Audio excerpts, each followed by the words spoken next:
Come. Are you ready for the fight? Wait, hold on, nigga. He say he the man, well, I'm the rep. Put some respect on my name before I step in your lane, get my roll on, nigga. Yeah. You know what it is, nigga. 144 big soldier, nigga. Long time coming, nigga. I'm the rep. Slow the time with my apron. The kingdom only for the takers. He ain't built, I'ma break him. Drop the bomb, goodness gracious. I handle baby like a player. I gotta think she my favorite. I pick them, name them different flavors. My Glock ain't coming with a safety. I'm ready to ride. Facing the threats, I'm checking my watch. I'm a little impatient. I don't know if I'm offending them niggas. If I am, then they gon' have to take it. Just on the house, he said the head of your business, and nigga, you're training and you got to stick to the base.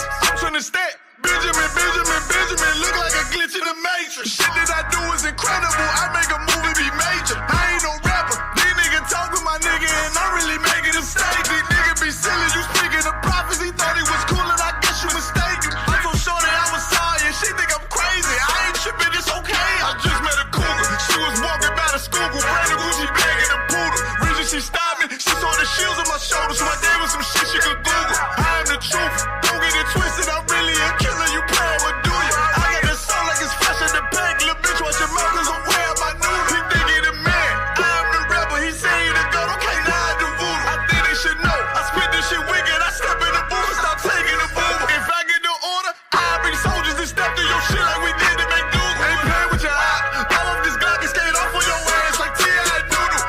Whoa, hold on, nigga. He say he the man, well, I'm the rep. Put some respect on my name for a step in your leg and my roll on, nigga. Yeah, be talking that. Yeah, them niggas be talking that. I be like, yeah. Hey, watch out, I do this shit right here. Hey, look, I just put a bad news, say she little red bitch soon as she see me. She was like, skin, you ain't walk on the street. Said I'm the rebel, she said you a lie, boy. Heard you call your hair, boy, see you on TV. Ooh, you look handsome. Heard you be rapping like ASAP Rocky, nigga, I could be a Riri. I said that's fine, but I gotta come a while, but ain't nothing wrong with a 3-piece. I'm on the grind like it's rush hour. Make that money talk, I can keep talking about a sweet. Niggas know how I do it, I pick the beat, drop the verse, put it on repeat. Ain't tripping about the beef, keep talking about smoke, I'ma put him in the TP. Rap my arena, walk through the door like John Cena, cause I know you little nigga can't see me. Yeah.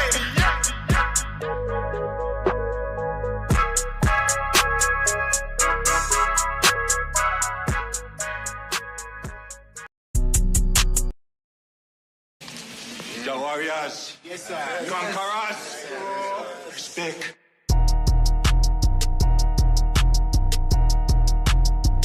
Shout out Dave. Hey, look, I just left Atlanta, I said I'll be back in August. The way I go to work up in this bitch, I need an office.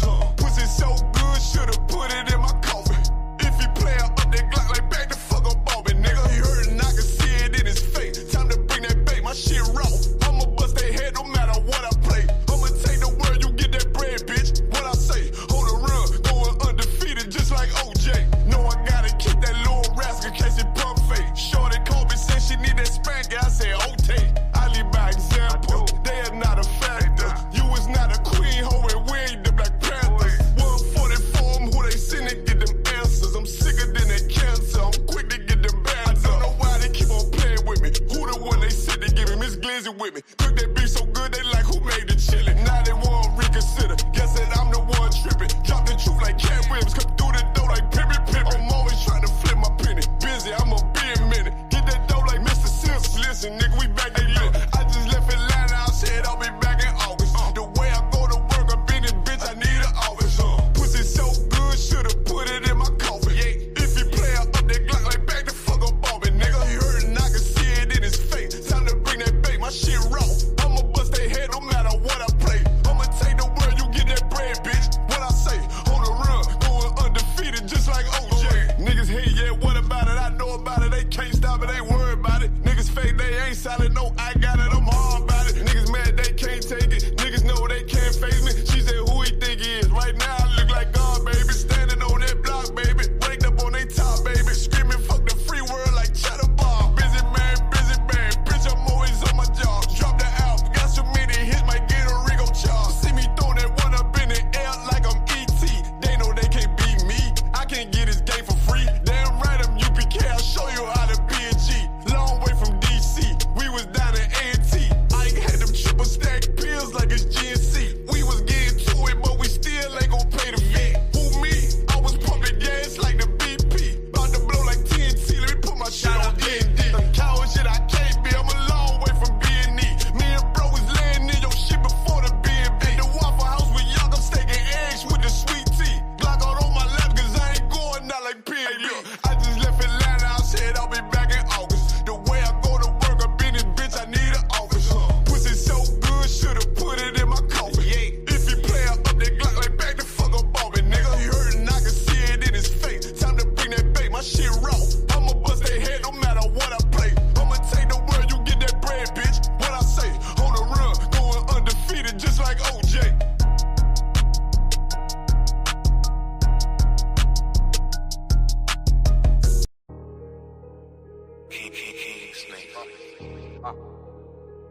Nick about to shoot y'all. If you wanna do it, let's do it. Yellow bitch and she stealing my wood. Hella strap with your fuck nigga wood. Straight out the hood, got the gang in this bitch. Them boys where that smoke, I arrange it. I don't cock on that bitch, I just aim it. Keep drinking this lick, got me faded. Pop me a perk, and she say it's amazing. Rolling that dope, I'ma face it. Run to that money, I chase it. Chop got a kid, knock his fit off. I move that word like the real Rick Ross. She wanna fuck with a big boss. I got some rounds if you into that. Fuck all that beef, I don't talk on the internet. I catch your op and I'm internet. SD fuck a Glock and we spinning like ceiling fans. I put that work on a ceiling fan. If you need that work, go and talk to my middleman. She wanna know where that not at.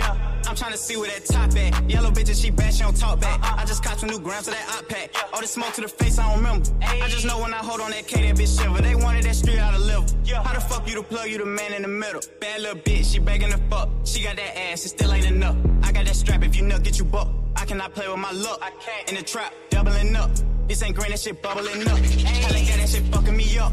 Keep it still, we be running it up. Chop a clip, bullets bit like a bus. In the mode, that dick got tucked it. Bitches up in my city, we ain't going for nothing. Slide down in your block in that Hummer. I don't hold it like this, I hold it like that. Show them boys how to fly with that thunder. If you wanna do it, let's do it. Yellow bitch and she stealing my wood. Hella strap with your fuck nigga wood. Straight out the hood, got the gang in this bitch. Them boys where that smoke, I arrange it. I don't cock on that bitch, I just aim it. Keep drinking this lick, got me faded. Pop me a perk, and she say it's amazing. Rolling that dope, I'ma face it. If you wanna do it, let's do it. Yellow bitch and she stealing my wood. Hella strap with your fuck nigga wood. Straight out the hood, got the gang in this bitch. Them boys where that smoke, I arrange it. I don't cock on that bitch, I just aim it. Keep drinking this lick, got me faded. Pop me a perk, and she say it's amazing. Rolling that dope, I'ma face it. Let's do it.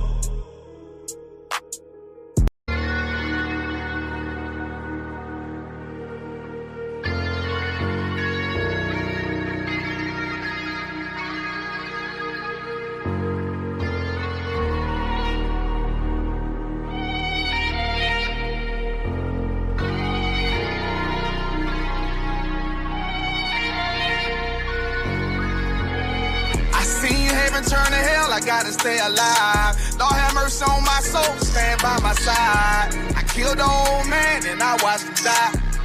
Lost a couple niggas, guess he wasn't my round. Hey, play my niggas, lay you down, they all down to ride. Keep my gun in my arm, I gotta stay alive.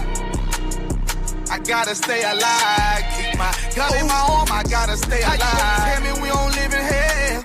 My brother doing 55 in that cell.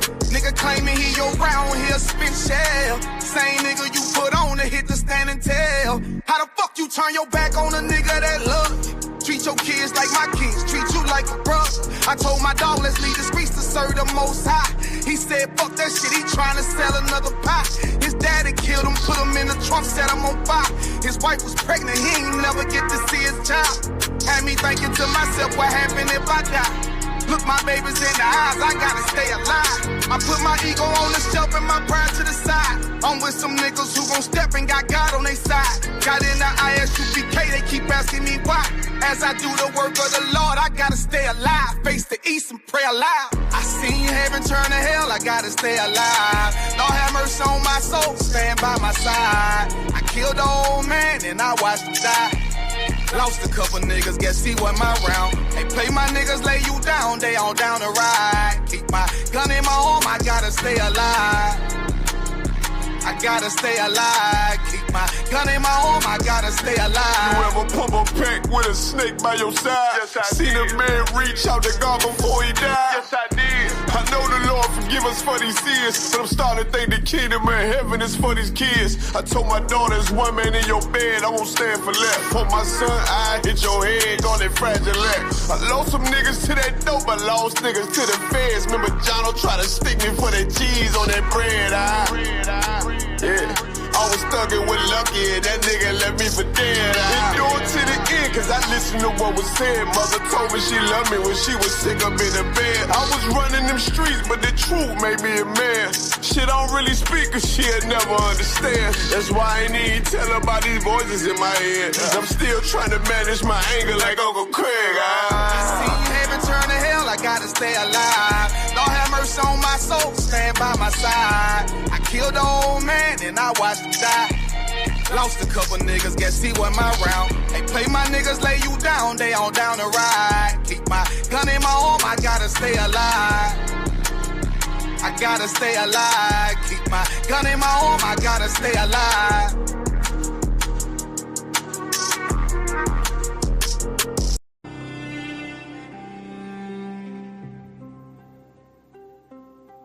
Thus saith the Lord God.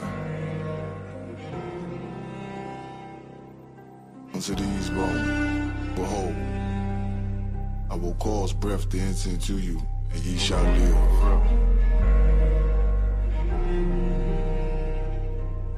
Seen a man rise from the dust, shit glorious in my sight. Never yield, I'm indebted to that old Lord Christ. Can't let them colors fly, only blood was a fight. Tried to vibe my brethren, I'ma put it in his life. Is you gonna endure? Damn right, I need that white gold with them stones. Look like Gingerella and ice. Shit, the time until the bones are healed and we live again. This shit right here for the cold-blooded killers and the gangsters vibe. But the hoes love it, break it for a $5 T. Spend a whole $100, no stunting. This is for the niggas that need more money. I done stopped the rebel from putting several in the casket. He throwing everybody involved if I ask it. So don't make me get a word. I'm scared of what he might do. Don't make me build a nerve. Sound the alarm feel like it's the beginning of the purge. Look, it's like I'm all out of options. Hard being a killer with a conscience. Ginger ale and ice with tequila talking nonsense. Cause beef ain't really no beef. Till there's no more sleep, do a drill, we do a drill. Osmos and beat, 2 to the body, 1 to the head, fuck it, on repeat. 1 West, you know them cult leaders are running the street. Seen a man rise from the dust, shit glorious in my sight. Never yield, I'm indebted to that old Lord Christ. Can't let them colors fly, only blood was a fight. Tried to vibe my brethren, I'ma put it in his life. Is you gonna endure? Damn right, I need that white gold with them stones. Look like Gingerella and ice. Shit, the time until the bones are healed and we live again. Life change with the seasons, all praise to the author. I got a limited power, war with me, why bother? I know Mr. Mayhem in Chicago. Play, I drop shit like a toddler. Make that Glock spit like Tommy, leave him cold, call me Martin. I done seen Benjamin turn many men into monsters. Lay that lamb down, I feel like Benjamin Barker. Lord, I pray salvation sweet like peach cobbler. Right now I need a bankroll, thick like Miss Parker. As I enter the darkness, the truth the only way. Death a slim chance, but it hit like Cody Ray. Heard that demon on my shoulder and I told him not today. So I try to stay focused, I ain't even boasting. Cause all that ghost shit hypnosis. And you ain't gotta talk shit when everybody know it. You ain't even riding or you talking, yeah, the buzz boys are poets. It's a thin line between love and hate, that's why I got involved. Just pick this bad bitch up like Roddy Smalls. Threw that burden on my shoulder like Samoa Ross. Shit, I obeyed the orders, that's why I overcame it all. Seen a man rise from the dust, shit glorious in my sight. Never yield, I'm indebted to that old Lord Christ. Can't let them colors fly, only blood was a fight. Tried to vibe my brethren, I'ma put it in his life. Is you gonna endure? Damn right, I need that white gold with them stones. Look like Gingerella and ice. Shit, the time until the bones are healed and we live again.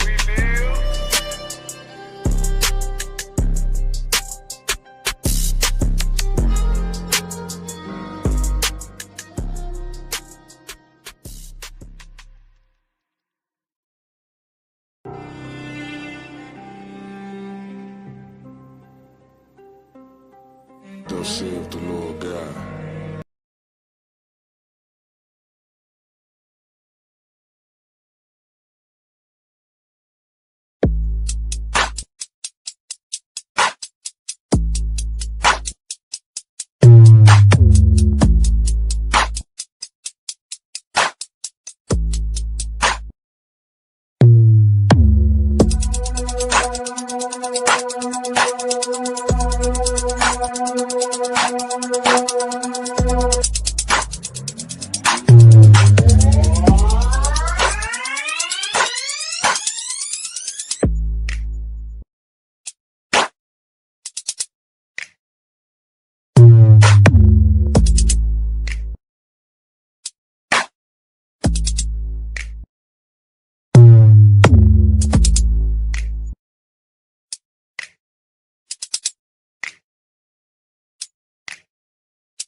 Yo.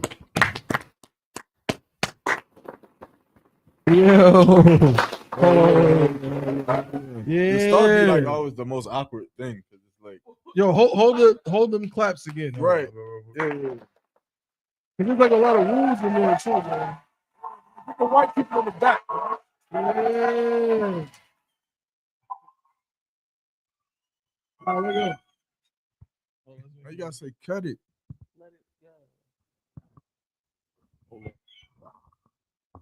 Yeah, I don't think they heard not one of them claps. I told you. Hey, we give me done some with the sirens, claps, bro. Give me some Just sirens. give me the bro. sirens, man. Start it off with that. Yeah. Let me see. We're here. We're doing a sound check. One last sound check. A little something. You know what I'm saying? It's still low though? No, it's just kind of only when we're talking at the same time. If we shut up and just do the sirens, then we good. Give me some sirens and nobody say nothing.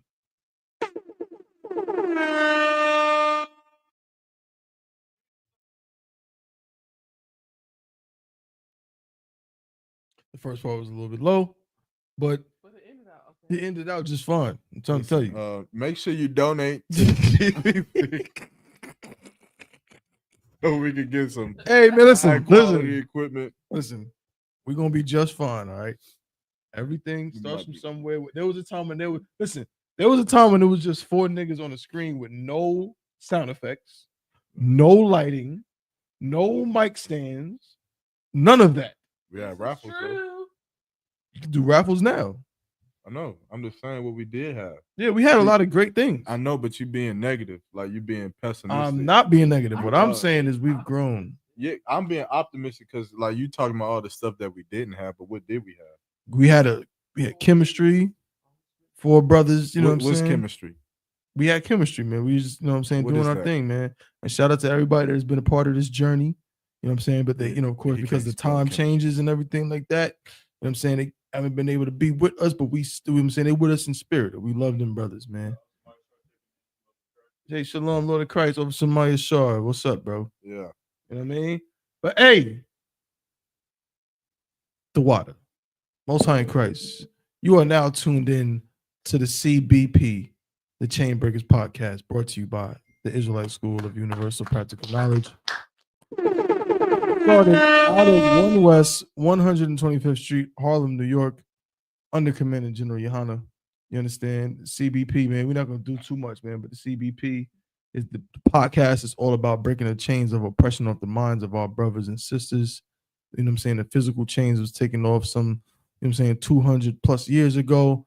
And because of that, we think we're free here in America and abroad, but that could not be further from the truth. We are still in captivity. But guess what? We're going to break the mental chains off the minds of the brothers and sisters because the mental chains are worse than the physical chains. I am one of your hosts, Preaching Officer 1000 of the ISUPK Dabawan. Of course, joined by today. I think I got 2 special guests today because I'm Officer 1000 Dabawan. You know what I'm saying? Shout out to everybody tuning in. You know what I mean? Right now we got to my left, ladies and gentlemen. Hey man, I didn't expect this, but we're joined by a member of legendary R&B group. You know what I'm saying? They did their thing in the early 90s, mid 90s, you know what I mean? They held it down, man. Y'all remember Jodeci? Y'all remember Jodeci? Well, we have one of the members of Jodeci in the house tonight, live in the flesh. Yeah, your favorite member, in fact, ladies and gentlemen, Mr. Salakia, we got Mr. Devontae Swing. Devontae. Thank you. No, seriously, thank you. First of all, I would like to shout out the Most High. I'm out here in Durham, North Carolina, and I've been, getting to know these brothers out here. Of course, shout out to the CBP, but these brothers are Israelites. They've been teaching me about God and His name again is, you said Yahweh, correct? Yes. So I just want to give a formal shout out to my nigga Yahweh up there. He's done a lot of good things for us, right. And it's led me here to be on the Chainbreakers podcast, the 101 episode, man. So thank you again, KC, JoJo, Dalvin. They couldn't make it, but you know, as you would put it, Lord allow, next time, if there's a next time, we're blessed to be on the show again. They'll be here, man. So, but thank you though. I appreciate it. Shout out to everybody on the CBP. Yeah, Devontae Swings, everyone. Thank you. Yeah. Also joining us is Officer 1000 Yarmock. It's right here. I'm just happy to be here. Sit down. Most High in Christ, man. And we have in the house another special guest. Yeah, man. Joining us, man. Really, like, I mean, y'all don't understand. This right here is my sister for real. Oh. You know what I'm saying? And she's one of the people that, you know, now that I live here in North Carolina, you know what I'm saying? I'm far away from home, you know what I'm saying? Like, you know, I'm not where I'm from originally and so on. She's one of the people that makes this place feel like home. You know what I'm saying? And I got a lot of love for this sister, man. Sister in our school in the ISUPK holding it down. She's a pillar out here in Durham, North Carolina, has been a pillar since I came into the school. You know what I'm saying? Some years back. I mean, she been in here since I've been in, before I've been in here. She was here, you know what I'm saying? So shout out to her, but here she is on the CBP, our dear sister holding it down in Durham, North Carolina. Wow. Sister Thawa in the place. If you don't mind. Oh. Yeah, you talk to the people. Shalom, everybody. Wait. I know you didn't think I forgot your name. No, I was like, oh, am I saying it? If we pull, you see how the joint is underneath the joint, but if you you gotta grab her the mic, you gotta pass him the mic. Okay. Pull it underneath the leg, then put the left hand on the yellow circle. Take your right leg, put it on the blue circle. Twister, y'all. That was a twister joke. I never played that stupid game. Not maybe once. Anyway. All right. I think we're Tawab now. Most High Christ, Sister Tawab in the house. Everybody. Yeah, Sister Tawab, let me get them. Yeah. Let me get something. In the house. I forgot what it was called already. Dude, matter of fact, you might just have to turn the volume up on that joint. It might help. You know what I'm saying? On the thing? Yeah, on the actual what's it called? On the Devontae Swing. Our mic's coming through suave and lovely. They can hear us real well. Check 1 2 1 2. Make sure everybody's being heard. Tawab. Yeah, I hear the sister Tawab. I hear Mitsu. Audio sounds great.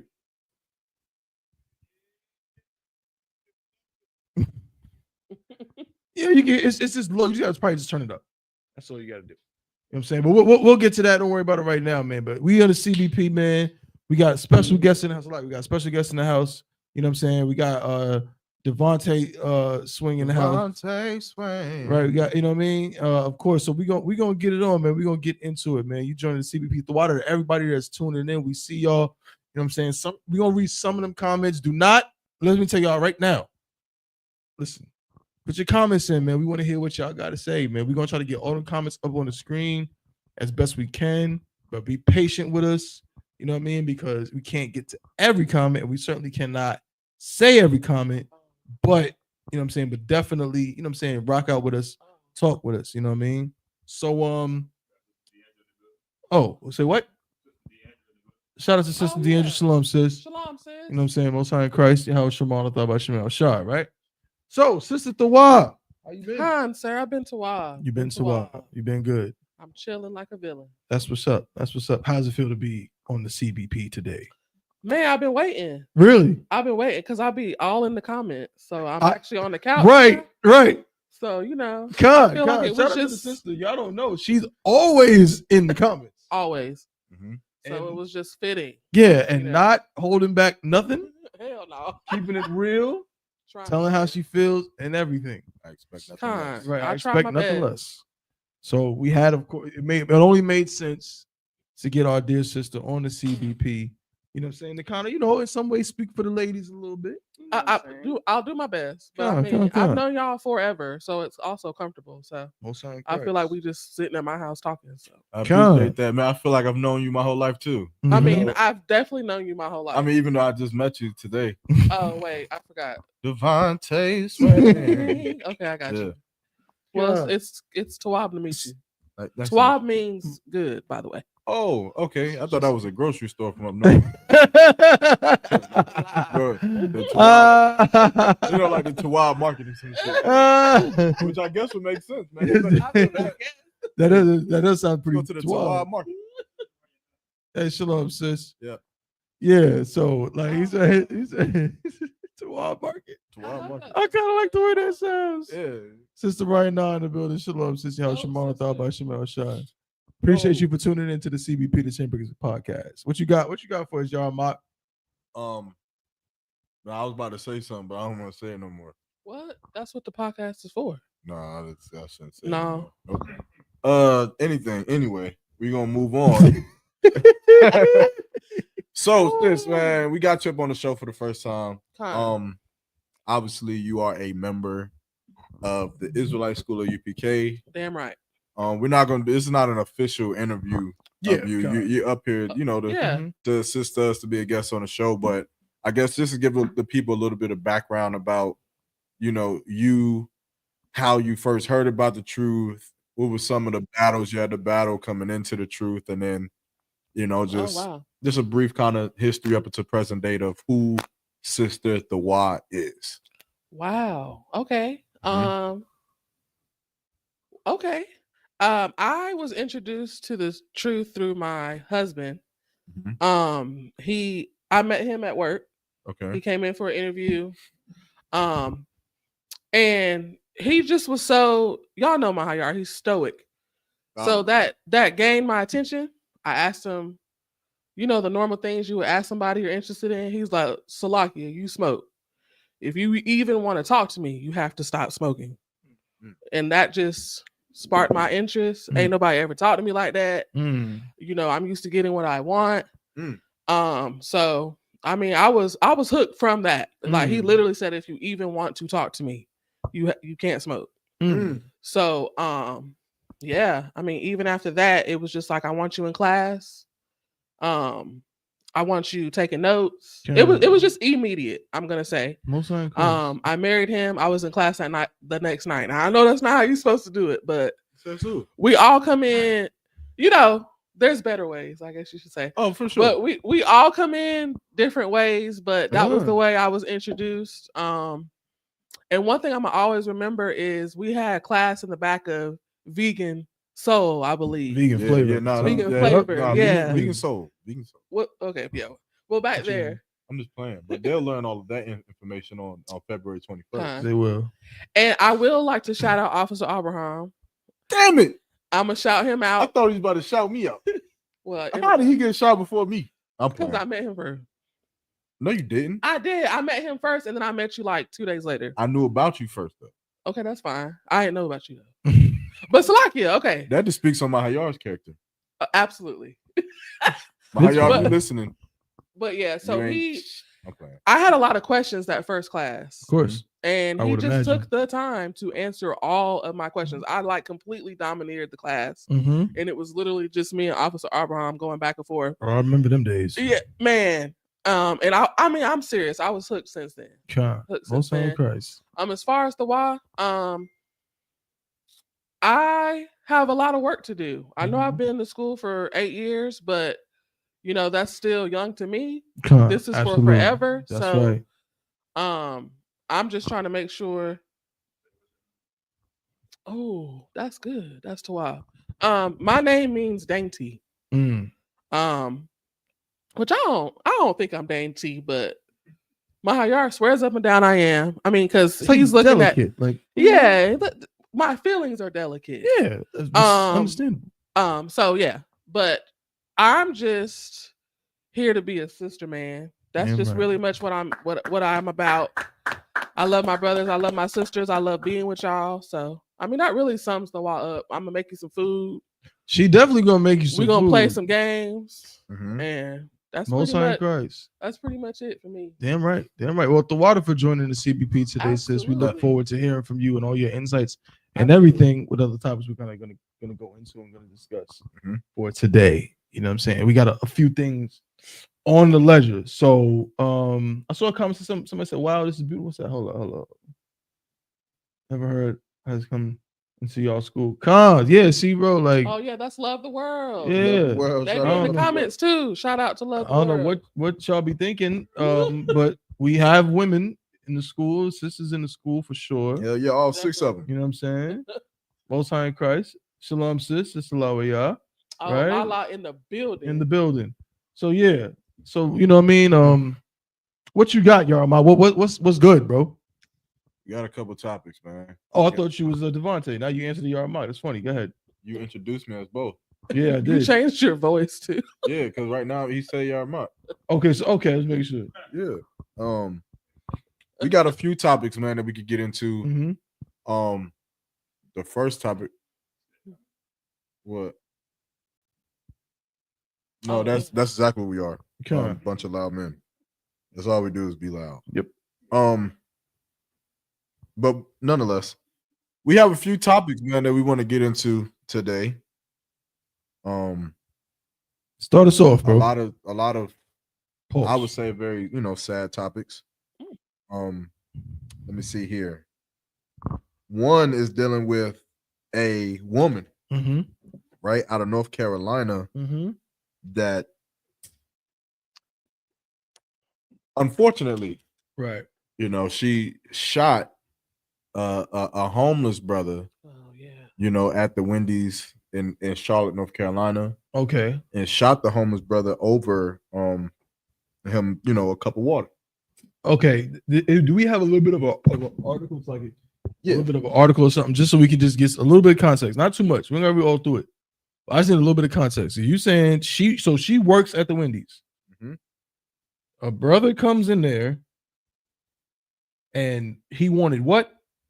So it's a homeless brother. Well, I don't know if the victim is a brother or not, but nonetheless, I know that the sister is a younger black female, and the person who is a homeless man asking for a cup of water. Now, I think off rip, we know this trick. If you're young, growing up, Absolutely. Yeah, you get in the water cup, and the problem is actually I just read.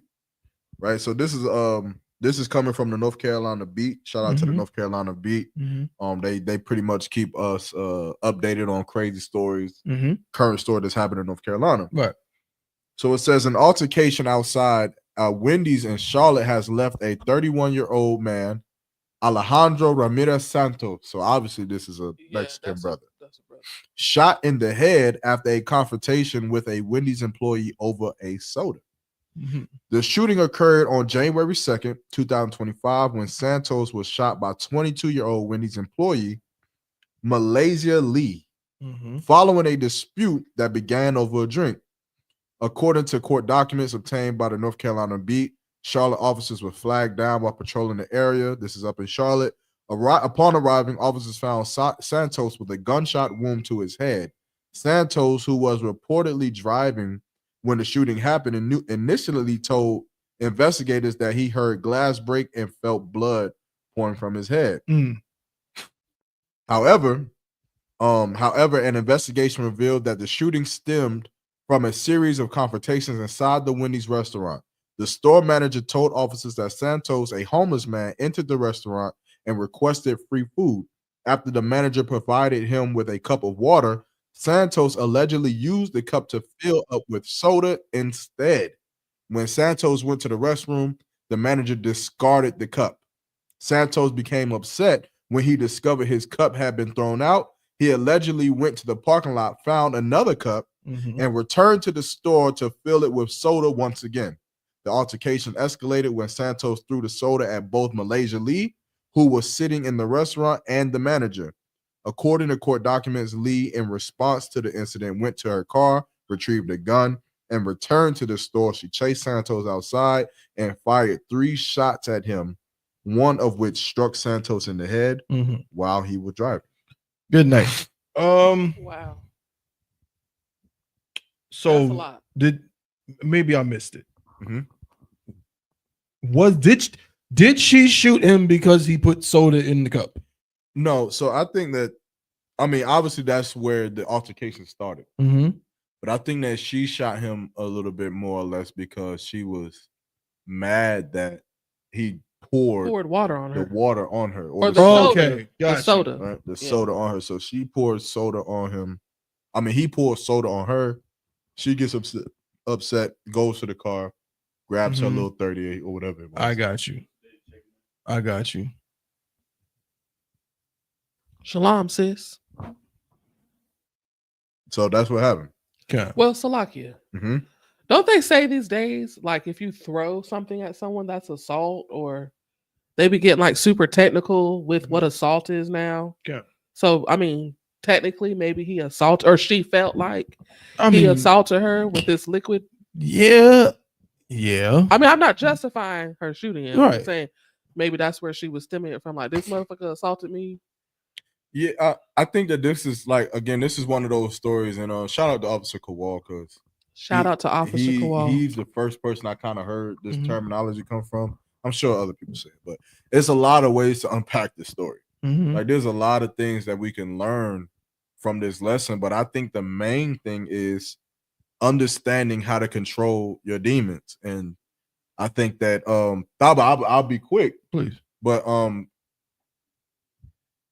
there's always been like a this is gonna sound crazy, but there's something that I've always wanted to happen at camp. Uh-oh.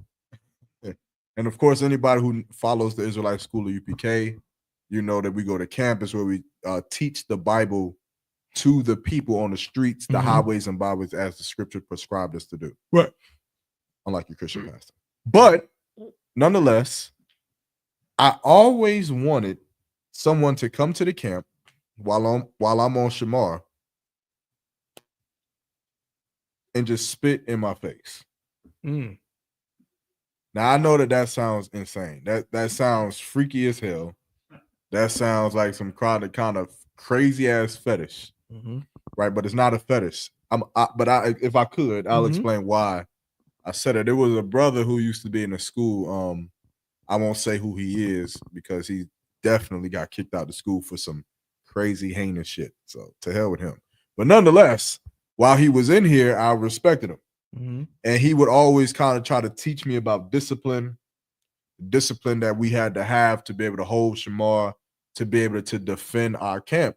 And he had told me about a time where either some Edomite poured water on them or had spit on him. And in my mind, when he said it, I'm like, oh, that's free reign to just bust him and his baby boy him. What Sweet Pea say? See, you don't want to hit him up here, or you don't want to hit him in the teeth too hard. What you want to hit him is right here in the sweet spot. Because it's soft. Because it's soft. It's crazy because Donnie just told us that same shit, right? Mhm.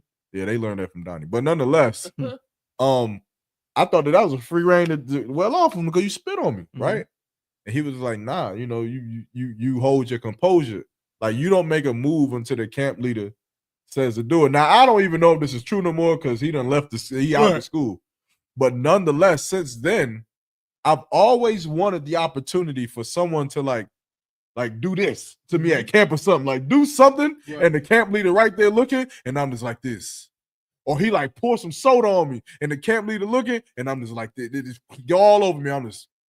And I don't move. I just feel like that should just be cool as hell. I feel like the camp leader gonna be like, that nigga right there is a fucking soldier. Like, so, but I say that to say that I think that we're taught a certain discipline in the school that in the world is just demons are able to roam free. So when things like that happen, you ain't worried of like that demon can take over so quickly.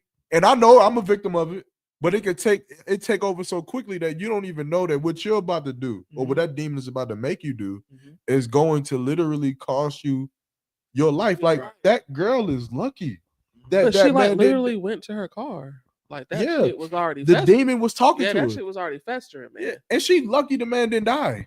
Very. Like a lot of people get lucky that the nigga they try to kill don't die. Yeah. Or the woman they try to kill don't die because that's 25 life. It's a murder charge for real. Yeah. I mean, what was she charged with? Probably attempted murder. I mean, her bond was $250,000. So, I'm sure she had an attempted murder charge, which is still not good, but it's not good. But it's better than murder. It's better than life. Yeah, probably premeditated. That's premeditated. Yeah, like, you feel me? Like you about to do life, and she lost her job. I'm sure, but and it's just that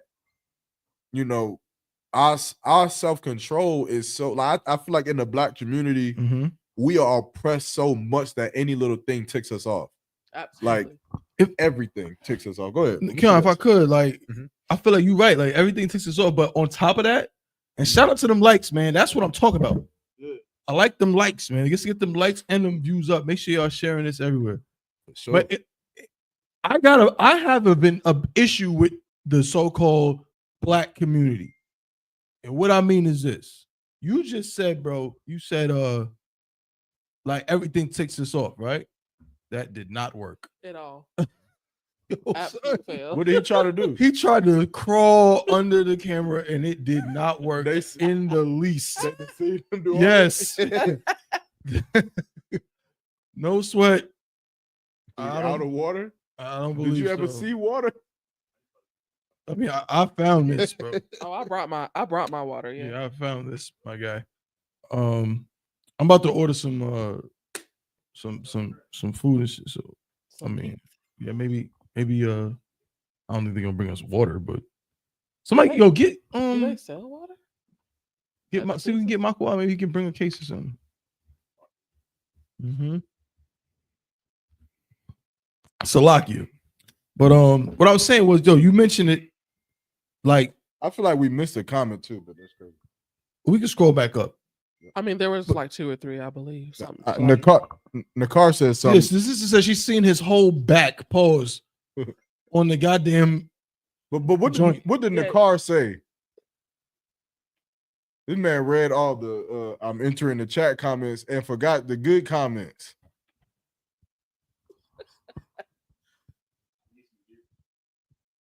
He needs some gear. Oh, some javelin wear. I don't know what you just said. I'm deaf in this ear. Jesus, I'm dead serious. What did the comment say? Yeah, hell yeah, that's the kid that's man. Listen, the point I'm trying to make. Problem I have with the Black community is what I can't simply say. I can't just say, oh well, yeah, we just we got a short trigger or a short fuse, and we just. I feel like in the Black community, it's almost like promoted in a way to that we're supposed to have a short fuse. Like we're supposed, you feel me? Like it's promoted, yeah. Somehow I'm less Black if I'm have patience. If you know what I mean, if someone does something that I don't like and I'm not ready to shoot them. So Lakia, if I could just piggyback off of that, as far as just having patience and that making you not Black. I've been called an Oreo my whole life, just because I come across like I got some damn sense about myself. Yeah, sedity, proper, uppity, because I'm not about to cuss you out because you cut in front of me or took my right away. Right, like okay, you got it, and that somehow makes me less Black. Yeah, I'm the blackest motherfucker you gonna meet. Right, I understand. Right.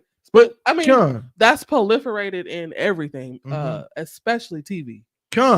So I feel like it's ingrained in us when we're growing up watching ourselves act a certain way over some stupid shit. Like I'm like every almost like the imagery is put forth. I hate to use this example, but this means I don't want to call him no names. I'm gonna be nice today. But even y'all guy, didn't he just put out a movie that everybody liked, Tyler Perry? I think he just put out another movie. Oh yeah. That people actually like this time around. Amazingly. Wait, why are you not gonna be mean to Tyler Perry? I'm just saying I was gonna call him a word, but I'm just I'm gonna do that. The hate, but the hate. Oh no. Oh, he a hoe. Something like that. But it's like even look at Madea.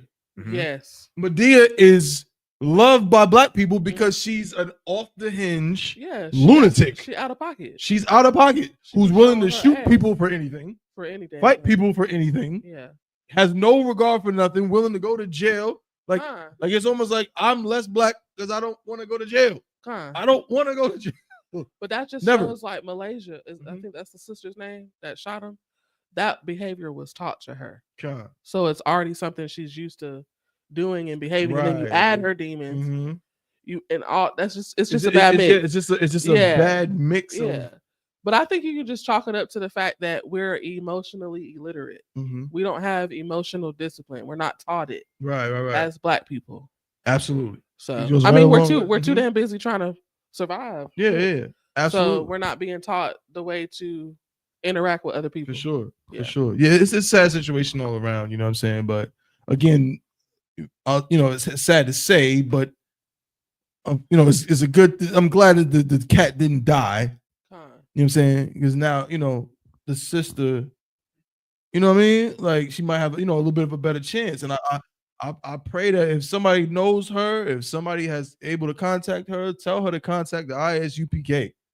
Tell her to contact us so we can actually help her with them demons. You know what I'm saying? Listen, everybody want to turn into Rambo because somebody wronged you or you did something that you think is just, a little bit out of pocket or whatever. But I'm telling you, man, like that's an easy route, as you can see, to end up somewhere that you do not want to be.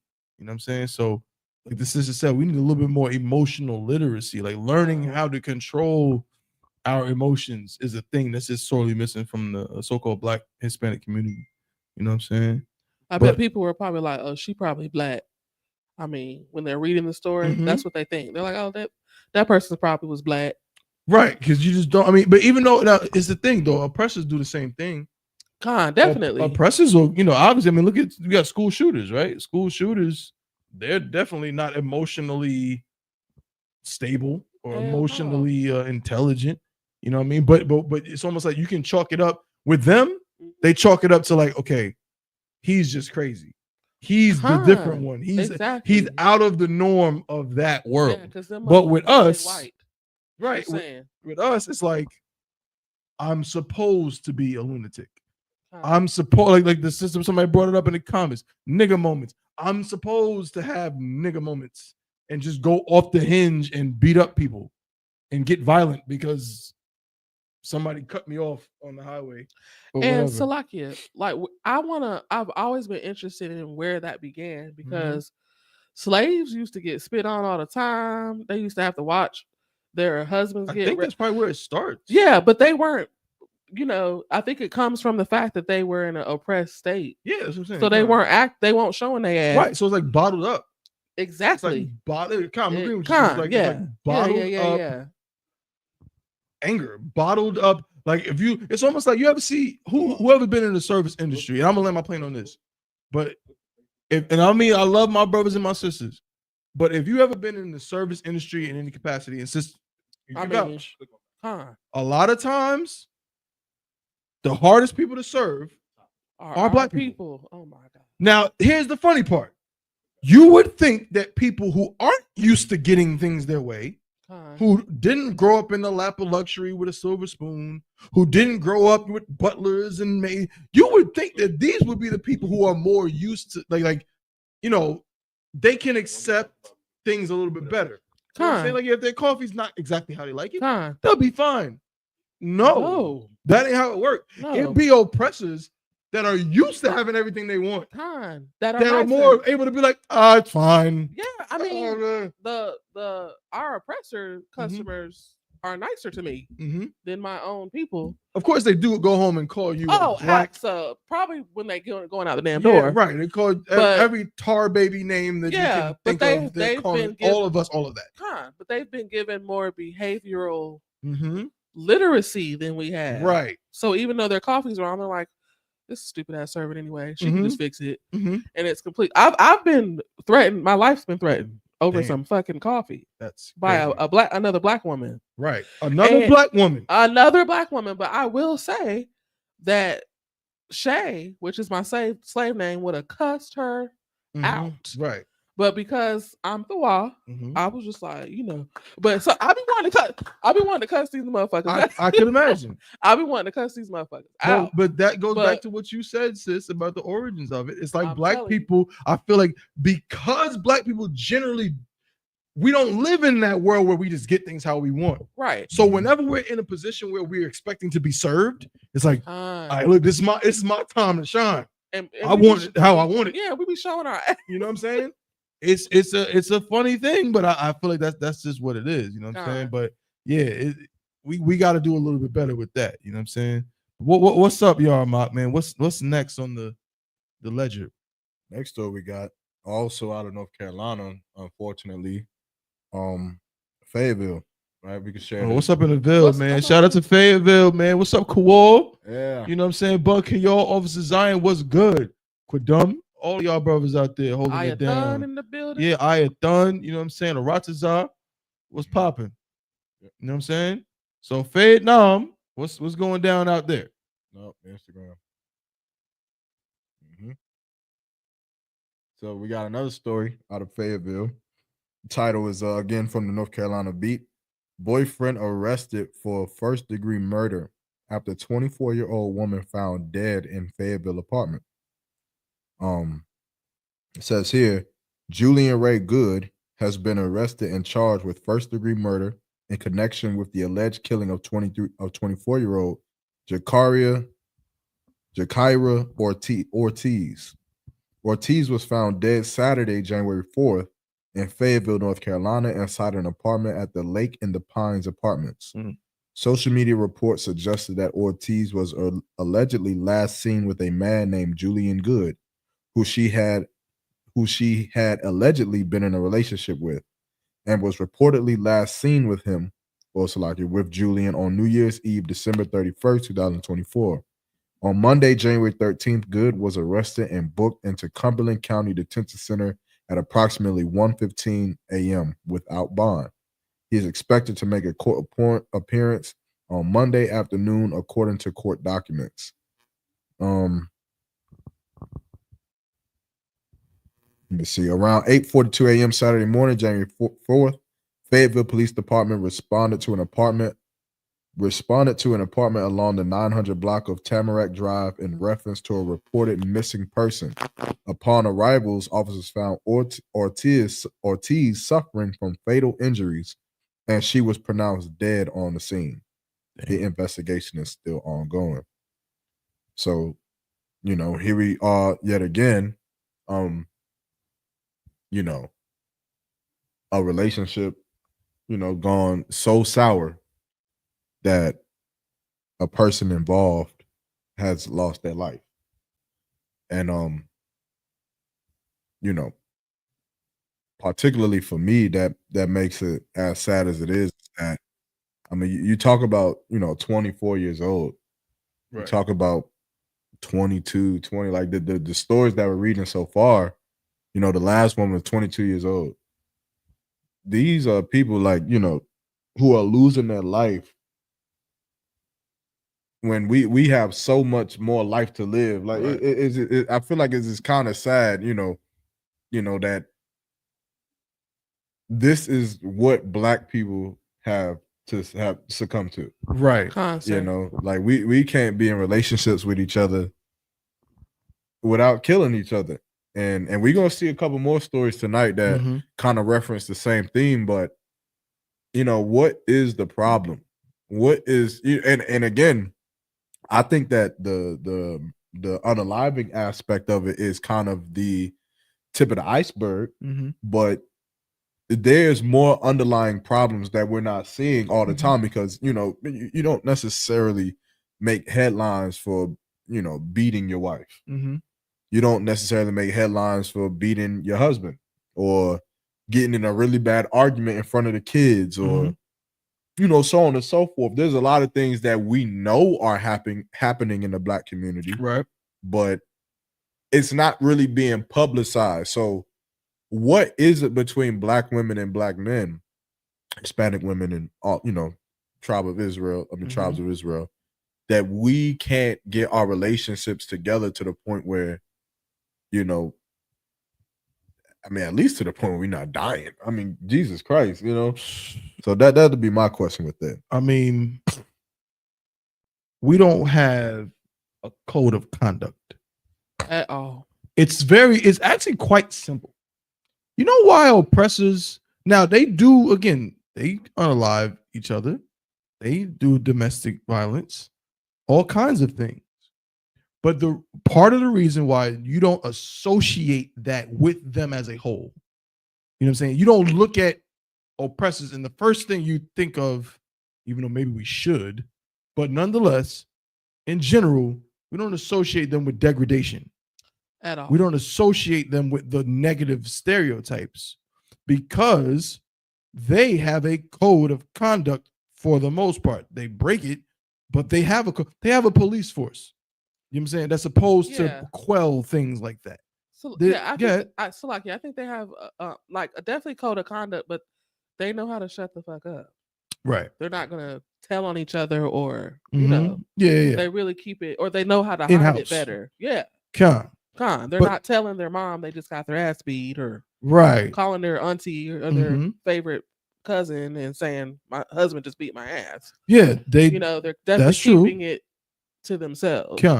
That is true, but at the same time, at least in their laws, there's legality and things that are not supposed to happen, and so on and so forth.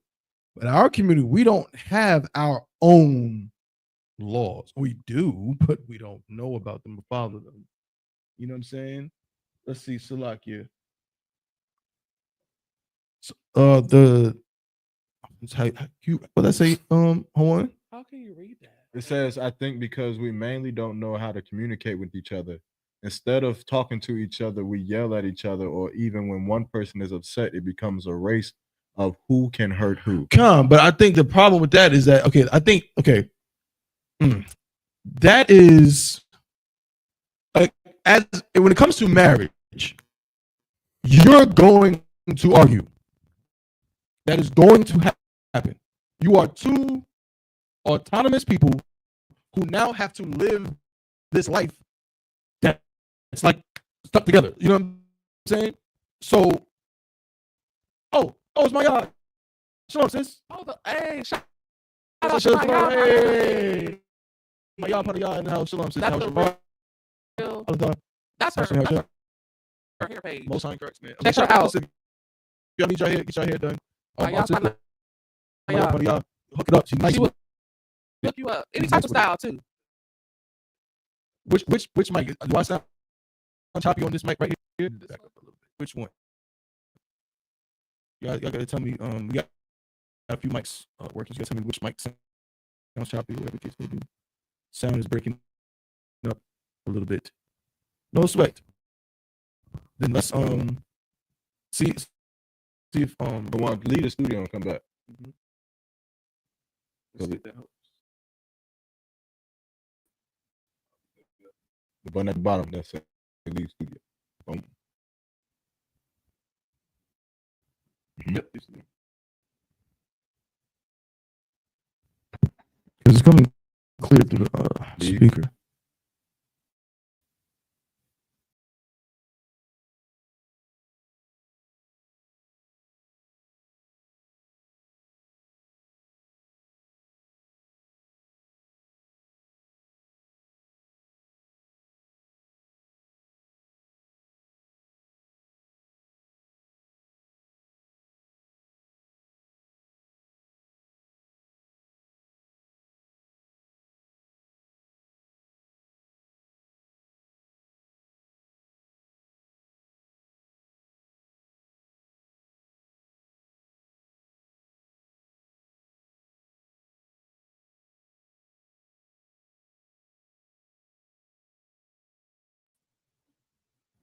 Test 1 2 1 2. How do we sound now? Is the audio still choppy? What's up? The camera fixed at least. Was it a specific microphone or all together? I feel like it's fixed now.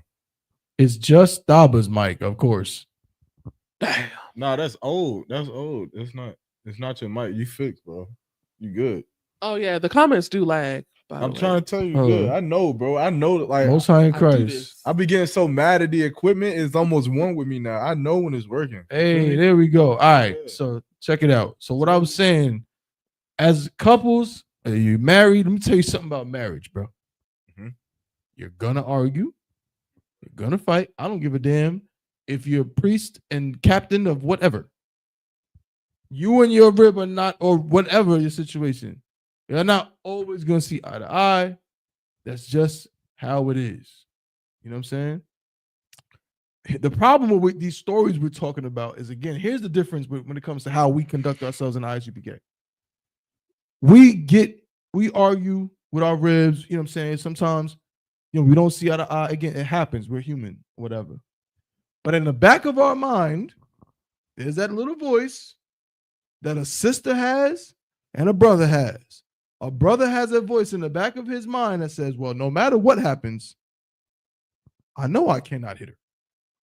I know I'm like that. That is where I'm not supposed to take it. Like, you know what I mean? Like, and it's just talking to you like, okay, look, bro, no sweat. Just don't do that. Don't do that. Y'all don't have that voice. At least not like us. Y'all might be worried about the oppressors, you know what I'm saying? You know what I'm saying? Some police officer doing something, somebody calling the cops. And I'm worried about the Lord seeing me mistreat my wife. Absolutely. I'm worried about, you know what I'm saying? I'm worried about the Lord seeing me do something out of pocket when it comes to my family or something like that. You know, it's that code of God is code of conduct. God is watching. And a sister too. Yeah, sister, yeah, she's not a big brother. She's not a robot. She's not always gonna say, "Con, sir, con, other one." We may dream and wish it ain't happening. But at the very least, there's a voice in the back of her head. It's like, I should say con, other one, con, sir. I don't want to say it, but that's what I should say. And guess what?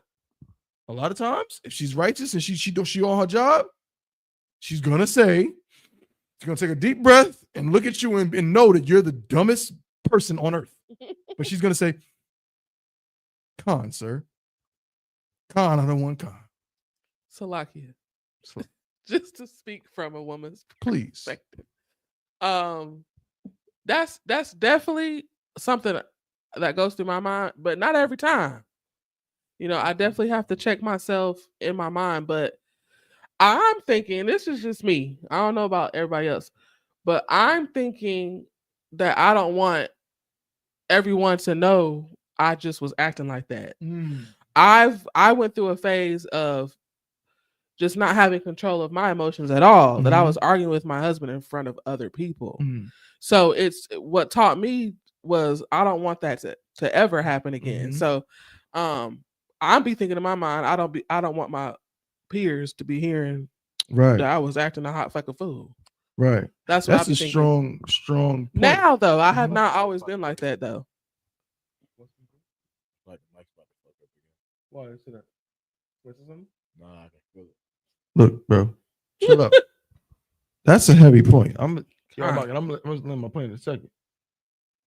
But something Yarmak said that always kind of sticks with me is, he battling and the engagement of war and so on. Where you said, don't attack the action. You said attack the motive. You got to get at the reasoning behind why somebody does something. You got to kind of tap into that.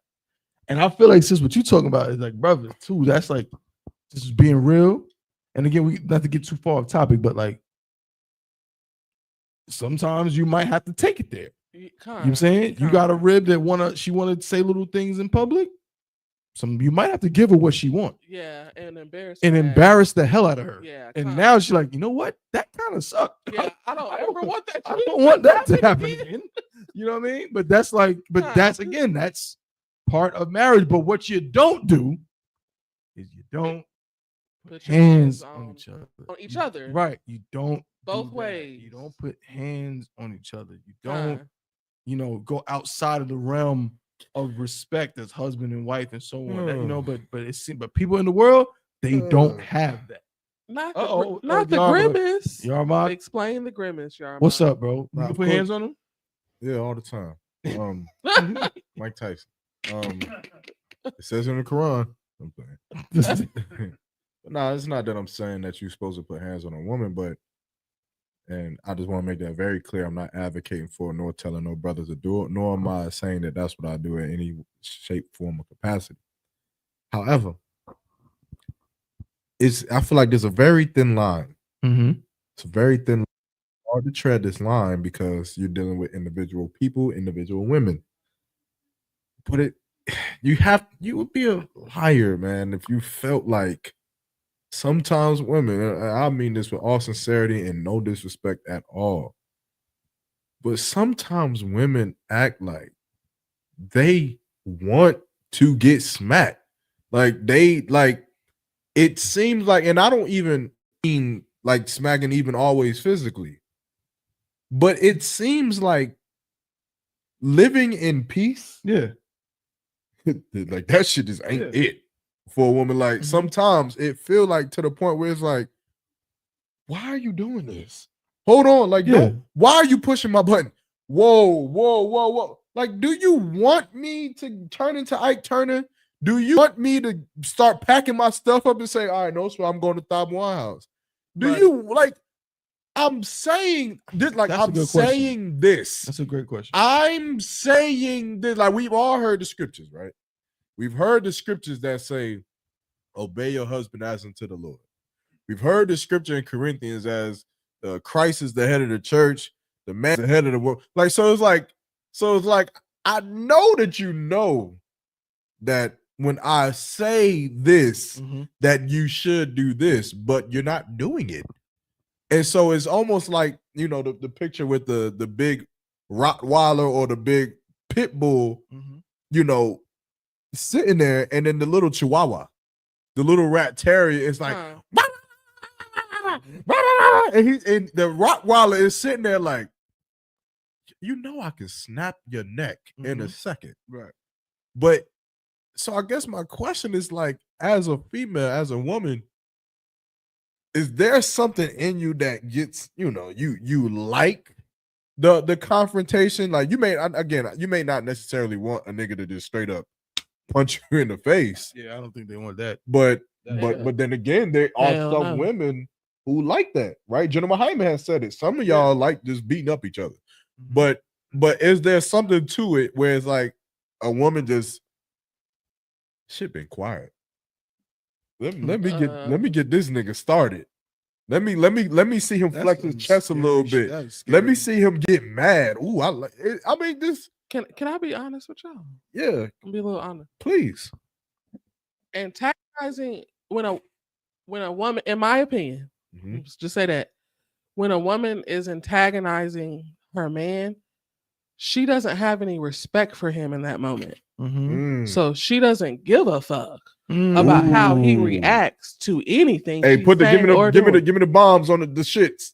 What it called? I'm just saying. I heard what you said. Now, when a woman feels disrespected by her husband, she no longer has respect for his authority, his position, nothing.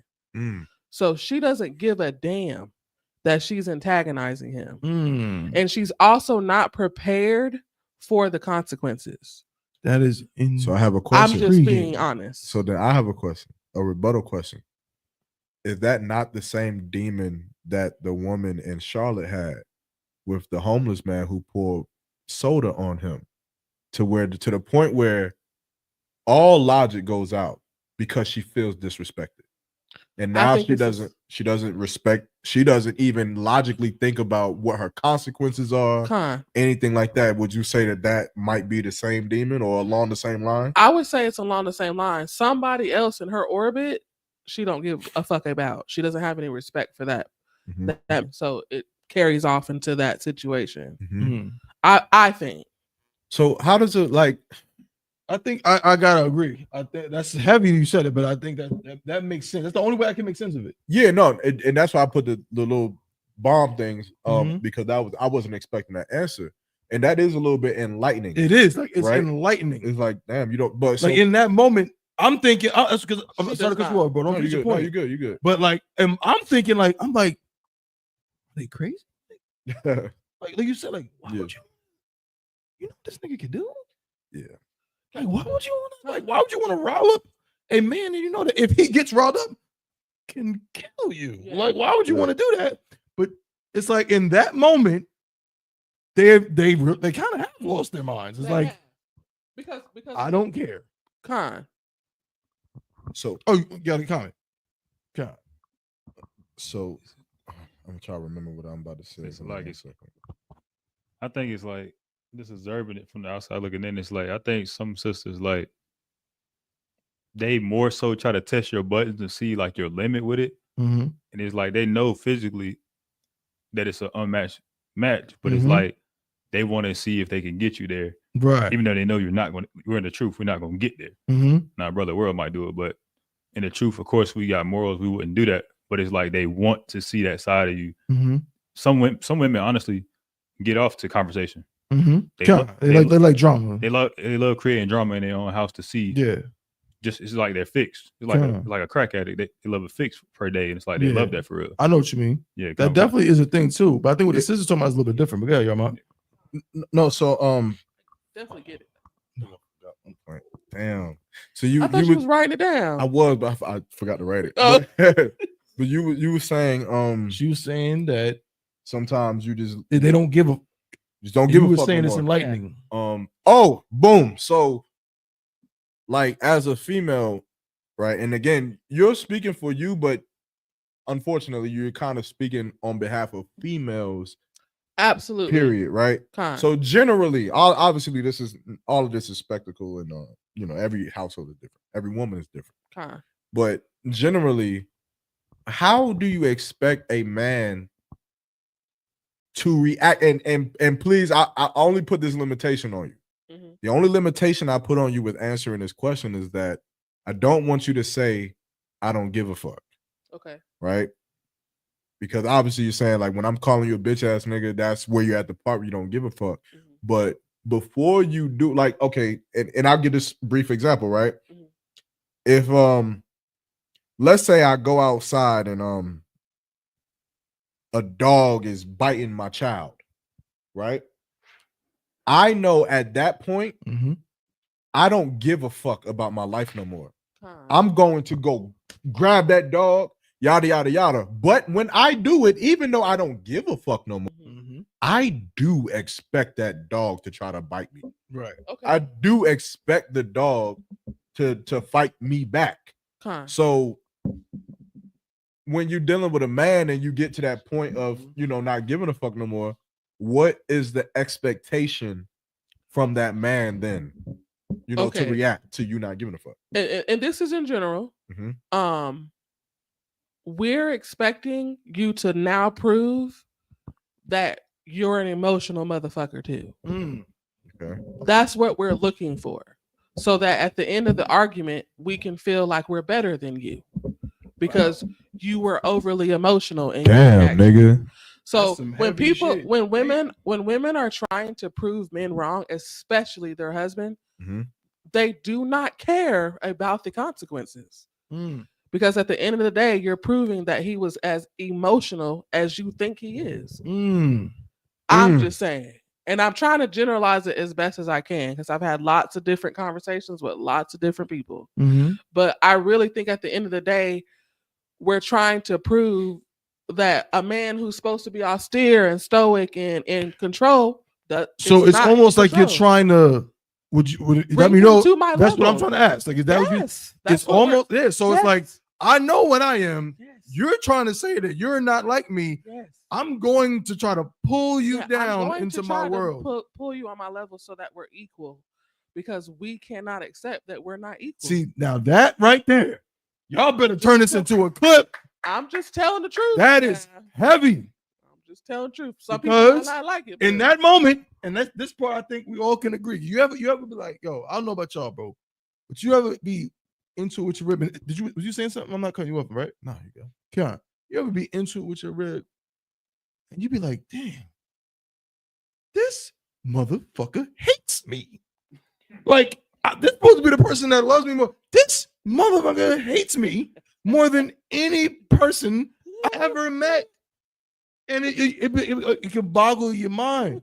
But in those moments, I feel like what the sister just said, it's like almost, and I've always thought that too. But it's like, yo, no, right now, I don't want you to be strong. I don't want you to be, any other, if I'm talking to other people, I want to be like, my man is this. Oh, my man is that. But right now, I want you to be weak. Yeah. I want you to not be shit. Women want that. If I could, Go ahead. If I could pull the scripture, please. This is Ecclesiasticus, Okay. chapter 25 and verse 19. All wickedness is but little to the wickedness of a woman. I mean, the truth is the truth. I know, and I appreciate it, right?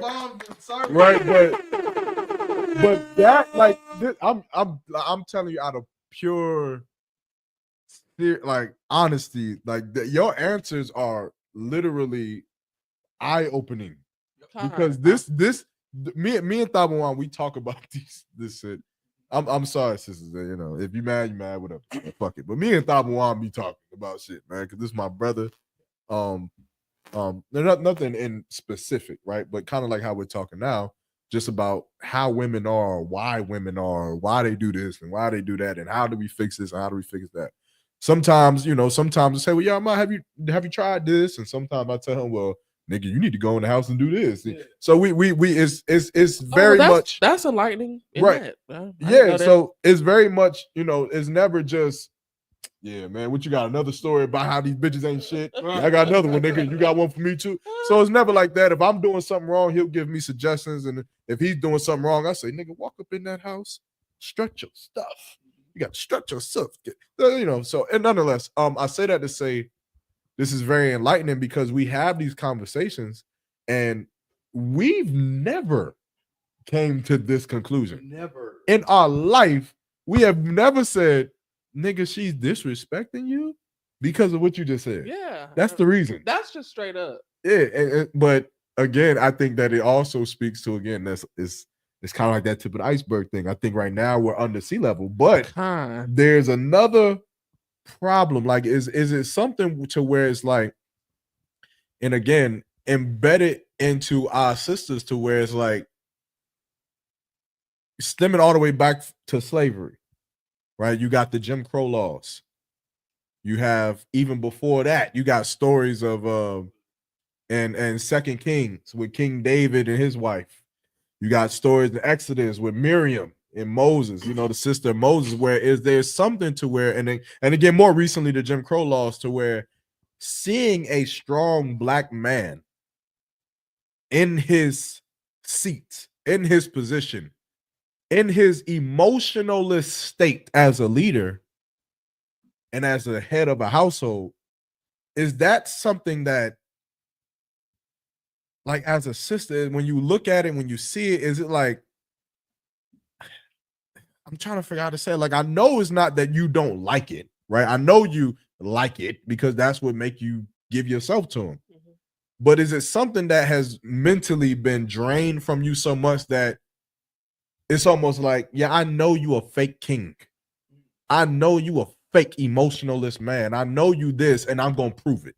I'm going to show you how you a fake. See how you hit me? I thought you, that's what, right? You hit, I thought you said you never hit me. You are a liar. You did lie. And it's like, but why did you push me to make myself a liar?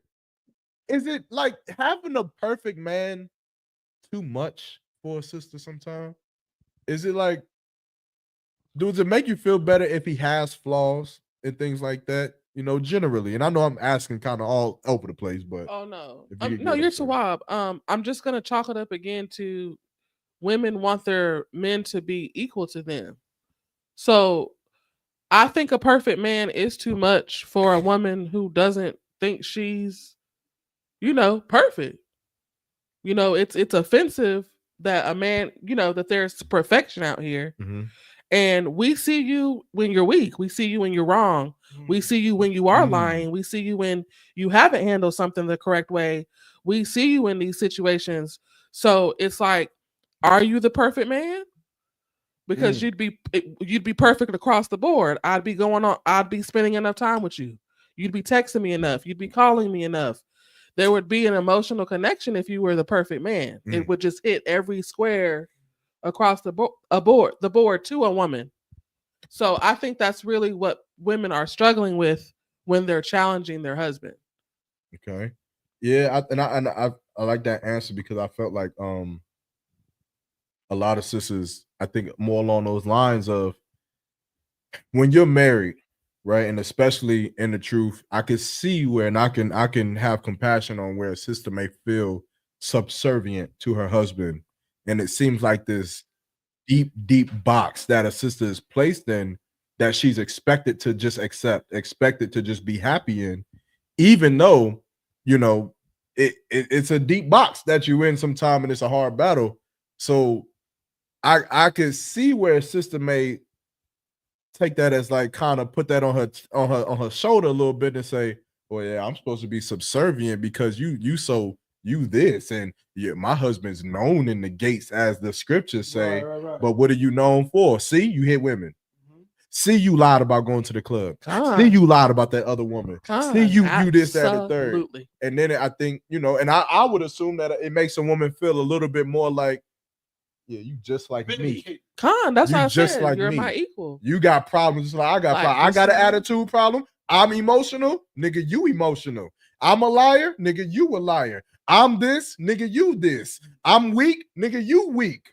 And I feel like that, and that in itself is a demon that I feel like sisters got to address and battle, because I think that you should, like a sister should be at the point, and after this, if anybody else got anything quick to say, we're going to go to a quick break and we're going to come back, right, with some more topics.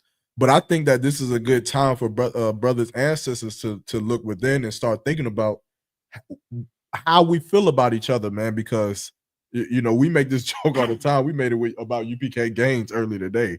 If anybody don't know UPK Gaines and whatever, but I said the other day, I was like, nigga, I ain't never agreed with that nigga, you know, because he a traitor to the school. And if he ever said like Jesus Christ, if I said a post that Jesus Christ was black, and he said, yeah, that's right, I would have to question it then. I would have to go back and be like, nigga, nah, because that's how loyal I am to Commander General Yohana. So much and so that if some traitor said that agreed with something that Commander General Yohana taught, I would have to go double check it, because I'm never agreeing with you. And I think that sometimes, what if sisters, man, what if her husband said that 2 + 2 was 6, and she knew he was lying, but she wanted that man to be on that pedestal so much, like she needed her husband to not be a liar so much that she said, you know what, 2 + 2 is 6, my Lord, and I'll believe it if that's what you teach. Because I need to be confident in knowing that you are the man that I chose, and you the smartest nigga on earth. And now, hey, that's a dangerous game. It's dangerous. But I just wonder what that would look like in our relationships. Just that scenario alone, women are going to pay you back when you disappoint them. They're going to. It might be subconscious, but think, oh, 2 + 2 is 6, and you know that it's a lie or whatever, is like such a journey for a woman who's been disappointed by her husband that it's like even gaining that thought process is damn near impossible until the disappointment is gone. But with women, when you've disappointed us, we're in a subservient position. And you could be like, I don't give a damn that I disappointed you. You know, you still got to listen. You still got to this. And that just builds the iceberg, as you should say. Right. It makes the iceberg bigger and bigger and bigger. To where, like I said, now we're at the point where we're just trying to embarrass you and make you look weak because you disappointed us in some way, shape, or form. So we ain't even thinking about the fact that 2 +, you know what I mean? Right. I got you. Could remember that point, number one, and then we're gonna go to remember what you just said, because this is look.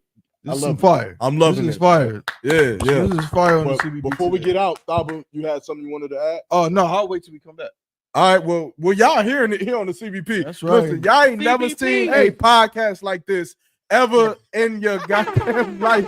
And, you know, man. So shout out to the CBP, man. We got some more fire topics coming at y'all. We got Makawa in the building, all the way from Ohio, man. He done came in here, man. From Ohio, just drove down from Ohio. Yeah, just facts, right man. now. Rocking the javelin, man. Shout out to Makawa. So we gonna get a little bit more perspective and topics. Hey, look, if y'all listening in and y'all hearing where this conversation is going, make sure you get your questions ready. Get your statements prepared.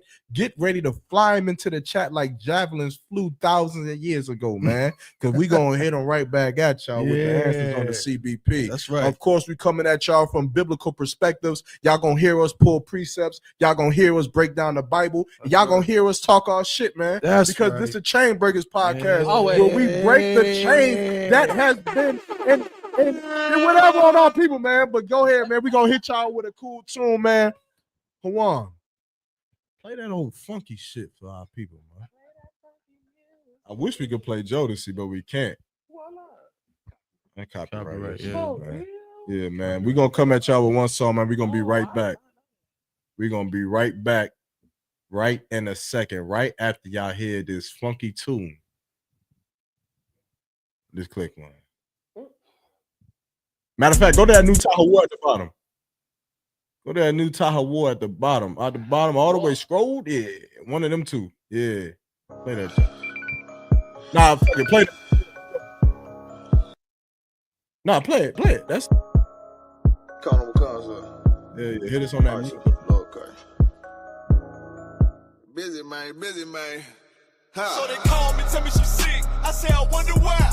Been running it up and giving a shit. I think she switches sides. They want me to fail, leave me in hell. I keep my hands to the sky. That no coward never let your colors fly. I'm on that shit till I die. I stand on that shit till I die. Yeah, I'm on that shit till I die. Been way too long now, it's my time. I ain't letting nothing slide. Yeah, I'm on that shit till I die. I stand on that shit till I die. They getting down, or we taking ground. I'm on that shit till I die. I just did the math. If I stay on point, yeah, I can cash out 2 weeks. Then fly out to Vegas, kick up my feet, my bitch like mission complete. Niggas ain't real, they sweet. They like a kiss on the cheek. Ain't going for shit, I'm loaded and locking and knocking that shit on repeat. Just split up a check with my brothers tomorrow. We paint the city black. I'm dropping hits, pull up his list. I should do a cinemax. Little nigga, I been a threat, but you knew that. Try to cat, why you do that? I just bounced back for the 3rd time. She like, damn, man, how you do that? Fuck the rap, I want direct, should be a superstar. I'm in the kitchen, cooking the classic, handing the cooking job. Check my profile and stay with soldiers, it's on my avatar. About to pull up the car, she breaking the necks, I'm fresh as a salad bar. So they call me, tell me she's sick. I say, I wonder why. Been running it up and giving a shit. I think she switches sides. They want me to fail, leave me in hell. I keep my hands to the sky.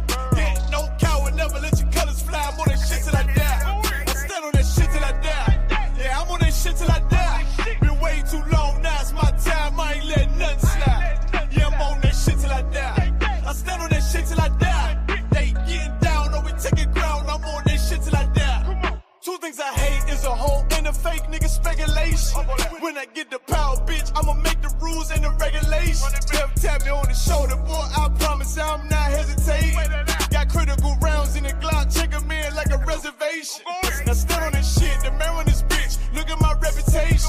Demolished the game, didn't make renovation. I ain't waiting, bitch, I'm being patient. Tell them fake niggas that they number up. One West, fuck a runner up. Told them that the way was over, we taking over, that should sum it up. No count, ain't giving nothing up. One time, we can drum it up. AK load 100 up. Saying winning, I ain't won enough. Now know she love how I'm coming up. I see it in the eyes, say she wanna ride, tuck her pride like a button up. So they call me, tell me she's sick. I say, I wonder why. Been running it up and giving it shit. I think she switches sides. They want me to fail, leave me in hell. I keep my hands to the sky. That no coward never let your colors fly. I'm on that shit till I die. I stand on that shit till I die. Yeah, I'm on that shit till I die. Been way too long now, it's my time. I ain't letting nothing slide. Yeah, I'm on that shit till I die. I stand on that shit till I die. They getting down, or we taking ground. I'm on that shit till I die.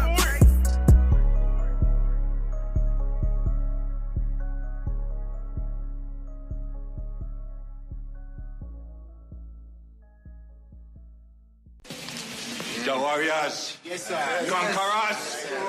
Respect.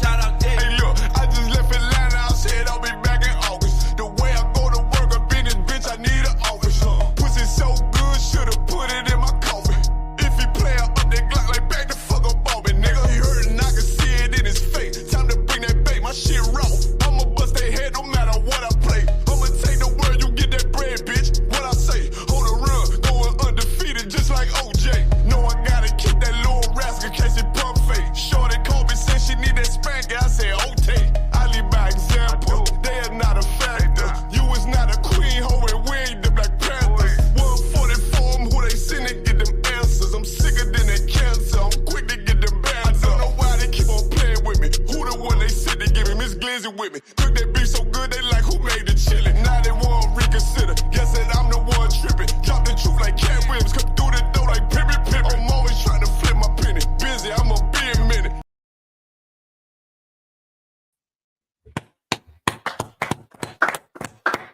Back up in this joint. Yeah, we back up in this thing. Back up in this joint, man. Y'all seen that joint with CBP. Big Meech? What? That party that they probably throw. Nigga. What you mean? That shit is about to go crazy. They got a party for Big Meech.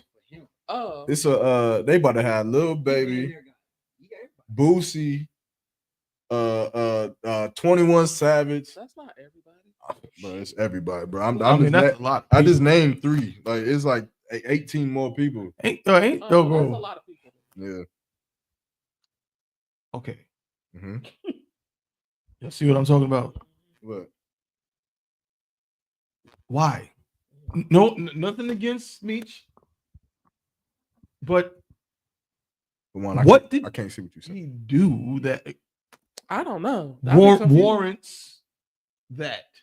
I mean, he influenced He influenced the culture yeah. for sure. He influenced the culture for sure, no question.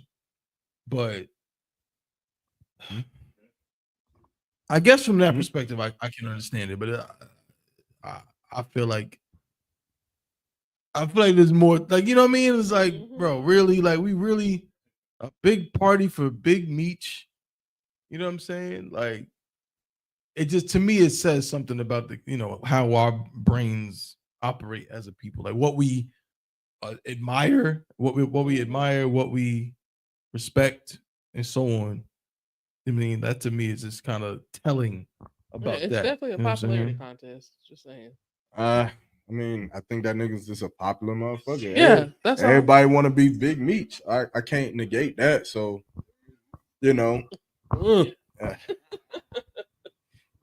is what it is, man. But welcome back to the CBP, man, the 101 episode, Salakia, man, where we are talking about relationship issues, man.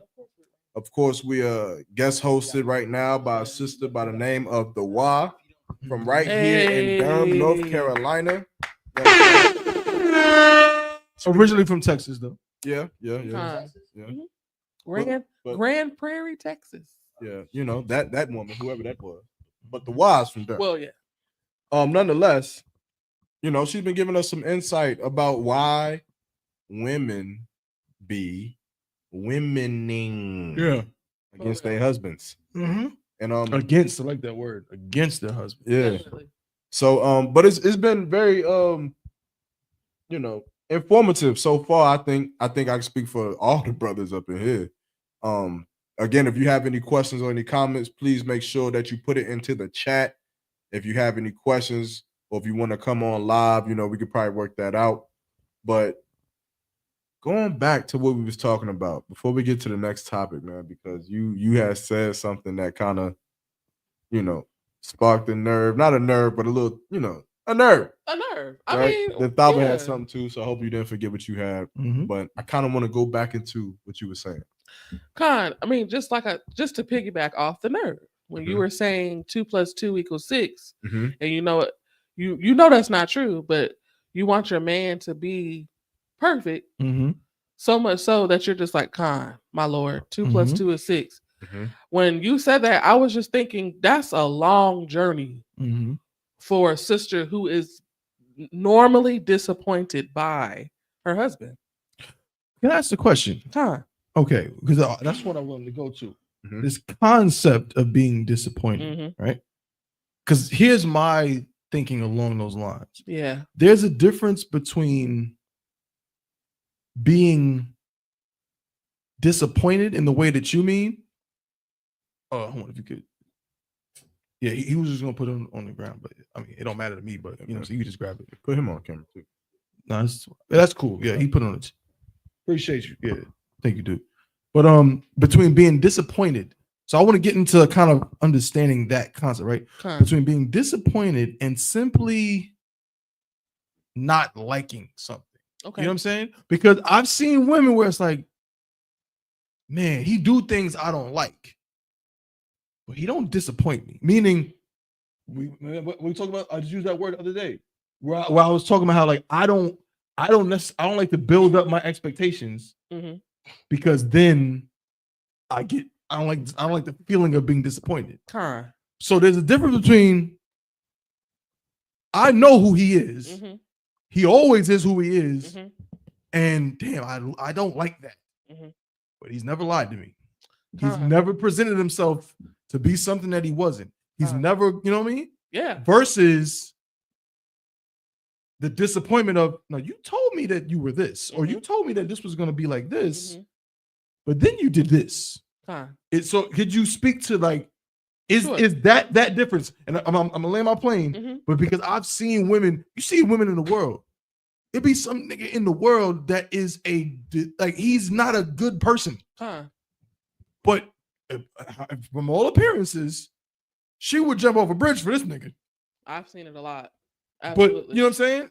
But then it ain't and sometimes in the truth, it's like it ain't quite like that. So do you think it's because sometimes brothers have a tendency, or not just in the truth, but just it can happen that a brother can disappoint a woman so much where it's like it's not so much that I want to make you weak. You've shown me something. And now when you try to play this game like you Mr. Tuffy, it's like, nigga, like come on. Yeah. Is that what it is? I think so. I agree with you that not liking something and being disappointed are two different things because the control is different. Like when I think it's the responsibility of the person who's been disappointed. Right. If you know that this is how this nigga is, you keep it pushing. Yeah. But when you have certain expectations in your marriage and in your relationship, and you voice those expectations and you voice those opinions, and you're not heard out, which is a big problem for women when they don't feel heard out, they chalk it up to just you're disappointing me, really. You know, I'm trying to communicate this with you. And like, just to stay on the main topic, this is the bottom of the iceberg.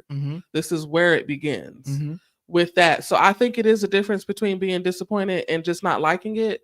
But I kind of feel like those are kind of the same thing to me. Yeah. Not liking something and it just be disappointing that I don't like that. Right. The reason why I ask again is because, you know, it seems like if a person is just okay, no one is going to do everything that you like, but there does seem to be like a level where, because I've seen some of my Adawanyam do it. Well, I've seen the reverence that their ribs have for them. I've seen the respect that they get. I know for a fact that a rib does not like the fact that her Adawan is in goddamn a different coast every week. Absolutely. In a state. Oh, you're not going to see me for the next 2 weeks because I'm going to be in Puerto Rico. I'm going to be in Dominican Republic. I'm going to be in Canada or whatever. I know she doesn't like that. Right. But it can't disappoint her because you know who he is.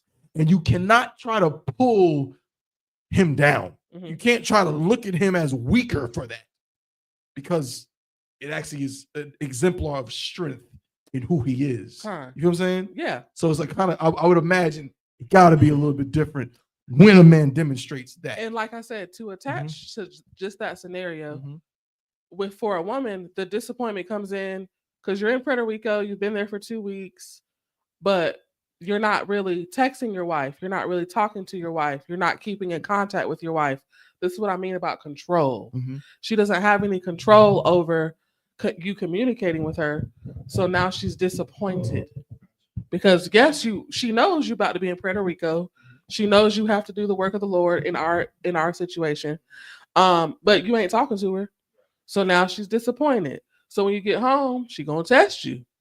She's gonna test you. She's gonna, because you've disappointed her, you've upset her.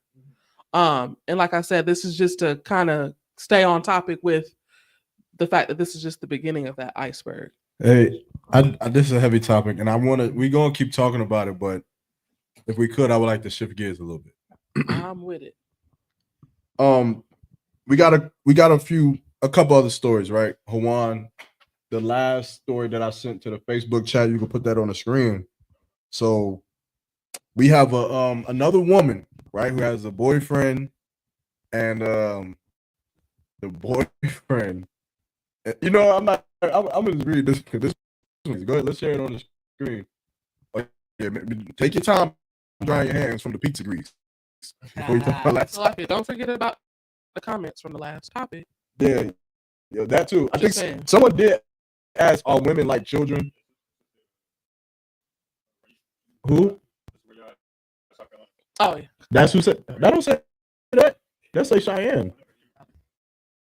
Oh, my bad.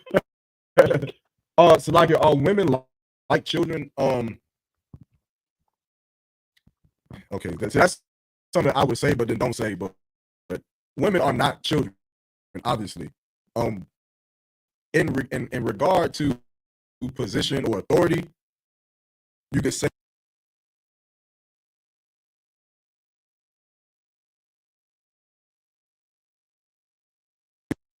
as far. No, it's not too no. I told you gotta be careful with calls. You know, we good. They can hear you, but it's just the camera. And you gotta switch the audio back. I'm just wait. But you know, so in regards to the children thing, yeah, that's just pretty much how I would kind of put it. Unless you piss me off, then I'm gonna tell you exactly how I think you acting like a child, right? But wait, hold on, where you going though? Like, we need the thing on the screen. You gotta look, the camera gotta be taken out and put back in because it's not coming back on. And this audio is correct. Yeah, no, yeah. What kind of pizza y'all got, man? Hold on. Delicious pizza. I mean, sweet and delicious pizza. What you say? Is it nice and sweet? Nice and sweet. No, Makawa, no, on the laptop. Are you a charger? Yeah, 15, like a C charger. She left my bag. It's a gray bag over there somewhere. We're back live on CBP. We've been live, yeah. Nonetheless, I'm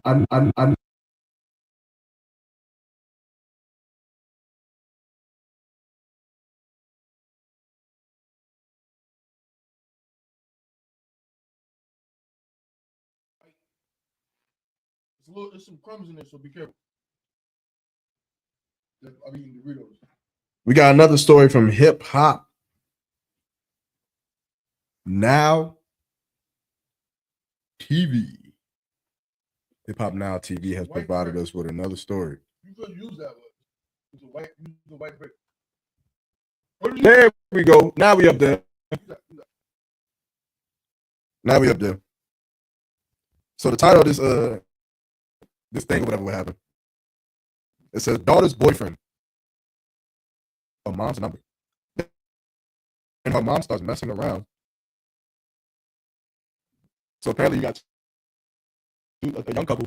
They together, he with her and her with him. And the nigga is, you know, Mr. Snoop. Nigga's like, yo, what's your mom's number? I'm gonna talk to your mom. Blah, blah, blah, blah, for whatever reason. He gets the mother's number. And he starts, I ain't gonna say he starts, because who knows? It could have been the mother who started. Yeah.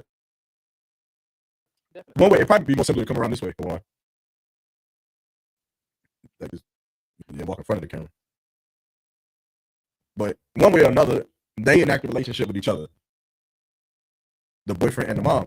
So now this story right here is funny. There's an audio. I don't know. Can they hear what's on the laptop if you play it?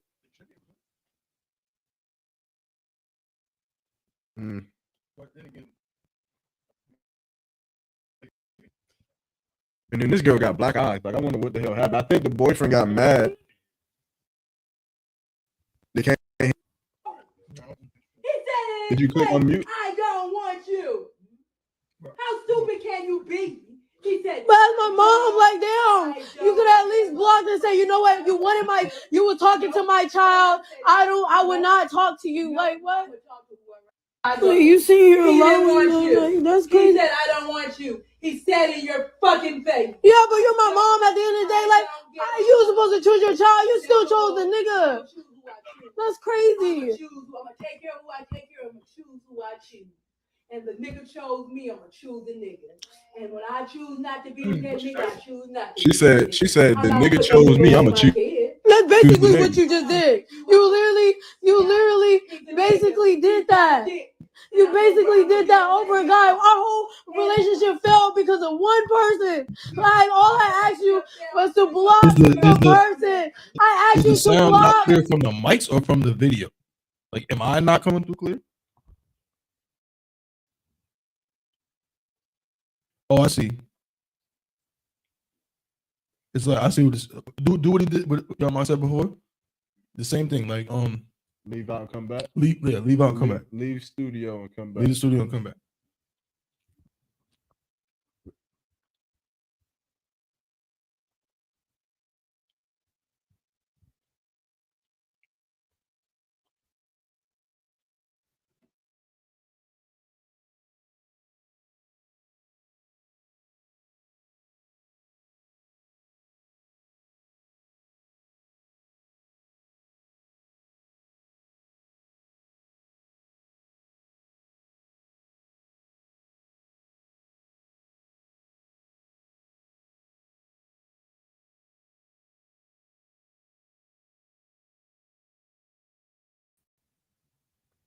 And then your share screen back to present.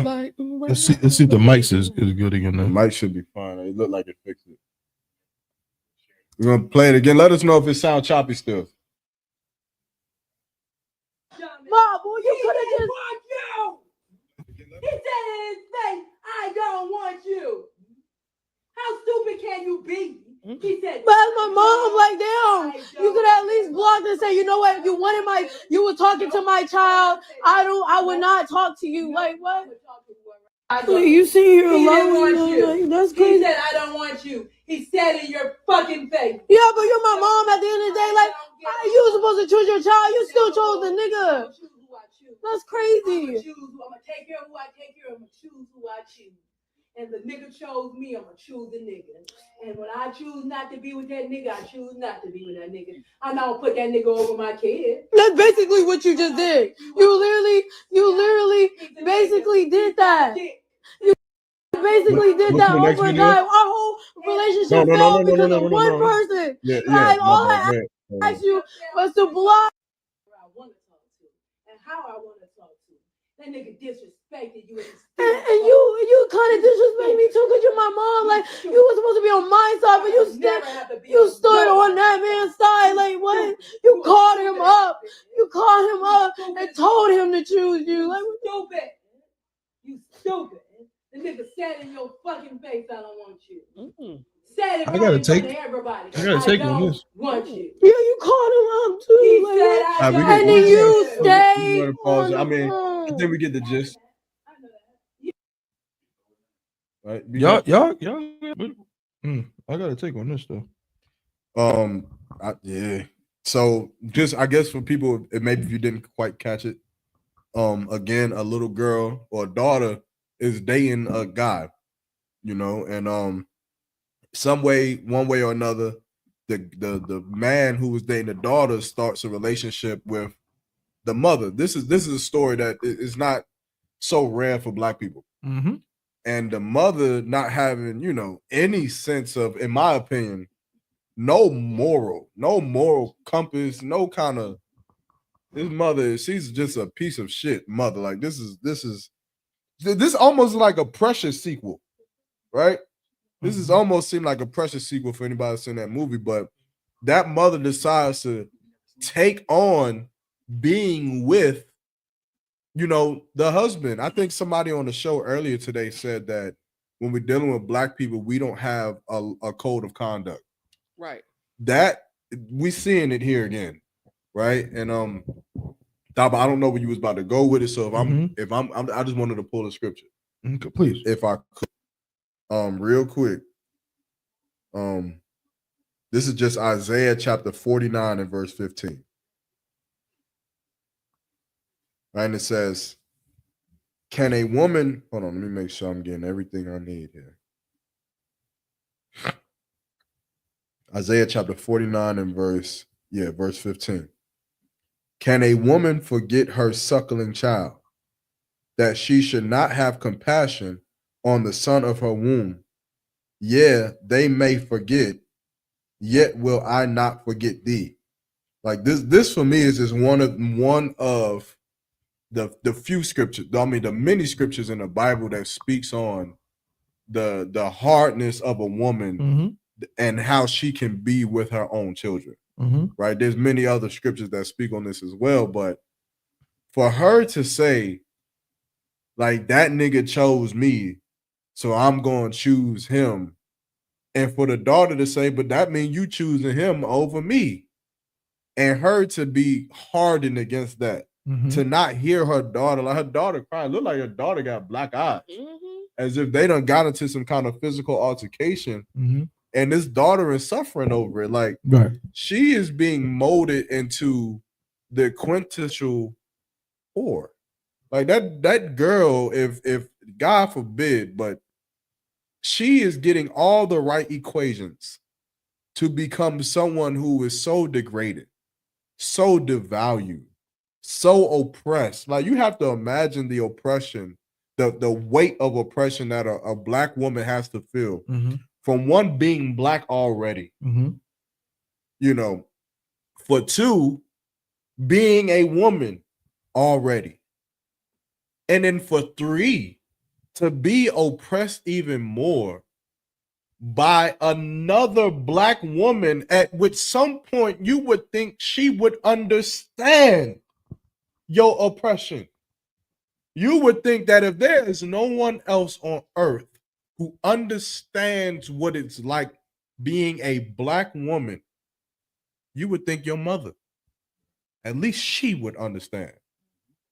And so to be oppressed by even her, that type of oppression, like that weight, like, I feel like only, and I hate to be cliche, but I have to say this, but only Commander General Yohana today's time can lift.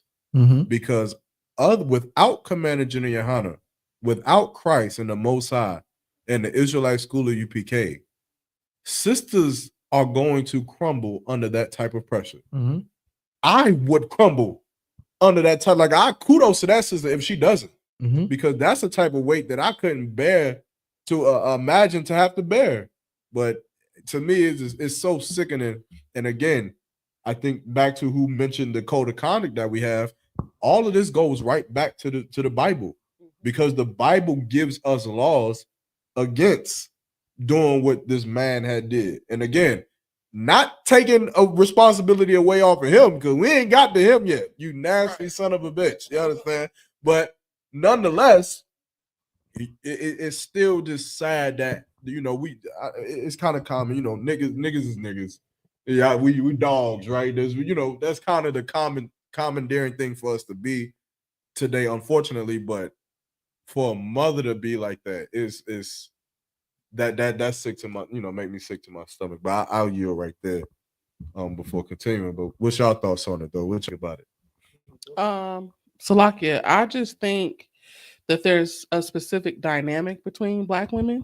And it definitely stems from jealousy. And a dynamic between a mom and a daughter, especially when the person who's being disrespectful is the mom, I just think is chalked up to jealousy. She's of her daughter in some way, shape, or form. So she's gonna snatch what she can when she can. I know a lot of women whose mom have had sex with their ex-boyfriends or their current boyfriend. I know a lot. I need more than these two hands. That's how many women I know. And I think, like I said, I think it just stems from jealousy at the end of the day. From the mother. From the mother. Like the mother jealous of the daughter. Yeah, I mean, because she don't got no man. She don't have a man. Do you think it is also like a part of like the youth thing too? Like maybe a mother's getting older, maybe not as, you know, youthful anymore. So she's looking at this young girl She getting all these. She kind of fast. She out there getting all these guys and different boyfriends every month, and even older niggas with money is wanting her. Oh, nigga, she getting tricked on. She getting money, you know. So I'm gonna put it to you like this: most Black women who are mothers and they're older had to sacrifice their life to raise that daughter. So they probably had them young, probably was a single mother, had to sacrifice, give. And so now she's feeling some type of way. And, you know, this daughter, she's fast, she gets a lot of attention. She wants that same attention, but she just gave up 20 years of attention. So it's like she's not getting a return on her investment. Yeah. So she's gonna teach her Absolutely. a lesson. Like, you think you fast, I'm gonna show you what the world is about. I'm gonna go have sex with your man. Yeah. Yeah, I'm gonna show you. And it happens all of the time. That's the other part of it. I would like that. I'll be thinking like in situations like this where it's like, now again, it's wicked either way. But what if a woman is thinking like, oh, so you think you hot shit, right? You think you hot shit because you young, you perky, you full of energy. I'm gonna show you just how ain't shit niggas are. I'm gonna take my old ass in there and watch what I do. Watch what he do to me, just because I gave it to him, just to show her. You aren't nothing. You nothing, just like I ain't nothing. Exactly. You a piece of meat, just like I'm a piece of meat. And if any of us give it up, the nigga gonna take it. I think over somebody, Shaw just said something. He said, "Do you think it's a cycle, as in the same situation happened to the mother?" I would have to be inclined to say con, in the sense that, and you brought up the movie Precious. Now that's to me a terrible movie that or Holiday Heart. Never watched. That's yeah. I'll never watch Precious again. I never will. If you go back and look at that mother's childhood, I'm not saying it's going to look exactly like Precious' childhood, but there's probably some overlap. So it's very plausible that this mother, they probably either the same thing happened to her, or since she was young, she probably got taken advantage of when she was real young. She has probably been reminded that men ain't ish all time. And so, like, now you heard the way it was almost like she was mad at the daughter for caring so much about this dude. Like, he told you to your face that he don't want you. Yeah, she said what's the wrong nigga with told you? you to your face, right? Like, So it's like, she was I'm mad. not saying I agree with that, but it does seem like it's a cycle, and a lot of times these women be older and bitter, and they say, "Listen, I'm getting older, but now I got an opportunity to feel young again. You know, this younger cat to feel like I still got something." You know what I'm saying? And I can kind of show my daughter, like, listen, these dudes gonna do what they do anyway. Yeah, so you need to just you need to stop all that crying, girl. You know what I'm saying? I saw the scene in Precious. Yeah. When they were in the office with Mariah Carey. Yeah. And the mother says, "Who's gonna love me?" Right. Like, that she shit, said that. That shit run deep. That was a crazy part. Can we? My bad, but can we get some of the comments real quick? But, I don't know. This seemed like a lot. It was just general comment. It wasn't a question. I can't see, but it's in lengthy. I'm gonna say Salakia. It's like what's that? Diary of a Mad Black Woman. When the mother ended up saying that basically she wanted her to marry that guy because of her or something like that. Was it the same movie? Tyler Perry movie? Yeah, Grit Ball. That's what it was. It's I think Diary of a Mad Black Woman. When the dude ended up getting in a wheelchair, get hurt. Yeah. So basically, it's like that mother in that movie. She was basically living vicariously through her daughter. Right. That she wanted her daughter to marry somebody that abused her for her cause, so she can get money or something like that. One, I don't watch them, but yeah, it was Toy Story. Yeah. One of them things was Tyler Perry was everybody's abusing black the women. Same thing. The sister is experiencing right now. Right. The same thing. Her mother is just living through her. Right. She taking like little moments and say, "Oh yeah, you should be." That's what men gonna do anyway. They're gonna, If we could, I have one more thing to say on this.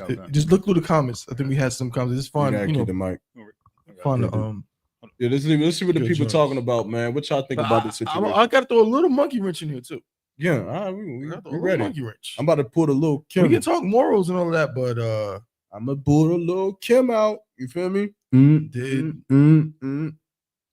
right, so go ahead. Sister Miriam said, "Damn."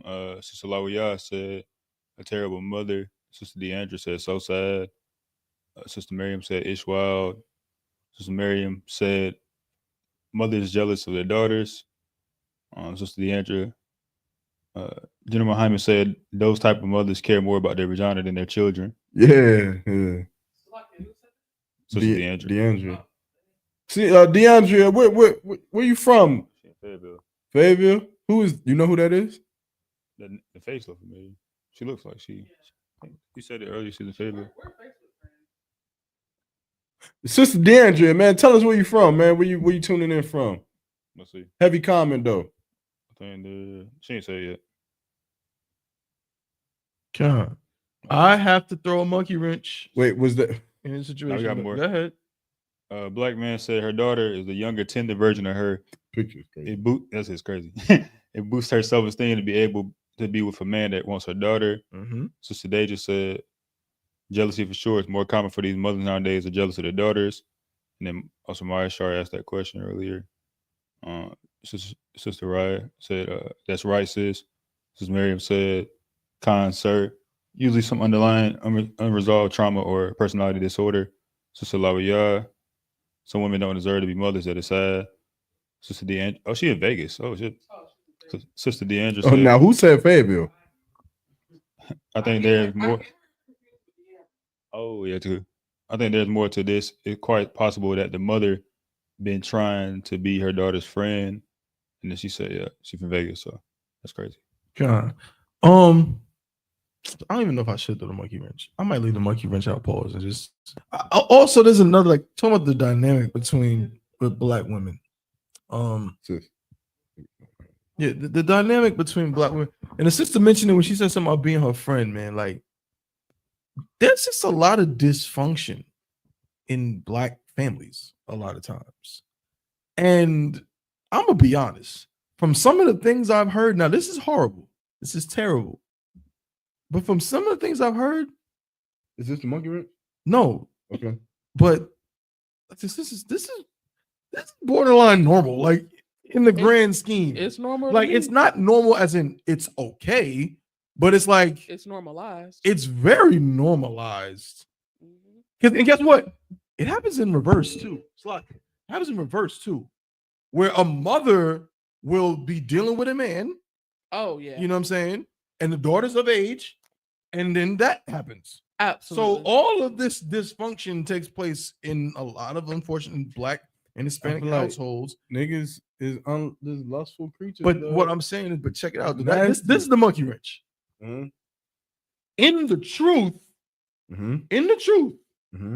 we can say with our chest out, this is disgusting. This is nasty. This is wrong. People in the world, I feel like they don't really have a leg to stand on. Now they can say that she's loyal. They can say that, you know, oh man, like of all the men, they can say that. But at the same time, none of them did anything illegal. I think okay, it's not like what about where's the love is love crowd? Okay, where you can love whoever you can. How many get movies you watch where the girl is obviously cheating on her husband or something? But I love, and that's the premise of the movie. I get what you're saying, but I was like the monkey wrench to that is that like they're still seeing it as like for one, the boyfriend is cheating. That ain't go ahead. The boyfriend cheating. But no, that's not good enough. Because again, Titanic is a movie about a woman cheating on her husband. No, I get it, but there's certain exceptions, right? But in the commonality of the black community, a man cheating is something that is looked down upon. It's not a man cheating. Yes, so that's why I'm saying with the man dealing. But with that's why I'm looking at it from the woman's perspective. Her boyfriend cheated. How come it's not just like how Stella got her groove back? No, I'm saying, but her boyfriend cheated on her with her mother.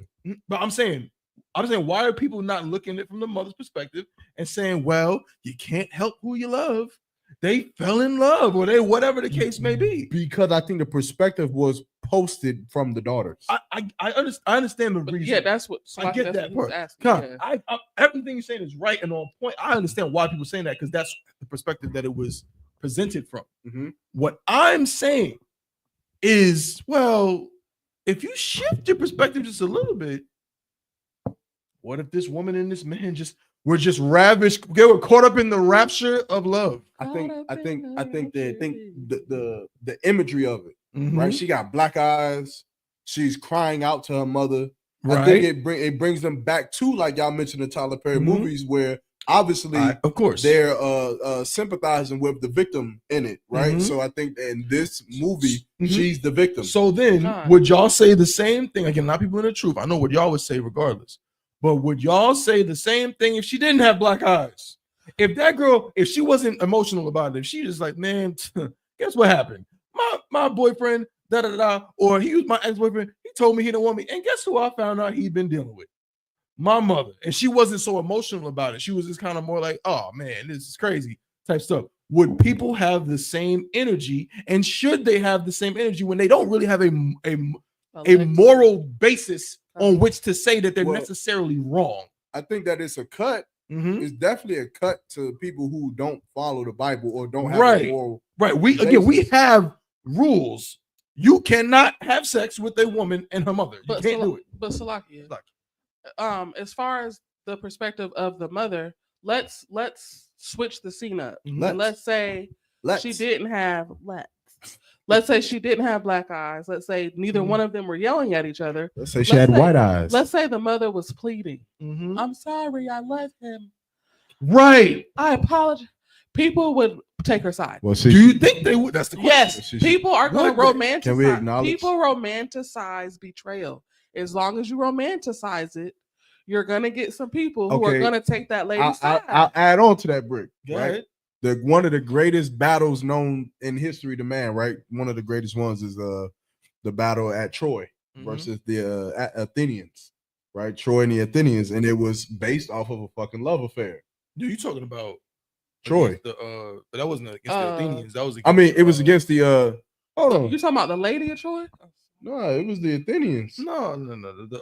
Who were they battling against? Troy was a city. It was the Greeks versus the city of Athens. No. It was Hector. Hector, you're right. And Hector was not a Macedonian. He was It wasn't Macedonian. It was like it was with the Greeks in the city of Troy. But it was against who? Who was the city? Like Hector, it was what? Was it not the Athenians? The war's origin lies in the abduction of Helen, wife of Menelaus, the Spartan king. No, they weren't Spartans. What was Helen? Where was she from? That's Greek. Hold on. Who said something? Was it Maya Shaw? No. It wasn't the Spartans. It wasn't the Spartans. It was not the Spartans. Hector was not a Spartan. Remember, he wasn't Greek. The Spartans, but see, I know why they would say the Spartans, because the Spartans and the Athenians were kind of close. Yeah, they fought with each other. They're city states. But man, with Troy versus who, man? Yeah, but it was Ellen of Troy, but they were the name of them. They were something else. They were not Persian. They were no. The Medes, bro. That's the same thing. It says the Greeks and the city of Troy. But Troy was the city of in what? Okay, but I think it's saying that because the Greeks have brought many people like Achilles from different Greek city states. Yeah, it was it was modern day Athenians, Turkey. right? It was the Athenians, nigga. Bro. I know it, bro. I knew it. No, yeah, I was right. I was right, nigga. Say, read it for him. It says, did Athens win the Trojan War? Told you, nigga. And it says the Greeks won the Trojan War against Athens.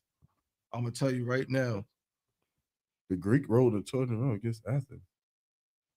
I'm confused in the mud. No. Is that two different wars? The Trojan War is what I'm talking about, because that's when they brought in the Trojan horse. Right? Cassandra, no. It says the battle. I cannot remember. I give up, but because it was about Paris, the wife of the Spartan king Menelaus, by the Trojan prince Paris. The key element of the story is Greeks' ultimate victory, but accepting a wooden horse infiltrating Troy to sack the city. I could have sworn it was the Athenians, man, but nonetheless, bro, this is making me angry. But go ahead. You know, one of my great. I always want to go to the Thermopylae in Greece. I want to see the hot gates. Like, that's one place, one foreign country I want to go and visit that site. Nonetheless, that was started off of a love affair. And I think a lot of people, they like sided with the Trojans. Anatolian. What is that? The Trojans were not Greeks, but rather an Anatolian people who were allied with the Hittite Empire. No, that's not correct. That is absolutely correct. The Trojans were not Greeks. I didn't say they were Greeks. That's what I'm saying. But it wasn't Athenians versus. Bro, I've never in history heard of no Anatolian nothing. So like this one says the two sides of the Trojan War were the Greeks, also called the Achaeans. Whatever you say that. Achaeans. The Archaeans. And the Trojans from the city of Troy. But the Trojans were like Hittites or something else. Okay. Basically, it's like modern day Turkey. But we're not talking about the Trojans, Why though. wouldn't it just say who it was? You brought up Troy. But we're not talking about the Trojans. I mean, I was trying to remember it was Greeks versus who, but I knew Trojan. I knew they were Trojans. There was another word, another name for that race for that I was trying to remember. But go ahead. No, swear. They all dead anyway. Point is that I feel like a lot of people would side with Troy in that battle, even though Paris, that nigga stole somebody's wife. Like, if you think about the story, that's some crazy shit. Like, how you gonna be married to a man and then some blue-eyed devil walk up in here and then now he's just so, I don't know, magnificent that you are and that even watching a movie, it burns my soul, bro, because I can only pray to have that much love for you. That nigga. So you telling me that my children, my babies, my mom, my elderly father, my grandparents, my friends, they are all about to potentially die because you want to steal another man's wife? I love you, bro, but I don't know if I love you that much. Right. I think I'd have been at that whole like, nigga, if you don't change your mind right now, I'm gonna grab him. This nigga's going out the fucking gates. Right. Fuck Paris. That nigga go defend your wife. Then the fact that he didn't even fight. Oh, he was a coward. Yeah, like that. Remember he crawled back. Yeah, nigga, and grabbed his leg. Yeah. Yo, bro. I'd have kicked that nigga off and some shit. Bro, that was crazy. But the point is that people sympathized with Paris. People sympathized with Troy. And because again, love is love. You can't, like you said. But I feel like if you look at it from it, like y'all are pointing out, if you have a new movie and you redirect it and you focus on Menelaus and how he went through a whole lot of shit. He got promised this woman. This is his woman, and someone comes and steals his woman. He doesn't know that this woman is being in love with Paris. He just knows his woman got kidnapped. He going to war to get his woman back. And that's all he wants is to get his woman back. Right. I think that people would side with Menelaus because it all depends on the director's cut. Absolutely. How do you see it? So I'm just adding that to what y'all are saying. Though. I just think because with that particular thing, I think a lot of women are so sensitive to that. Maybe because many of them have been victims to it and so on. I can't see a lot of women siding with the mother. But just to be clear, I'm not saying in any way that woman is absolved of any wrongdoing. You know, I would hope that even a person in the world would know just morally, you know, there's boundaries. I'm saying this is a boundary you just don't cross. You know what I'm saying? Like you don't. Come on, man. You know what I mean? That's like that's messy. That's super messy. Like, you know what I mean? Like, damn, are you that hot in the pan? And I'm gonna land my plane here, but that's a big one of the biggest problems I think in the Black community. I'm gonna say this word. We too goddamn horny. Yeah. Like we are so over sexualized. Like it's like again. When I say over-sexualized, I'm not talking about the relationship between a man and a woman who are together. No. Get in that bedroom and do your thing. Get down. But we have almost this.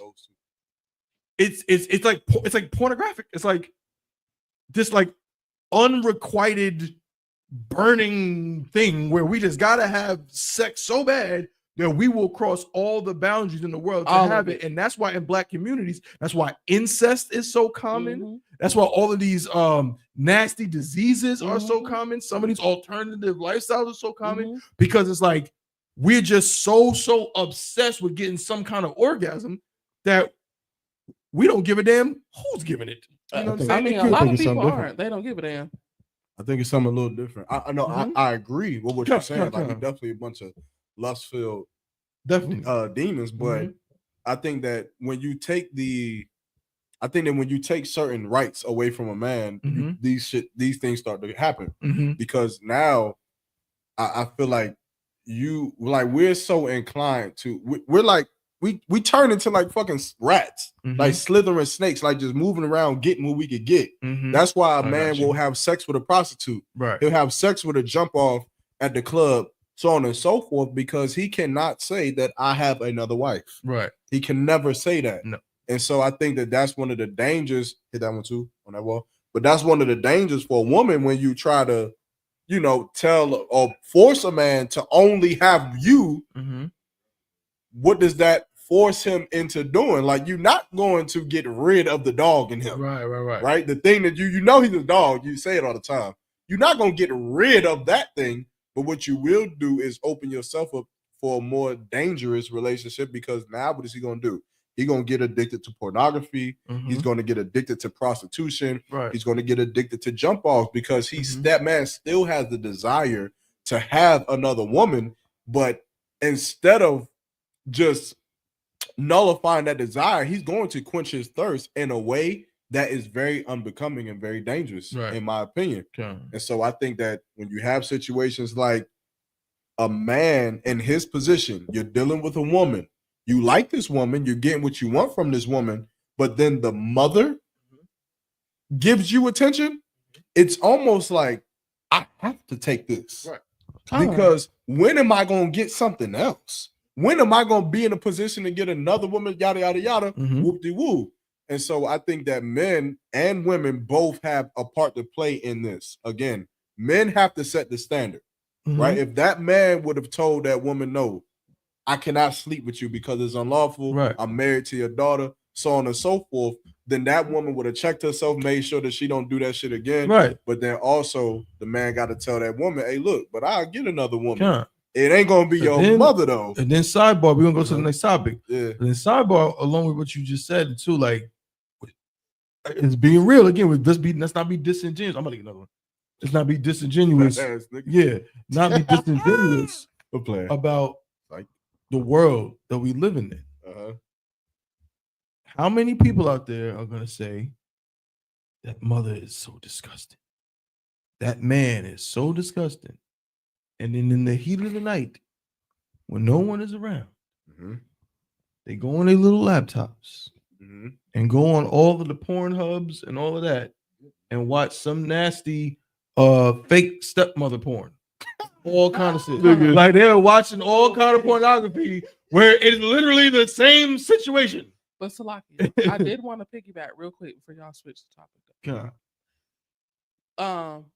The daughter, because this happens a lot too. We skip this part.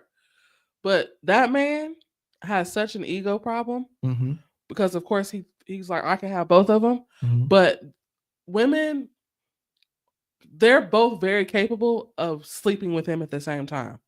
That daughter is very capable of forgiving him and still being with him. And then he'll be with both of them. So he'll literally be sleeping with the mom and sleeping with the daughter at the same time because the daughter is going to forgive the man before she forgives her mother, and she's going to end up sleeping with him again. That's also very common. Yeah, and I think that's that. We ain't gonna get into it. We can talk about it again at some other time. Again, it's always the tip of the iceberg, right? We got a couple more topics we want to talk about. We want to get into. We ain't gonna talk about the $800 one, man. But let's see. We got which one I want to go to. Woo! I'm gonna ask y'all a question, man. Y'all want something a little bit more light? A little bit more heavy. Which one y'all want? You say heavy? Say heavy? But one, what you say? You got so heavy, baby. I want. I'm done fucking matter. So y'all want something more heavy? I got a question, right? It's a question that's posed to everybody, and I think it's more or less befitting for women to be asking the question. But I have a question nonetheless that we're gonna discuss. We're gonna talk about it here on the CBP. Shout out to the Chainbreakers podcast and everyone in it. Pause. All right. So we all know, man. You know, we live in the same world as 2025. We got social media. We got clubs. We got bars. We got wives, and wives got husbands. We got the truth. And in the truth, you know, brothers have women and they expect their women to conduct themselves a certain way, dress a certain way, speak a certain way, carry themselves a certain way, be righteous and be holy women. You want your sisters to be holier than the Sabbath day itself. You know, and that's what we want. That's what we require. You said so yourself earlier. You said Mahayar you couldn't talk to him if you were smoking. That's the standard. But now the question is this. With social media and clubs and shit like that today, why would a man that's in the school, in the truth, who requires so much diligence, so much covering up, so much respective speech, so much law abiding, even entertain a woman that is dressed half naked in the club? She dressed half naked on Instagram, half naked on Facebook, half naked on Twitter. She is cursing up a storm, celebrating holidays, sleeping with all kinds of men. But yet, you don't want your woman doing those things. So what in her do you find attractive enough to go and pursue? That's crazy. Hey, hold on. What's what? Got me. That would have been good. Damn loud as hell. That would have been good if you'd have did it on time. You said this is a question a sister should be asking? I think my answer first. Yeah. Why?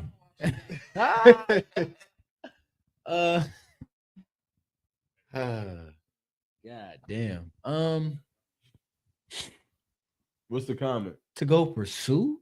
What's the comment? With the I mean, like Shago. Who the comment by? Black man said, I mean, shit, I can find her like that, but she can't stay like that. Oh, the black man let us teach. No, I'm playing black man. He got a great point. You just he bailing you out, Michael. Why? Come on, answer the question. The water. But you hold on. Who is that? Daniel Atkinson? Love from Kansas. Oh, hey, shout out to K-Town. K-Town in the building. Yeah, what up? What up, Dan? You said who? Dane. What up, Dane? Shout out from K-Town. What else they got? I seen they seem like they talking. What's the next one? Cheyenne. Men like to flip women. Whoa. Oh. Hey, yo. Don't give him no ideas. Let him answer. No. He said read the comments. No. I thought it was something else, but go ahead, Michael. So you saying yeah, you can just talk. Like you don't gotta be up on it. You don't gotta be up on it. You saying basically as far as pursue or like why we attracted? Like rephrase that cold question. Like why would you pursue a woman? Like why would you be why would somebody catch you in the club talking to some woman over there by the bar and her left and right booty cheeks is out? And that's something that you would require of your woman to not do. You don't like that. You disgusted by it. Then why are you then attracted to it as well? The thrill of the hunt. I'll be capping if I don't say. Hold on. What they say? What they say? What the fuck? I don't know. P, yeah, it's Mufasa. Aaron Pierre is Mufasa.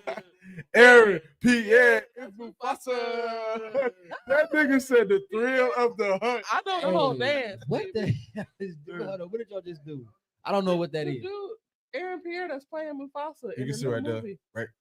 Have you Right seen Mufasa the Lion King? The dude who played Mufasa? Whatever. Oh, Rebel Ridge. Yeah, Rebel Ridge. Rebel When he Ridge. was, that was a dumbass scene when he was riding behind the bus. But he was beside like, the bus. nah. But he caught the bus though. He did. I But mean, him- and he got to talk to his cousin, make sure everything was locked in. That's what he's talking about. Okay. Well, shit, I'm still kind of out of tune, but the thrill of the hunt, man. The thrill of the hunt. I do be on TikTok, ironically. I do. Well, it's all over TikTok. Okay, never mind. I haven't really either. Yeah, okay, I'm not out of tune. Maybe y'all on a different. All right, come on, Mufasa, man, with the hunt. But the thrill of the hunt, man. The thrill of the hunt of like knowing. I don't know, man. It's just in me. It's just in me. That's just how I am. I like to like pursue women that like, I like to pursue women like that to see like, you know, if I can change them, because it's like the challenge to me. It's Wait, like, okay. Before you said that the thrill of the hunt, you said it's just like, when you said it's just in you. Yes, because I love beautiful women. Pause. Wait, so like, okay. Bad talking. Terrible timing. You got to get it right when he said it. Don't worry, we're gonna work on it. Hawan needs more training. But you said you just love beautiful women. I love beautiful women, and sometimes beautiful women like to dress half naked. That's all cool. That's a heavy point. Shit, am I lying? Am I lying? But Salakia, so when you see her with her booty cheeks out, you're still thinking, "Oh, this woman's beautiful." God. Okay. Hell yeah. Hey, I'm not gonna lie. Yes, I'll be like, man, yeah, she's fine and all that stuff. I just realized, like, damn, in my mind, and all honesty, I'm like, damn, she's a whore though. That's all. It's me. I'm like, damn, she a whore. I'm like, damn it. Okay. Salakia, is her booty cheeks being out the reason you go and talk to her? I know it's really the face. Okay, because everybody different now. Huh? I know. No, in all honesty, now for me in the club or a bar scene, if a woman got her booty cheeks out, I'm thinking like this woman probably fucked any guy anytime. And I'll be like, no, I'm good. Because her first thing, buy me a drink. She probably be drunk as hell, want you to buy a drink. I'll be cool on that. So I'll be like, okay, I'd rather pursue the woman that, you know, she ain't necessarily dressing modest, but her ass ain't out, you know. Her stomach out, her titties out. Maybe her stomach out. Okay. Maybe her titties, but not no wearing booty cheeks up there. Because then 9 times out of 10, I'm thinking like, how many men has tried to talk to her right now because she's showing herself like openly available, and all it takes the right guy to buy her enough drinks and taking her home. God. But she's wearing the booty cheeks because she knows that's gonna get the men's attention. God, hell yeah. I mean, you a woman. So men validate women's sexual deviancy because they give them the attention they're looking for dressing like that. God. So that just goes from his question: why would you pursue a woman who's dressing like that when you wouldn't want your own woman to dress like that? Because I want my own woman. Because one, I'm not with that woman yet. That's right. So if I'm not with that woman yet, as of right now, she can do whatever the hell she wanted to, dress how she wanted to be. She doesn't belong to me. Now, if I slip up, say drink with her that night and all, and then fuck her, that's like, oh well, okay, that's my rib. Well, we got to fix that. How many times did you slip up? How many times since I've been in the truth? No, please. No comment. I plead the fifth.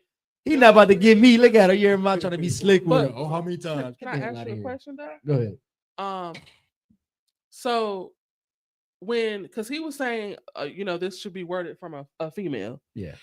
If your woman asks you, why are you talking to this girl that was in the club with booty cheeks on when you wouldn't allow that to me? The way you just explained it is better than saying it's none of your fucking business. Like when you're trying to get someone to understand why you're doing something, it should never be it's none of your damn business. Oh yeah. Now, not never, but in this instance, if there's a don't do that. No, don't do that. No, because I'm learning that this is CBP. No, you can say whatever you want to say. No. He's right. No. He's because right. because when I say never, I mean, in those types, when it's time to teach your woman, Okay. I think you should never say it's none of your business. I think you should be honest. Like, I liked what I saw, and I want her to, be with me. Okay. Instead of saying it's none of your business. So that all depends on what type of marriage you're in, because we've been honesty, and this is just $100. Some of y'all women can't handle the whole hardcore honest truth. That's so true. But if we can't handle the truth, then why do you think we can handle our man talking to a woman that's dressed like a whore? So if we can handle you talking to a woman who's dressed like a hoe, and now you're about to go sleep with her and she a rib, then why we can't handle something you don't want us to hear? I think that boy got something to say. If I could, I mean, this is how I see it. I mean, I feel like a woman can't handle a man dealing with another woman if she is dressed in a white sheet. Like, it don't matter what, like that goes back to something I learned from this dude, right? Like, I learned in life in general, but like, hey, learn it from me. I just know this, understand, but not trying to drag me under the bus with him. Not on this topic. I learned this from you, nigga. Not on this topic, but just this idea of looking past the intention. Yeah. A person asks you a question, but there's something behind the thing, behind the thing, behind the It's thing. the spirit behind it. So if a woman asks me, well, why are you talking to the woman that had the booty cheeks out? I feel like there's something behind that. Like, you know what I'm saying? Like, I feel like it's trying to make you out to be a hypocrite. Right, exactly. You're not really asking me because you don't know. But you're asking me because you. So you since like there, you kind of, I ain't gonna say you messed up, but it's like, but I'm just saying that means you're playing a game, not you, but I don't mind. Meaning, I don't mind. right? But if the sisters, then let's play that game. Okay. If we're gonna play that game, then guess what? Don't try to front like you want me to give you the real, honest, absolute answer that is the truth. No, you're asking because you're trying to play chess. I'm gonna tell you to mind your fucking business, right? Because I'm playing chess. Okay, but. Wait. That one, he just ended the slate there. Hold on. Let's before we come back to it, Hawan, let us hear some of the comments, man. What the comments got to say, man? What they talking about in the chat house? Yeah, CBP, we work. Let's see. Some more mics. Make sure you donate to $CBP 1969. We're gonna keep upgrading our equipment. Jawada to everybody who donated so far. Y'all been doing y'all thing. This is why we're able to afford some of this equipment that halfway works. But if y'all keep donating, we're gonna get equipment that works 100%. What we got in the comments, man? Mr. Ray said, "Oh, you read it already? You read it already? Yeah, kind. Sister Rayana says you should because she don't know no better and will be a good thing. I think we kind of passed this. Like, you gotta go a little further because I think I think this from the last topic. I think just read like anything that stands out. Any important comments? You can click it and put it on the screen. That's fine. Okay. But you don't gotta read all of them. Sister Deandra said there's no guarantee she will change. That can be a huge gamble, but when it does work, that's a beautiful thing. Is this sister in the school? Deandra, are you in the school? You in the Israelite school at UPK, or you just tuning in? She had to salute, so she's shedding herself. Most high Christ. Shout out to Deandra coming into the truth out there in Las Vegas. Also, GP said because they actually like those type of women. Most high Christ. Sister Raya says the women in club easier to change than the Christian woman out of the church. Ooh, that's interesting. But the woman in the club is also in the church. Yeah. So he counted the same person. Yeah, them hoes be going to church on Sunday. They be praying to Jesus before they strip. And then Bull City 919 said dressing half naked doesn't make you ugly. It shows you your lack of self-esteem and morals. But I think that goes to the woman's point of then why would you want her? I mean, but here's the thing. Check it out. It'll be brief. I mean, she might be dressed half naked, but again, there's women that don't just have naked, but they smoke weed. Right. So if I'm gonna play that game, then I got to give the same. Well, so see, I ain't gave my point yet. I'm saying based on it, like, you know what I mean? Yeah. Like, if I'm supposed to shun everything because you're sinning out there, then I can't even talk to a woman. We can't forget Mahayar said that the Y couldn't even talk to him if she smoked cigarettes. I mean, not cigarettes. Oh, damn. Well, crazy. Okay, well, my mom used to smoke cigarettes. Wait. That's crazy. Yeah. My mom smokes cigarettes too. Yeah. All right, Sister Raya said, "We gonna make it." I want my husband to say, I want my husband to save these type of sisters, and even if he doesn't change her, another brother is capable of. She said she want her husband to save. I'm gonna be honest. You're lying. She want us to save these sisters. Sister, I mean, if you're telling the truth, that is a righteous spirit. I get that is such a that. I You don't gonna even pick 'em know. up. I don't even know if that's a righteous spirit though. To save the sisters?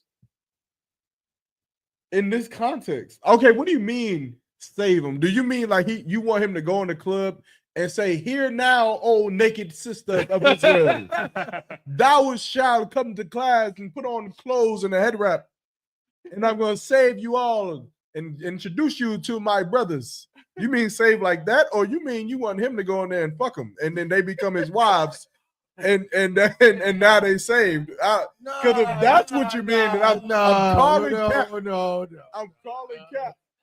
She's not saying like that. Hold on, Gonna- niggas. No, niggas, y'all not doing that. Nigga. Yes, nigga. Because the context of what we talking about is a man seeing a woman in the club dressed half naked, and why is he interested in her? No. What do you mean? No, that is the Let's context say- of what we're talking no, about. That's the context. Hold on. But what do you mean no? The reason why I'm saying no is because you're the qualifier of what you just said of do you mean you want him to go in there, see the woman with the booty cheeks out and fuck him? I gave 2 examples. That's not the only example I gave. That was not the topic. You see how when you just described the topic, you didn't say, "Oh yeah," and then he just fucks him. Yes, that is the topic. Okay, see, then that's hold on. Why is that not the topic? If we're talking about why does you as a man, why do you go to the club, attraction, see a woman, and then women don't have a problem with you going to the club and looking at women and saying, "Oh, she's cute. Oh, she's cute. Oh, she's attractive." The problem is that you go and try to get a woman that is half naked. Hold on, but what? Okay, maybe I misunderstood. Are we so just make it clear? We don't gotta go back. Yes, we do. So we talking about? Are you saying? So you're not talking about me going to the club? She got the booty cheeks out, and I talk to her, whatever. You know what I'm saying? She might be on some bottle girl shit or whatever, and she being nice, trying to do her job or whatever. But guess what? Maybe she do kind of be into me, and I say something that she like or whatever. And they say, I get the number. Now we talking. I say, I see you in there working, but according to the Bible, you're not supposed to dress like that. And she said, well, where does it say that? And now I'm asking. So you're saying you're not talking about that. You're dumbing it you're down a little talking bit. about booty cheeks out. You're not saying I clap that tonight. No, you're playing it safe a little bit. Okay. I'm saying this is coming from a woman's perspective. Mm-hmm. And from a woman's perspective, a woman is saying, why would you even give a woman in the club that's half naked your number? Like, what is the purpose of you? Like, why are you even attracted to her? To the sister's point, then I could save her. Having the number of priest and officer me could potentially I save know, her. because you get have sex with her that night. Or because she's gonna talk to me and I'm a teacher. You shouldn't be doing either way, what you just said is not saying this. He's not going in there to the club and saying, "Oh, naked women, come to class and meet my brothers." I agree. Ain't that not what I just said? No, you gave only 2 examples. No. He said it, but you only gave 2 examples. I'm saying, wait a minute. I don't think it's either of those things. I don't think when that sister said that I want my husband to save these types, I'm saying it's not hear ye, and it's not come with me, we fucking tonight. It's not either of those 2 things. No, it is the second one, because she's saying by saving them, meaning let's not say this a bunch of women. Let's say she said, I want my husband to save that sister. Mm-hmm. In what way? Meaning not he's just a priest and invites her to class and saves her by teaching her. Mm-hmm. She's saying, I want my husband to save her by, if he finds an interest in this woman, I am happy that my husband took the woman and had sex with her and saved her.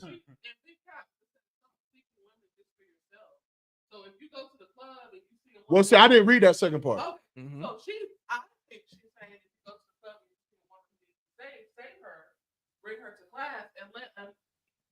But even if, maybe another brother will be able to change her. But even if that confuses me. But even if the brother is, the one pursuing her. She just said. I thought you about to announce the beard. We do got the Modelo's just in the room. The brother, even if the brother's pursuing, I know who one you about to read comments. No, real quick. The brother that's pursuing her it still doesn't have to be so diabolical. He still can save her righteously. in a way that we can't say that it's not. Again. What about damn near every sister Just in put it here right been here. I just saved put it by right here, dude. basically by some nigga who put some rod up in her. Now again, there was steps before, but yeah. You can't do that in my apartment because that lady downstairs is gonna start banging on the ceiling with the broom. For real? Say they can't where? Oh yeah, I know they're gonna bring it. They gonna forget it. They want that money. They still like it though, sir. She basically explained that she said it was basically never about the sex part. Mm-hmm. She's, Okay. Hold on. Damn, I gotta read it again. Let's see. Yeah, he's not planning sleep or sex was never been the topic.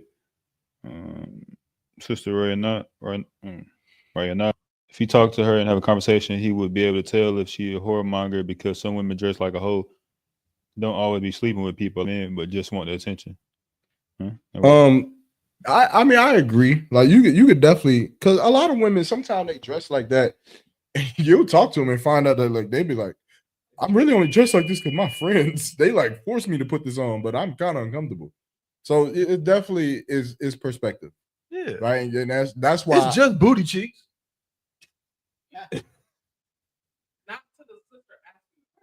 It's just booty cheeks. What's the big deal? Come on, man. That's all right. What's up? Hold on. Huh? Last comment. I'll say that last comment. That nigga said, you trying to booty cheeks? You trying? Yo, Mr. Reyes said something else. Mr. Reyes said something else. Hey, this is hilarious. Yeah, man. Black men absolutely. Judites, we love whores. I ain't gonna lie. You know what I'm saying? And that's a spirit that we constantly have to. I'm not gonna hold you though. Like I feel like there is some truth to that. I feel like no, for sure. We love whores, but it's not like if you can have a woman that is all for you, but you know that she give you that same excitement or that same feeling, at least to a certain extent, at the water. To a certain extent, I think that be what Black men that niggas be going for. But then even saying that, I can't even say that because sometimes somebody be dating these niggas during Valentine's Day, and y'all be dating these hoes, and somehow you still get left because you be cheating. I don't know. So I don't know what it is that niggas necessarily want. I know what brothers probably more or less need. I think it's I feel like niggas is like, I don't know, bro. I feel like it's something about. I'm not saying me now, but in life, we know what you be doing in life. As a Judite, I'm gonna get my back. I can attest. So, like, what does he do? I can attest that there's like just an attraction to like women who are just scantily clad. Like, I think most men have that anyway. Hell yeah. But I feel like as Judites, it's just bad to where like, you know what I'm saying? We just lose our marbles. We lose all sense of thought when a woman look. Wasn't there a story in the scripture where a dude couldn't even deal with? He was attracted because she was do me a whore. favor and not use that word that you used just now and just use a different word. What word? Just scantily clad. Just rephrase that and use a word, different word. Scantily clad. Yeah, just use a different word, please. What's wrong with that? Just use a different word. Can you say half naked? Thank you. Now I understand what you're saying. What? All right. Oh, okay. So, nigga, don't do that. Like you didn't just say scanty. I mean, because you know what it is. I mean, I'm gonna keep it real, bro. Yeah. But like as Judites, I mean, not every Judite. We kind of lazy. Judites kind of like things easy. Yeah. Judah is like like a simple. He likes to chill. He don't like hard work like that. Like, he likes everything easy. And I feel like there's a correlation with that and like whores, because every man like if you're a straight man who likes women, then you're gonna like what? Some breasts and some booty cheeks. You're gonna like the things that women have. But because we just like things easy and just given, it's like I kind of want the one that got the breast already out. Like, you know what I'm saying? I want that one. I want the one that got the booty cheeks. I don't gotta work that hard to get it. So I feel like that's kind of like the vibe that brothers be on when it comes to why they be dealing with whores. Less about the chase and more about it just being easier. I'm saying not for Aaron Pierre. Okay. Right. He all about the hunt. But I'm talking from the perspective of a black man, but I'm saying he's talking from the perspective of a priest, which is the question. Why would a brother who's in the school? Okay, because that was the question, right? Yeah. Huh. But we were just talking about kind of the, You know the dynamic of it. I yeah, get it. but definitely, yeah, I do understand where he's coming from because again, you can change him. Can I answer what I've heard the answer is? I've heard the answer is that we came out of the world the same way these women, y'all in the clubs, talking to about to come out. That's one way. That's one answer I heard. Another answer I heard is we're fishing. Another answer I've heard is she deserves to be saved too. That's your sister. So I mean, it just depends on who's answering the question. It sounds like you about tired of all three of them. So I think it just depends on. I feel like it just depends on who's answering the question. I'm just saying. No, my answer. You were a whore too. Okay. My answer. Mind your business. Damn, you see, also you're among one of those. Okay. Mind your business. Can I ask something? Mind your goddamn business. Mind your goddamn business. I'm so glad I'm here. Can we read another scripture too? You can do that after, yeah.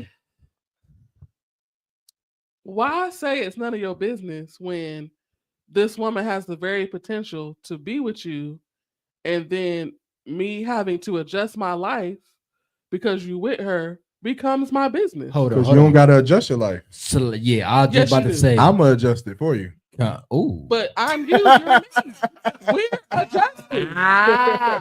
Little sprinkle there. What's up, babe? I'll get it. But if you about to adjust my life, then it's my business. Salaki, hold on now. Who? Read it, nigga. Kapash from Nata. Listen, if a captain say anything in his chat, read it. Captain Kapash said, "Can't consult women concerning women." That's in the Bible. I heard his steaks was terrible. Yeah, hey, hell, he said two things. He was talking about this right here. He said, "I don't love whores. Didn't love them when I was in the world, but allow a bunch of niggas to love whores."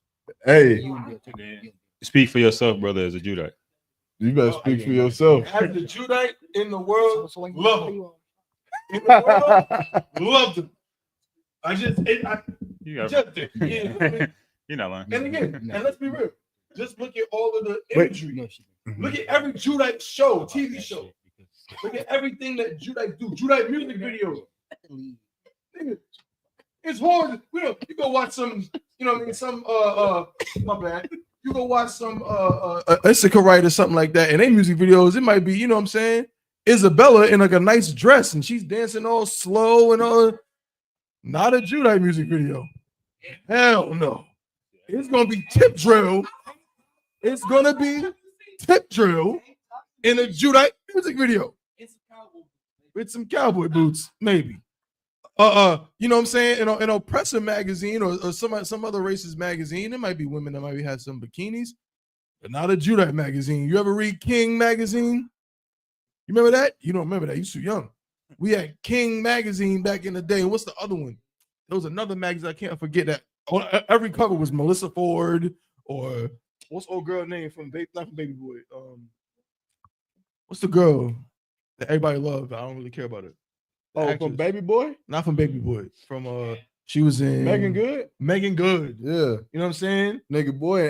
Remember Buffy the Body? No. You do know Buffy the Body. You see ACL.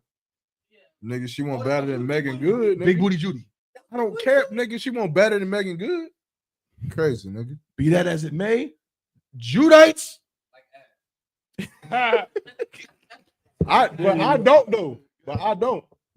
I'm a Judite. Cause you're rare. You're a rare breed. You're a I am a rare. You're a mock. Look. I'll accept that. The javelin. I'll accept that. And no, like you gotta hype him up. No, I'll accept He's the it. javelin. I'll accept that. He's Yeramac. Yeah, I'll accept that. Full of shit. Hey, yeah, swing the mic back. The scripture, right? Yeah. I just think this is funny. This is gonna sound bad, but I just think this is a funny scripture. Now, I'm sorry, women. I'm sorry. I'm sorry, women. I'm sorry. Y'all seen that the video? Mhm. I posted it out to it was like the old white man. He was like, "Be careful now, girl. I like you, but be careful." I don't remember this. You didn't see it? Did No, anybody I see didn't. this video? You seen it? Yes. That shit was hilarious, bro. Hell He was no. like, "Be careful now, girl. I like you, Yeah. but be careful. Now go wash the dishes." It was funny, This is bro. white man talking like this? It was a movie, but it was like some old English castle living white movie. I don't know what movie. It could have been Game of Thrones. Just some 5-second scene of the nigga saying, "Be careful now, girl. I like you." Why is he saying it like? Why is he talking like my man? Bro, I don't know, He's man. talking like the African dude.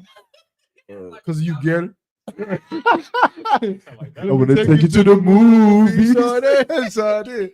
To show you how cool this shit could be. Get some popcorn. Hey, look, bud. Hey, look, bud. Hey, chill. Hey, relax. But nah, this scripture right here, I'm like, I mean, this is in all sincerity. Like, this it's not funny, but this, I ain't gonna hold you. Now, this is a funny, like, woman, like, scripture. Like, this is it. This is 2 Samuel chapter 6 in verse. Let's see. I started verse 12, and it said, "And it was told King David, saying, The Lord hath blessed the house of Obededom, and all that pertaineth unto him, because of the ark of God. So David went and brought up the ark of God from the house of Obededom into the city of David with gladness." So David had went to war, right? He went and got this ark back. He's bringing it back home unto his city, unto his people. He won the war. Verse 13, "And it was so that when they that bear the ark of the Lord had gone 6 paces, he sacrificed oxen and fatlings." That was our customs. So verse 14, "And David danced before the Lord with all his might," meaning he danced hard, meaning David started showing out. He got drunk. He was showing out. Nigga was going crazy, right? Where's Latrell? On the dance floor. That's where David was at. And David was girded with a linen, what is it, ephod? Ephod. Verse 15. "So David and all the house of Israel brought up the ark of the Lord with shouting and with the sound of a trumpet." So I'm just reading this so y'all kind of get the idea. It's a party going on. It's a big ass party, and David is that nigga, and him and his niggas is all partying and dancing and celebrating and getting drunk. Verse 16. "And as the ark of the Lord came into the city of David, Michal, Saul's daughter, looked through a window."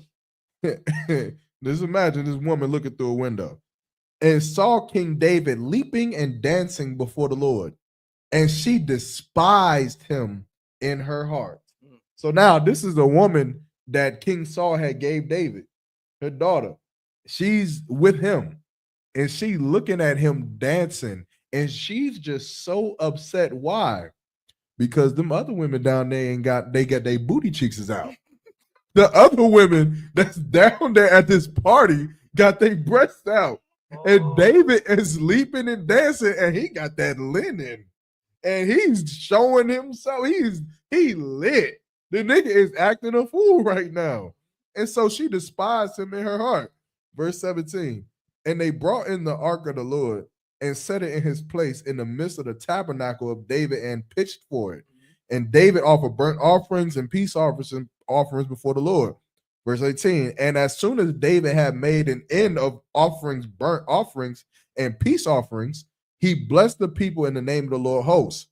And he dwelt among all the people, even among the whole multitude of Israel, as well to the women as men, to everyone cake of bread and a good piece of flesh and a flagon of wine. So all the people departed, everyone to his house." So they all got food and wine and meat so that they could all eat. Pause.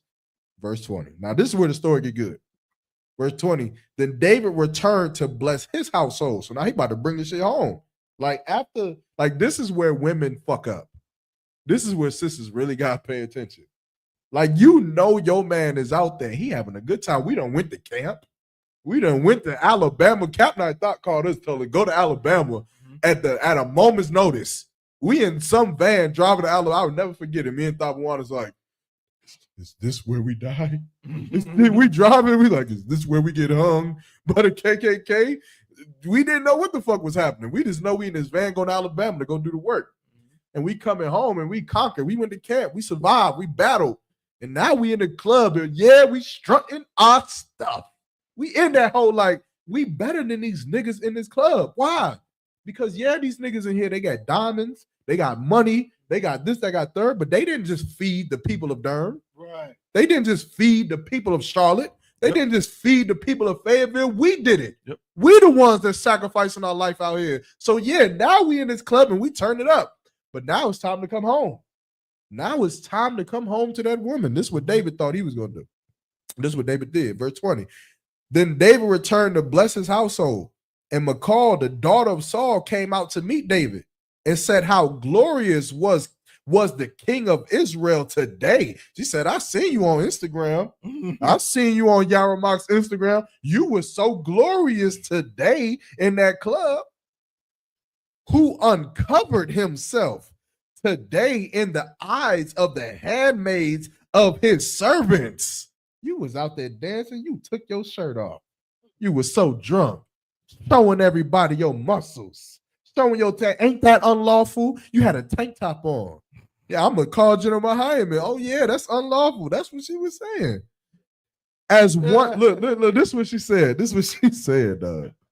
He said, in front of the handmaids and his servants, as one of the vain fellows shamelessly uncovered himself. She trying to cut this nigga. Yo, this bitch. So she trying to cut this nigga. Like oh my God. She plotted on him, son. She did. She looked out the window, seen her man happy and said, what? Like, bro, she couldn't stand to see him happy. Nigga was happy, right? So she said, you acting like them nothing niggas, nigga. Them other niggas you be acting doing like that the nigga shit. in the world. Isn't that what they be doing in the world? You supposed to be the truth. Right? Verse 21. And David said unto Michal, it was before the Lord. Meaning the Lord seen it too. Yeah. Like this is the crazy thing, right? Like a woman think that she gonna be the one to cast judgment on you. Right. Like if I went out there and fucked 20 bitches, if I did it, and you mad at it, if the Lord gonna judge me, he gonna do it. Because it was in front of him. That's right. The angel seen it. They seen me do it. Right. What do you think? You gonna behead me? She the private eye detective. Yeah, you the one that's gonna do she it. Gonna give the Lord a report. Sir, you didn't know. David said it was before the Lord, which chose me before thy father. Meaning the same Lord that I danced in front of is the same Lord that gave you to me. The same way you opened your box to me and you was giving it to me. The same way you was doing that, that same Lord that gave you to me, I danced in front of him today. That's right. And before all his house to appoint me ruler over the people of the Lord, over Israel. Therefore will I play before the Lord. Now, it sounds like y'all officers in the school talk about your ranking shit. You're like, I'm a 500. Verse 22. And this is about to end. And I will yet be more vile than thus. King David said, I'm gonna be more. You want to be nasty to me? You want to run your mouth? I'm gonna be more vile than you. And I will be base in my own sight. Meaning you want to be low, I'm gonna get as low can get. And of the maidservants which thou have spoken of, them bitches that got their booty cheeks out, of them shall I be had in honor. Therefore, Michal, the daughter of Saul, had no child until the day of her death. King David put her up in some castle and said, no sweat, you mad at you gonna come at me because of these women? I'm gonna go be with them and let them give me sons and daughters, and you'll give me nothing. My point is this: I feel like, sisters, sometimes you mistake your stead by trying to be in competition where no woman can compete. King David was coming home to share his blessing. You know what his blessing was? His blessing was that rod that he had saved up for you. That rod that you jealous that other women is looking at and you thinking that he want them and want to dance and this, that, and the third, something that they didn't have. He was coming home to bless his home. He had been at war. He was getting ready to put something on McCall. But you know what? She had to ruin it by being jealous. When if she would have said, my Lord, I seen you and you danced and them women looked at you gloriously, but they never look at you like how I look at you. Get in this room right now so I can do whatever I want to my dummy. Nigga. That's all she had to do. That's all she had to do. But she didn't do it. And I feel like that sometimes be the problem that we have in our nation. Jealousy. Come on. We got also Rock in the building. Hey, Most High Christ. We got some more comments though. All right. This is don't forget your point. Please. Sister Ryan said, less women are likely to not come to the truth, and that's almost like brothers have to choose to change whores. And then she mentioned this verse that you told her during the class, like I guess last year, I guess. Who is this? Sister Ryan, you remember she joined one of our classes when we was in East Carolina, and she actually asked a question and you answered with the scripture. It's like 4 months ago, 5 months ago. Oh. She had a Passover. Captain Kaposh said scripture heavier than a cardboard box of bricks. Hey, who you telling? Hey, no cap. And then Sister Ryan said, David go to heaven. Did David go to heaven? Ain't none of us go to heaven yet. We all in hell. King David right here suffering in hell with you right now. Right. But guess what? He will go. He will go. That King David gonna go to heaven. All of us gonna go at some point. That's right. But you better be worried about your seat when you get there. That's Questioning right. King David. I wouldn't do that. It's like the sister. You know, one count the water. Salakia. So, if a woman's thought process is, you know, you're at the club, you dancing on these women, you got their number, but you coming home to me, they're thinking you gave them the attention, but because you already have me and I'm with you, you're gonna come home and lay with me. So I think anything other than that thought process has to be taught. No. A lot of it does have to be taught because that's like women are like it's not like I'm not trying to make fun of women today because obviously everything that y'all learn in the truth, especially if you're coming in as an adult, is taboo. You have to unlearn. You have to unlearn all the shit. But the reason that these scriptures are so, even though we're making a joke out of it, is serious because there are scriptures like this that I could pull that I can make fun about brothers about.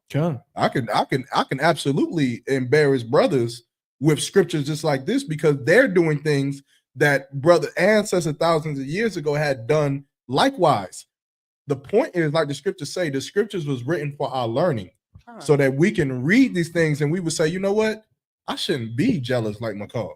I shouldn't make that same mistake. I shouldn't be like Miriam, right? I should be better than these women. I should be better than the sisters and learn from their mistakes. It's likewise brothers. But Salakia, even off of that, like, it's so we can learn. So if we need to learn through lessons, the same way a woman can say, let me learn from this scripture, it could be the same way the man can learn from. David didn't give her a chance to learn. He sent her to the castle after acting like that. But I feel like that was a teaching moment for her. And instead, say that last part. You say they can learn from a council. No, they can learn. He sent her to the castle. Oh, the castle. Like he didn't give her a chance to learn from that and not do it again. He cast her away. Yeah, which is why it's like you can see how harsh it would life is back then. But that's what we're getting back to. Like eventually life will be like that. Like right now, we're living in a time of grace. So yeah, you might be able to go eat some pork and celebrate Christmas. But there is coming a time soon enough to where you get caught eating pork, you losing your head. And that's how it was in the Old Testament. And that's how it is going to be when serving Christ. And of course, your conscience will be conflicted, which is why it's harder to serve Christ in the New Testament than it was in the Old Testament. So, like, I feel like that's why you said sisters need to pay more attention. Yeah, you have to, because don't you like when we're talking about these things, you have to start to conform your own mind. You have to start looking at your husband and start loving him actually.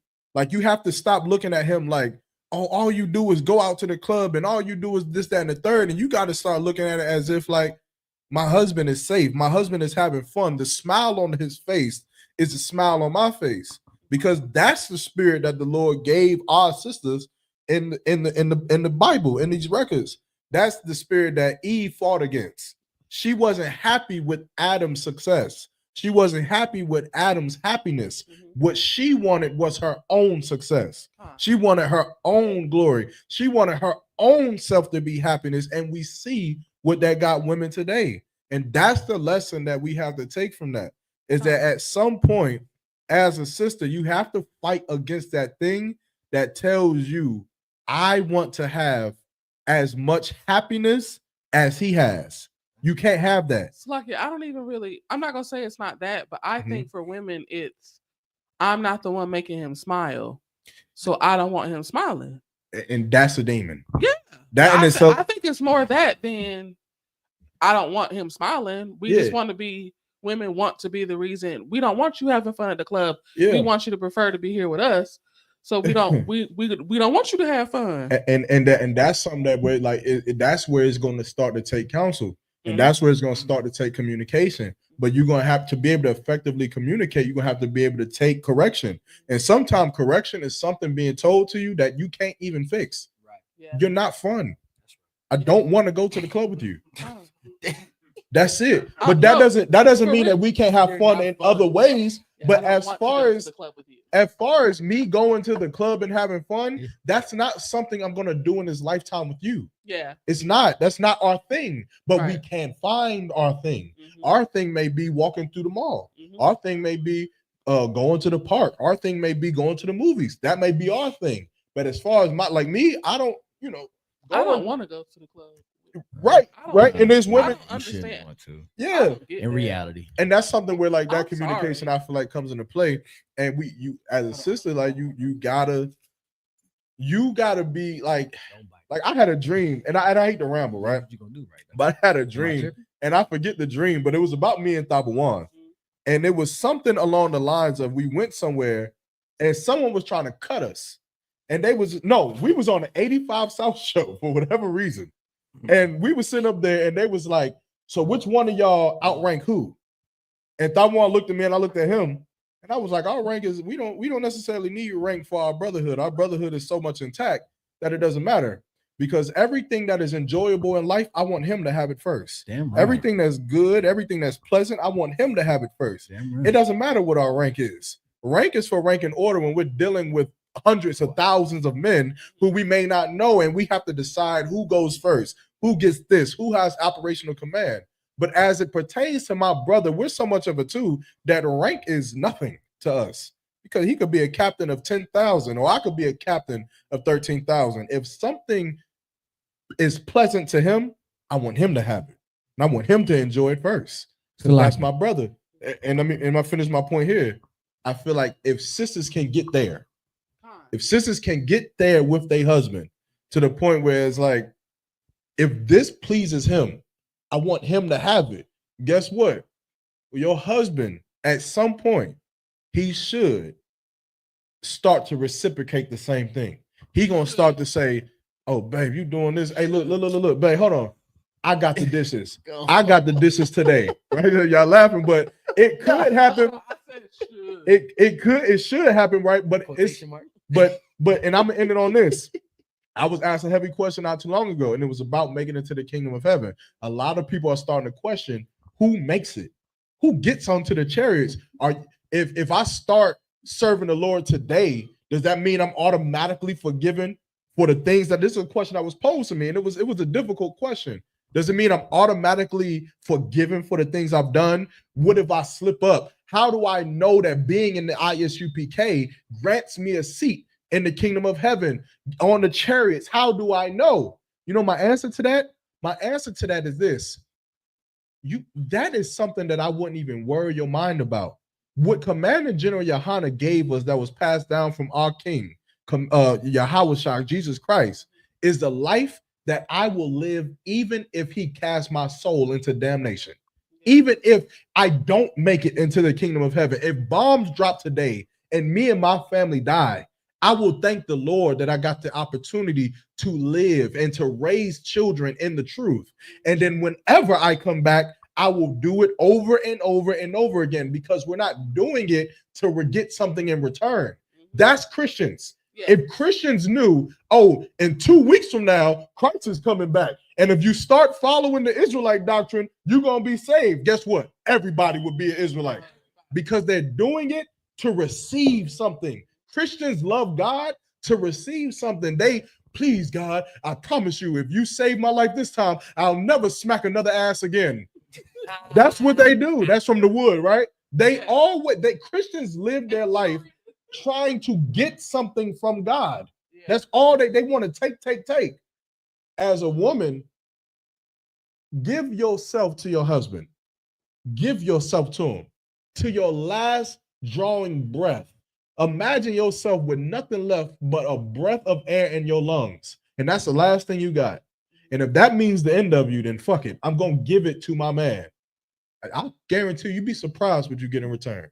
When you truly tap into that, when you truly get there, I guarantee you, you will be surprised at what you get in return.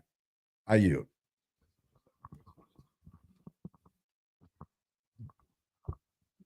Like it, sir.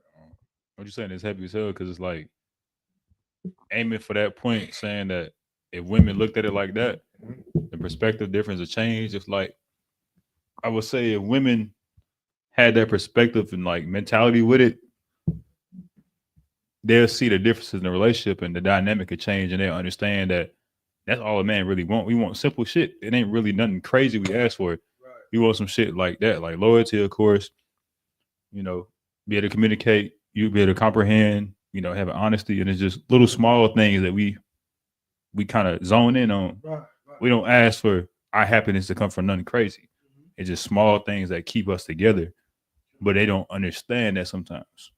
But just happy what you just said. Hold on, so like, damn, I had a funny moment. It was something about your mock and your hat, but you kind of made me hold off, do with a scripture breakdown and shit, and then I fucking forgot it. Fuck, damn, man. The water year mock. I mean, you gave a heavy breakdown. Hey, God. Exactly. I know. Play it again, goddamn. That shit hurt my feelings, man. God damn, man. Damn, I had it too. Yeah, man. I know I'm pissed because it was gonna be, everybody was gonna be laughing a little bit. Damn. What else we got? Yeah, I was about to say, moving on, man. These some heavy topics. The why we definitely gonna have you back on the show if you want. Yeah, give it a fireball, man. We've been killing the CBP all night, man. Pause. But just doing a thing on the show, man. And if anybody else want to, if y'all feel like y'all ready for the hot seat that the was in, hit up the CBP, man, and see if y'all can handle the smoke, man. I told y'all about this. Y'all was like, we have our councils. We have me and y'all talk every day. It's like informal councils. And one of the topics when y'all was like, yo, I'm saying we should maybe have the wall in there like again. Like she was, she talked on the other joint. I'm saying maybe we should just have her back and everything. I mean, that makes sense. That's a 12 idea. He's a man, but we got to get some topics, man. I got to get some questions for her. Mm-hmm. And I'm like, bro, nah, not really. I'm like, I know that sister. She like me. She like to talk. She gonna find something to say. And it's gonna make sense. You know what I'm saying? Why don't y'all talk to me every day? Exactly. No. I feel a certain way. They put emphasis on me. You're my. Oh, me double one. Me. You're my talker. fuck that. Man, fuck that, man. No. We was in council the day. I was like, oh, I thought I wanted. What the fuck, that man? Y'all hit me up. It's no sweat. Here you go. Okay, you know what? I'm gonna remember this. I'm going to remember this. Did you call Makawa? Nah, he ain't answering. I'm gonna remember it. Y'all seen it here on the CBP. Yes, y'all seen it. I'm gonna remember this. All right, no sweat. We got a couple more things we want to talk about, right? And Thawad, if you ever gotta leave at any point in time, I know we kind of late. I'm Tawad. I'm chilling. I'm saying because I don't want to hear no. I live 2 minutes. I don't want to hear no goddamn excuses. When we show up to Dunkin' Donuts in the morning, I want my food. Here's the thing, though. I don't gotta be present for you to get your food. Okay, no, I don't like that.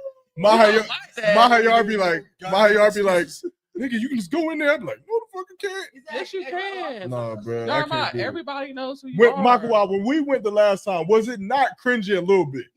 It was cringy. Shit, the girl was like, She was looking at you like, I was like, hey. She was just a hater. I was like, hey. Yeah, I don't want to deal with no hater. I don't want to deal with no hater. Yeah.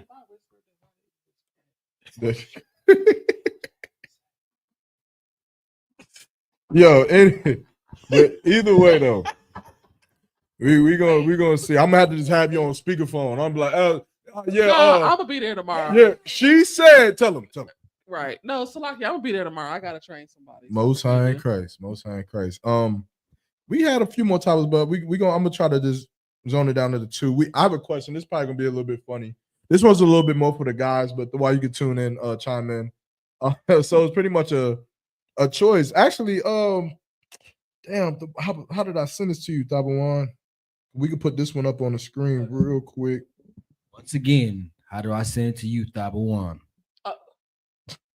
These niggas hate me, man. Goodness. No, hold off on that goddamn sign. That's some bullshit, man. I will not be unheard. Why don't talk to me every day? Hey, what's going? Don't worry, we'll be at concert tomorrow. It's no sweat. But no, fuck that, man. I feel a certain way about that. They talk every day. Y'all hit me up every day. Man, you're Mike used to play Call of Duty, NCAA, all that. I was about to say NCAA maybe, but not Call of Duty. Yes, we do. Yeah, we played Call of Duty like twice, man. I be on there every day now. But you know what? Because you don't talk to me every day. I don't like Call of Duty. Oh, damn. No. Oh, damn. That's beside the point. Hold on now. Why you had to do that? I was having my moment. I'm so sorry. You fucked up everything. What's up? Oh, hell no. Who that? The dude with the freaky photo. That nigga said. The dude with the freaky photo. Hey. Oh. Hey, Shalom. Who the hell invited them? Those the naked women that be in the club. I'm just playing. They don't be naked. They No. I'm just saying, like, just half naked. This is all. I'm just playing. It's a joke, man. Just laugh and get on with your red apple ale. Y'all both got red hair? No, what? He said red apple ale. No, I thought I saw red hair between the two. Who was talking just now? Okay, I know I wasn't tripping. God damn, that makes it sound like I was blind. I mean, I'm wearing shades. It's hard to see. But Hey, look, shit. I can't find a picture, so I'm gonna explain it. Yeah, all of it. Yeah. There's a chair right there. Is this chair on the show? And then there's a stool right there, and somebody can sit on that thing right there. And if you ain't got another chair, this chair not on the show? No, this chair, you can't see this chair right here. She doesn't want to be on. But hey, but be careful with the cords though. She about to knock it over. I know she is. But it's not on. No, yeah, it's not on the show. But do you like that? damn, why you had to use the F word? We don't curse on the Chainbreakers podcast. Fuck. Exactly. Why is he lying? Y'all didn't hear me just curse. Fuck. Shit. See, y'all didn't get the why heard it. Either way, so this a question for the brothers, man. It's two type of women that you could pick. Woman A, 25 years old, no kids, submissive. She has a GED and makes $15 an hour. Now, for I can say, both of these women are your type. Beautiful in whatever your type beautiful is. Woman B, she's 35 years old, got 2 kids, she bossy, has 2 degrees, and makes 6 figures. Which one y'all going with? Woman A. Woman A what? The woman A that makes what? I mean, $15 an hour, got a degree, no kids, 25. Yeah, easy. Come on now. Hawan? Here comes Staba One. No, Hawan. Oh yeah. So like you, sir, I would say honestly, the $15 an hour, she Word. Yeah, don't be lying. Don't be I capping. ain't gonna lie. I'm just saying that it's like I like building, so it's like someone like her, you know, you can build with her. That is a Hawan ass. Hey, listen, my nigga Staba One. I mean, like Hawan building. fixed credit. He fixes credit. You know, he get y'all on and all that stuff. That's why he say with her, he can build with her. He can build her up, and that $15 an hour can turn to $30. Yeah, we gonna get there. Exactly. He said that's light work. Exactly. I know what he's talking about. Bob the Builder. Yeah, funny. Good. Good night. Pretty funny here. So go ahead, explain though. So you, in all seriousness, which woman are you choosing? I choose the first one though. You stupid nigga. You stupid nigga. So you gonna choose the bossy? And like you said 3 kids? Care if she bossy? She got 2 kids. 2 kids. She's 6 figures, but it's like I like growing with women, so it's like you I get the don't woman. care, nigga. I don't care if she bossy. Bossy to who, nigga? Nigga to who? Yeah, shut the hell up. You ain't about to talk to me crazy. Bossy, nigga. That's what the, that don't even make sense. I mean, I'm gonna be. I feel like it's like. Hold on. These sisters over here. What y'all got to say? I think he should choose woman B because men already, because she has the money, and men already think they can conquer every damn thing. So in his mind, they're gonna conquer her, and then she gonna have her money. She got them babies, the kids. Them kids gonna be doing. How old are these kids? Well, it doesn't say. I think men are more inclined Them kids to that's tough to pick deal with. woman B. That's what I'm saying. I mean, because if she's bossy, what the fuck? You're bossy. But again, like y'all Mark said, bossy to who? Right. Yeah, I like So that's that, what I'm nigga. saying. Yeah, give me some, So- nigga. Yeah, I like that shit. Nigga. Say, I'm bossy to saying who, from nigga? the man's perspective, they're thinking she not about to boss me around. I can get her straight. And by the time I do all that, and she's more what I'm looking for, This is turn into a big mo. party. But yeah, I'm just saying that a man's perspective would be that. You can take that chair right there. Yep, but just be careful with the HDMI cord. No, it's gonna. It's over. It's over. It's over. It's over. You gotta lift. Oh shit! Oh shit! Hawan, help her. Hawan, all you gotta do is one simple move. Watch, you gonna mess up because of him. She got it, man. Oh shit! Oh my god. But does that make sense though? What? I hear what you're saying, but I think that conquering goes a little bit far beyond just the money. I think it depends on the man, of course, but I think it depends on the man. The money is a good thing, but I think the level of a woman's stupidity, or not stupidity, but lack of say stupidity. Yeah, because I feel like a man. It's the CBP. There is something about a woman. I hate to be not stupid. Stupid is the wrong word, but a woman who, you ever heard the term "you can't teach an old dog new tricks"?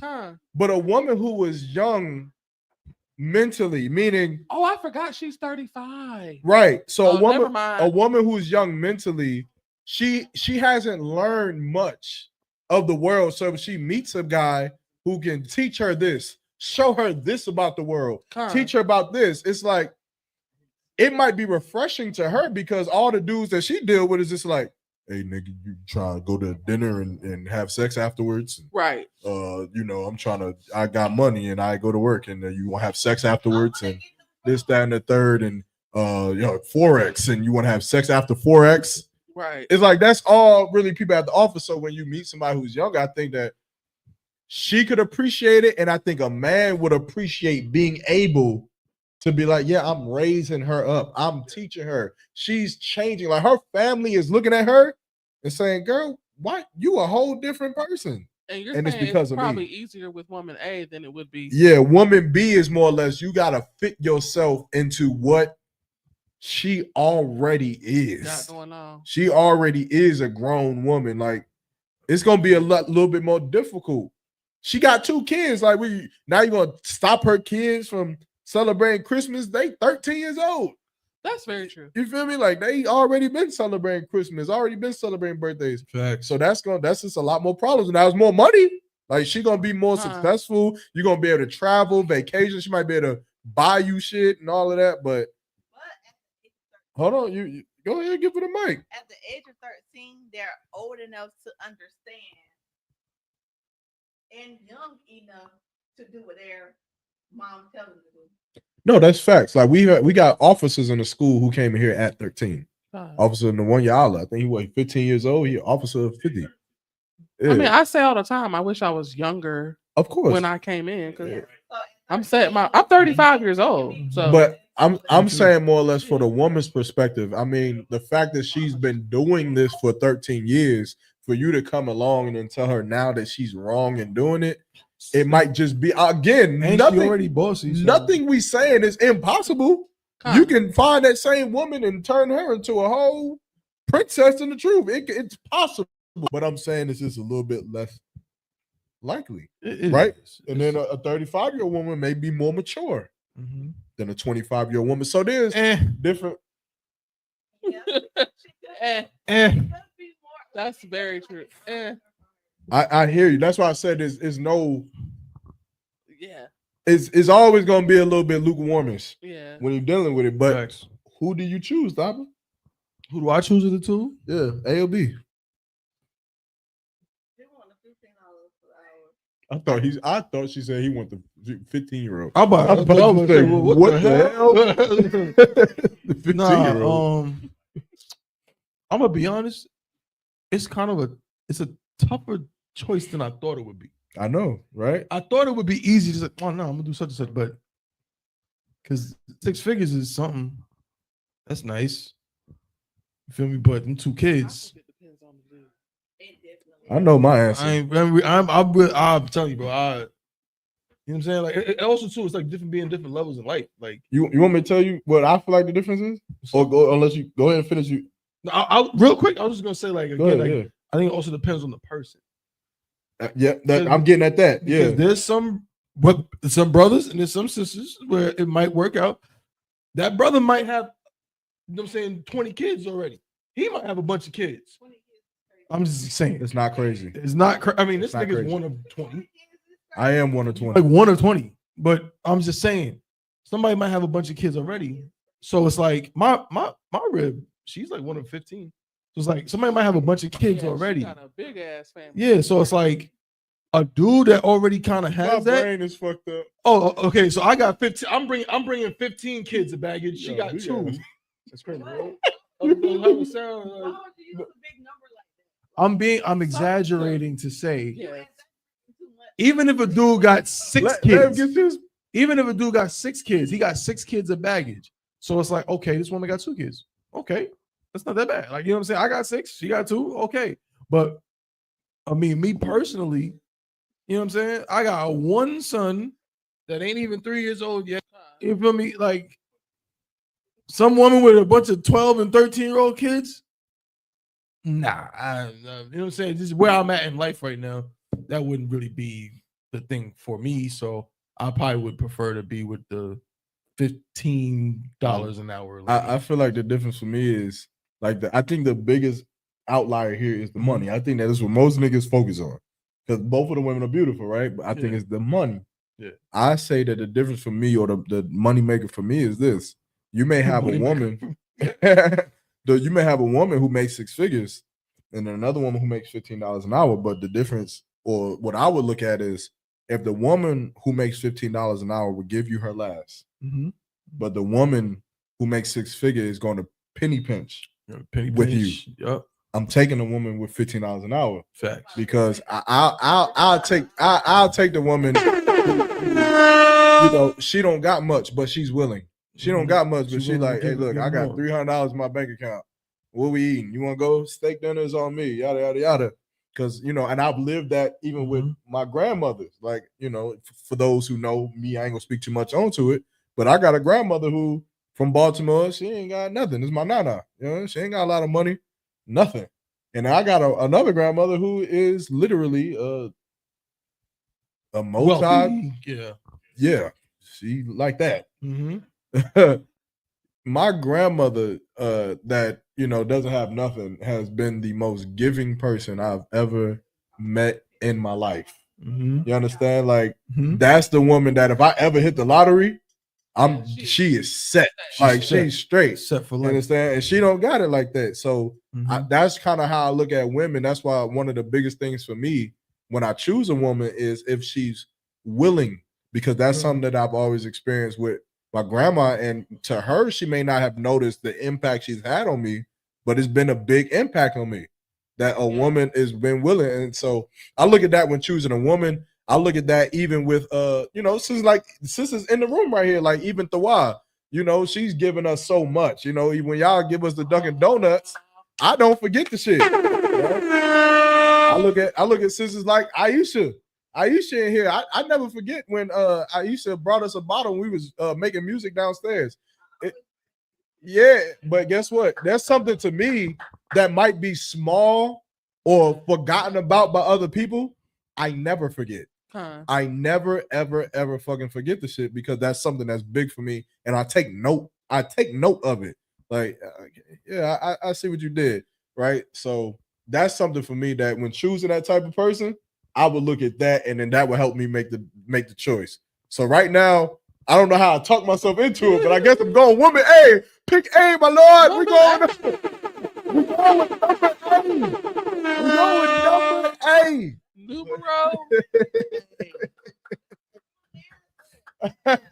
Oh, we going with number B. Just whichever one. Whichever one though. It's fine either way. Yeah, either way, as long as they willing and the bossiness, I can get over that. But the willing part. It's fine. A B. What? I'm Oh, I thought you said She's I'm a B. She's I thought you said I'm a B-I-T-C. I'm so Don't get the throwing stuff. I'll put it to your head. So like we got Officer Nakashawan. Oh, Nakashawan in the building. How about you get the hey, somebody pull out the wild Irish rose for one time, man. Nakashawan, man. I wish it's nothing wrong with wild Irish rose. It's nothing wrong with it. Y'all sharp a thumb to the brothers. That's good stuff. Y'all smaller than my sisters.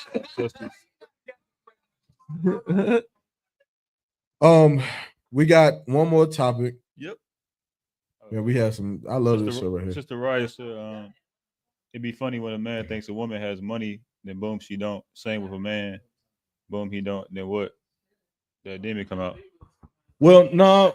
Well, I've never been in that situation before. Like, again, I think for us in the truth, when we sleep with a woman, it is what it is. So if a woman perpetrates as if she has a lot of money, but then she doesn't, for us, I think like being in the truth, you got to be a little bit stupid. You say this all the time. Just a little bit. There's some shit you just have to be stupid about because doing what we do is like, it doesn't make sense. So when you with a woman, you have sex with her, she perpetrate that she got this, that, and the third. Come to find out she ain't really got it. You know what that reminds me of though? Leaving her isn't an option. It's not an option. Like, but you know what that this reminded me of? What's that? How stupid the movie ATL is, bro. Because that nigga T.I. had the opposite problem. Yeah, that was dumb. That he was thought dumb. she was broke and found out she was rich and got mad at her. What? You know, I experienced the same thing. What? I did. You know that I did. With Michaela. And nobody knows, you know how many Michaelas it is? I know her. I wish my Hayar was here. He is. He at the door right now. It was the Michaela from Greensboro. Remember? Listen, I met this chick, right? And when I met her, my friend Christian Allison, he ended up being like Mr. Freshman at Central, junior and senior at Central. But when I met her, she was a little girl about what do we liked her.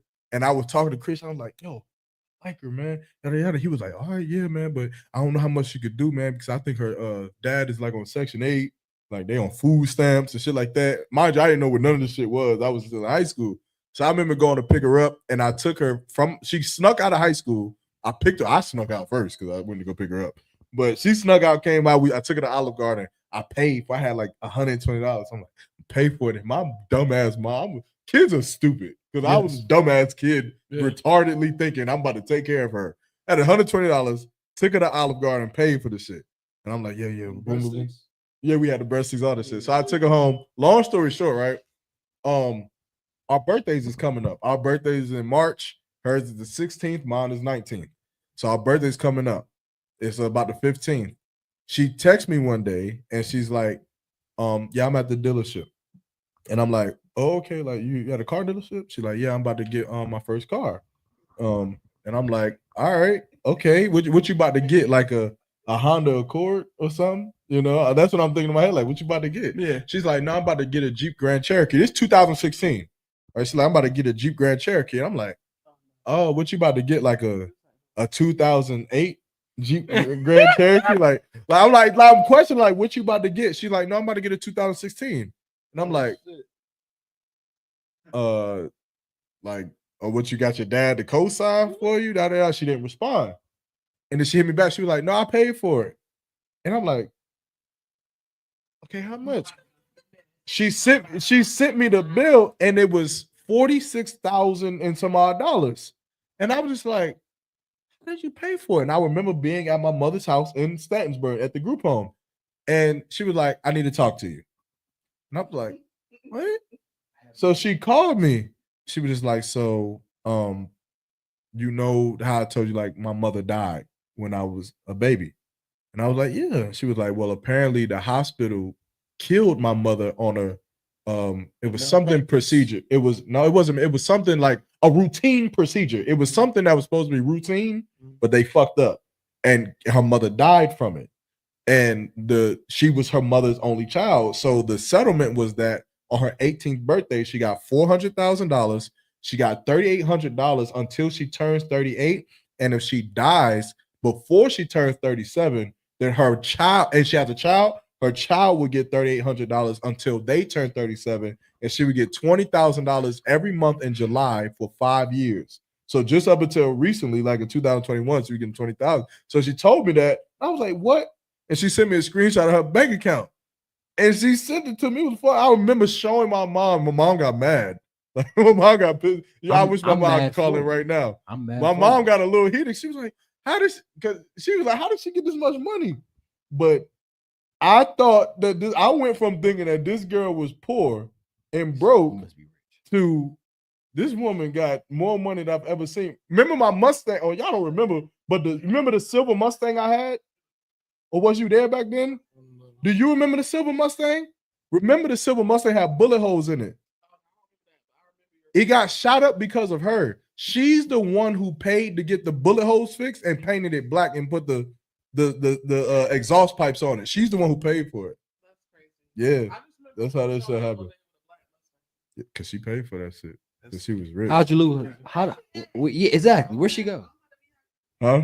Oh, excuse me. She like men only. She don't. Not no more. Fuck. She moved it. Oh, Iraq is here. Iraq can co-sign. Iraq knows Michaela. Her name was Michaela Cephas. Oh, I should have did it. It's Capus in Hebrew. This is so far back, man. She not listening to none of this, man. She don't care about none of y'all. You don't know, man. She could be lurking. She could be viewing. Hey, I rock. He having a bad day. They don't believe the story about Michaela, man. About how she ended up being rich. Sold the bag. I believe. I remember the car. So. Yeah, I'm talking about the second Michaela. Damn.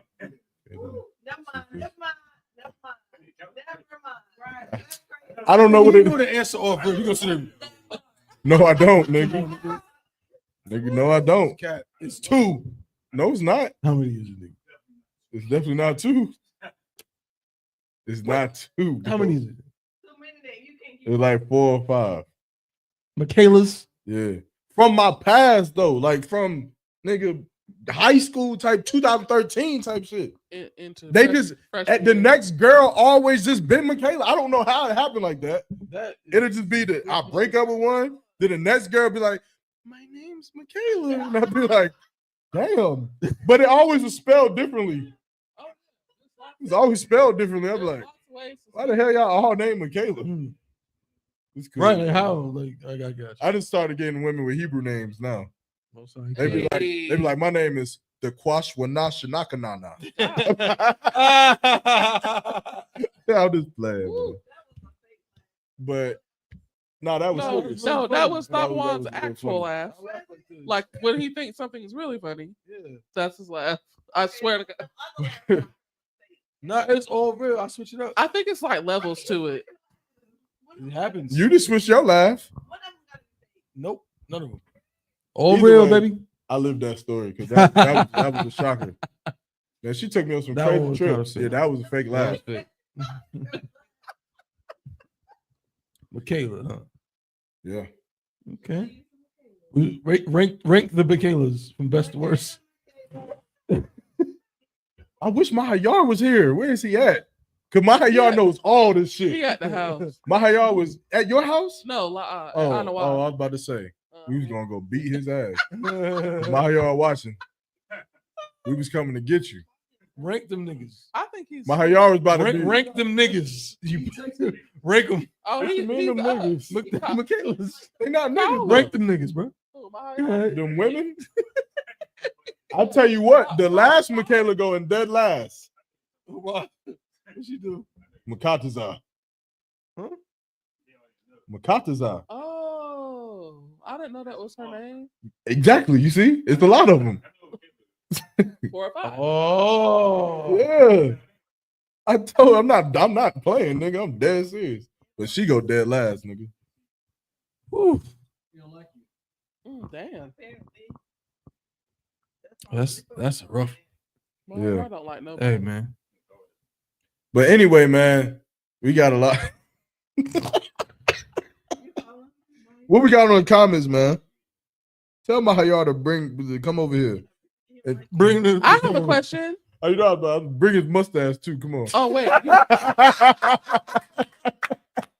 Don't do that. Don't. Hold on. How everybody gonna laugh when you do that? I don't know. You should have done, I got him or something. I don't know. It was funny. No sweat. Go ahead. That was a good joke. Bring his mustache is a funny joke. That's fucking. It was okay. You know you laughed. No, that's a solid joke. I didn't. Drum to bring his mustache. Y'all are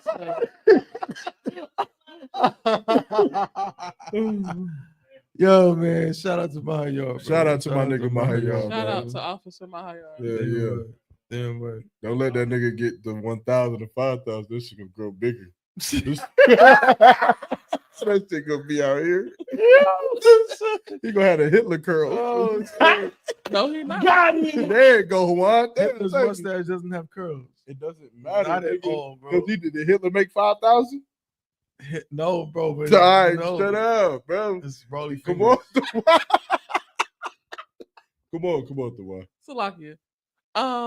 I want to know. I just have a question, Mhm. and I want one of you guys to answer it. Why do the brothers Mm. not hang out with the sisters more? I'll tell you. We was just hanging out with the sisters. It's very rare. It's too. It be. I It feel be. like- sorry, Go ahead. No, my bad. you got it. No, you got it. No, bro, you got it. No, bro. I feel like it's rare that the brothers hang out with each other, to be quite honest with you. Okay. Like, if you're talking about hanging out, you know what I'm saying? Like, me going to class and I walk in there and Yanazar's in there. Hey, Shalom, by the way. That's not me hanging out with him. It's just, Yeah. you feel me? Like, us straight up hanging out is rare. It's That, okay. you know what I'm saying? It's rare in general because we be working our slaveries, then we're doing the work of the Lord, no matter, whatever that may be. So I think just hanging out in general is just, kind of rare. Yeah. So The reason why I'm asking is because I think it's just from observation. I think it's easier for women to open up and be more present in food drives and clothing drives and feasts if they've spent some time with you in a group. Like, wait. What do you mean? Like, I'm trying to make sure I follow you. I think if we spent more time, like having like a game night, Okay. and a lot of brothers' presence was there, Mm-hmm. and the sisters who come in who are newer or just got their name, they're going to be at the next clothing drive. Okay. They're going to be at the next feast. They're going to be at the next actual event if they, are more inclined to be comfortable around the people they about to be around. Well, I think, and I definitely agree with what you're saying, and that's something that as we should all be doing. Because that's a question I was asked, and I was like, I can't answer that for you. But I feel like that's more. I feel like sisterhood. You cannot burden sisterhood onto brotherhood, and I feel like that is the root of what's happening here. Yeah, it's almost like, okay, we see the brothers always getting together, y'all always having fun and getting to know each other, but the sisters is always kind of staggered. You got sister over here, sister over there. I see them maybe once a year, something like that. But you can't, like, it's not our job to make y'all love one another. And that's why I asked you that. Yeah, so y'all got to get on the phone and say, like I always say, like, if I would love the day I get a call, right, and a rib of mine or something like that says, babe, just let you know I'm gonna come home late. And my be careful now, gal. Like, like I'm gonna come home late. What do you mean? Oh no, Sister Thawa is like she's leading a sewing class at her house. It don't gotta be a sewing class. It could be Sister Thawa got bottles and the sisters is over there. We drinking, we having a good time. Don't sweat. You feel me? Do what you do. Go have fun. Do it. But the problem is, we never get those calls because y'all don't. I'm not gonna say y'all don't want to do it, but it's not happening. So I think that brothers aren't stopping that from happening, but y'all gotta do it. You understand? Because we don't want to hang out with y'all like that all the time. Now it's fine sometimes, but sometimes we want to go be with each other, right. Go to the club, go to a bar, go do our thing while y'all do y'all thing, and then we read in the scriptures. We gonna bring our blessings back home. That's what we want to do. We want to go to the club, get drunk, and then get our numbers. Right? We gonna do what we do, get our numbers, and come home, get real drunk, and then we bring in that Henny back home. God. To you. We bringing it right back to you. Like you should be at the door like, you had fun? You got nice and drunk? I hope you got nice and drunk. And just do it. Jesus Christ. Hold on. Take it to another level. Hey, give her a hand. Y'all see Nutty Professor 2? Hell yeah. When he was like, what was it? Yeah, that's how y'all need to be at the door.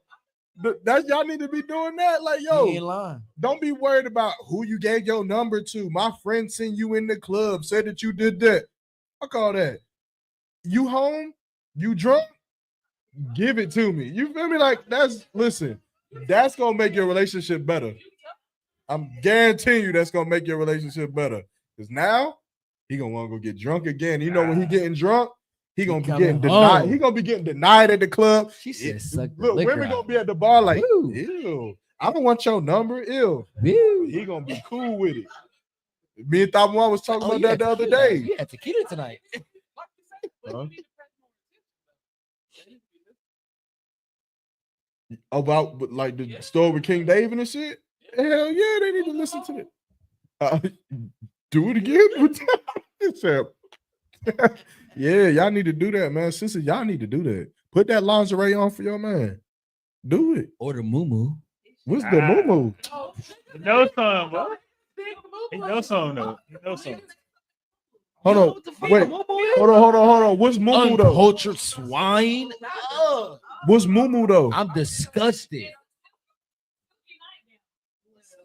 A silky nightgown. I'm disgusted with you. Go crazy, hey, what's the girl off of Jody? I mean, off of Baby Boy? Peaches, Sunshine, Paradise. What's her name? Paradise. The one Pandora. Whatever Pandora had on. No, don't shut up. Don't leave me alone on this. Whatever Pandora had on, and whatever she did, just do that. Just do that. Like, just treat me like I'm Jody and you Pandora. Good. And she did that jump right there. She said, well, you know you want this. I was like, that nigga crazy. I'd have been in there. I'm sorry. That's crazy. He already basically. He got it, right? Yeah, like they married. They That's not a good. Come on, you need to find a better. No, I don't like that. Oh, that's trash. No. That's the sister that's always wearing the moo. Hold on. A sister in the school? No. Okay, but that don't look right. Wow, she's not. That's not a good. No, I don't like that. I don't like that. That look like an off-brand dashiki. She might be a little bit better. Y'all don't see it, man. Y'all don't get that. Look like an off-brand no, dashiki. No. The moo is it. Her brand is. Come on, you older than me. You don't know about no goddamn moo. So she does. You don't even know about that shit, but that shit go crazy. No, I don't want that. That shit I mean, to each his own. I'm saying, if y'all like it, I love it. What's up, bro? No. We want the lingerie. What's up? Let me shut up. Juan got something heavy to say. Because everybody not into the lingerie either. No. I'm not even into lingerie. Like, again, what I'm saying is what y'all should do. I'm not even really into lingerie. You saying this like I'm saying do something. Like stop. Yeah, if the nigga like if you're gonna dress up is something he like instead of dressing up in the attitude you got. Right. That's what y'all be dressed in. Y'all be dressed like this. Hey, Tabo. Nigga, look, hold on. I'm gonna get to that too. Nigga, the women be like in the movie Belly. When the girl came home, Nas' wife came home and they were sitting in the dark. That's how women be. Cut the lights. I wish I had the power. They be in the dark just like this. You want to explain yourself? No, explain that. He be like, what's that? Oh, you don't know what this is? Oh, well, it seemed your homeboy know what this is, seeing as his wife is the one that sent it to me. Check this out. I don't do that again. Read it. Why I gotta drop it again, bro? Just out of curiosity, I didn't see it. I was looking over there. What? Just, why you want me to drop my phone again? Just drop it again so we can just sell the moment. All right. Leave it alone. What is happening here? Huh? Nothing. Never mind. No, anyway, the point is, don't do that to your man. You feel me? Let your man come home to something nice, man. Why don't the man go to the store and buy what he likes? But again, it's not about first of all, because I don't know what I like. Because what are you, a dog? What are you, a Build-A-Bear? I gotta buy your clothes? Like, what the fuck? I'm not buying your shit for you. What if you can't fit it? Like, what if you can't fit it? Nah, hell no. Hell no. no. Here we go. Hell no. Here we go. Nah, the hell Here no. we go. Yeah, You can know your woman. No, I'm not wrong. I am not wrong. Hold on. Shema, one second. So I'm supposed to go to the mall, go buy the shit, and then say, babe, surprise me with this one day when I come home from the club. It's supposed to be a surprise. Hey, put it in a gift bag with a bow. It's supposed to It's be a wrapping surprise. paper.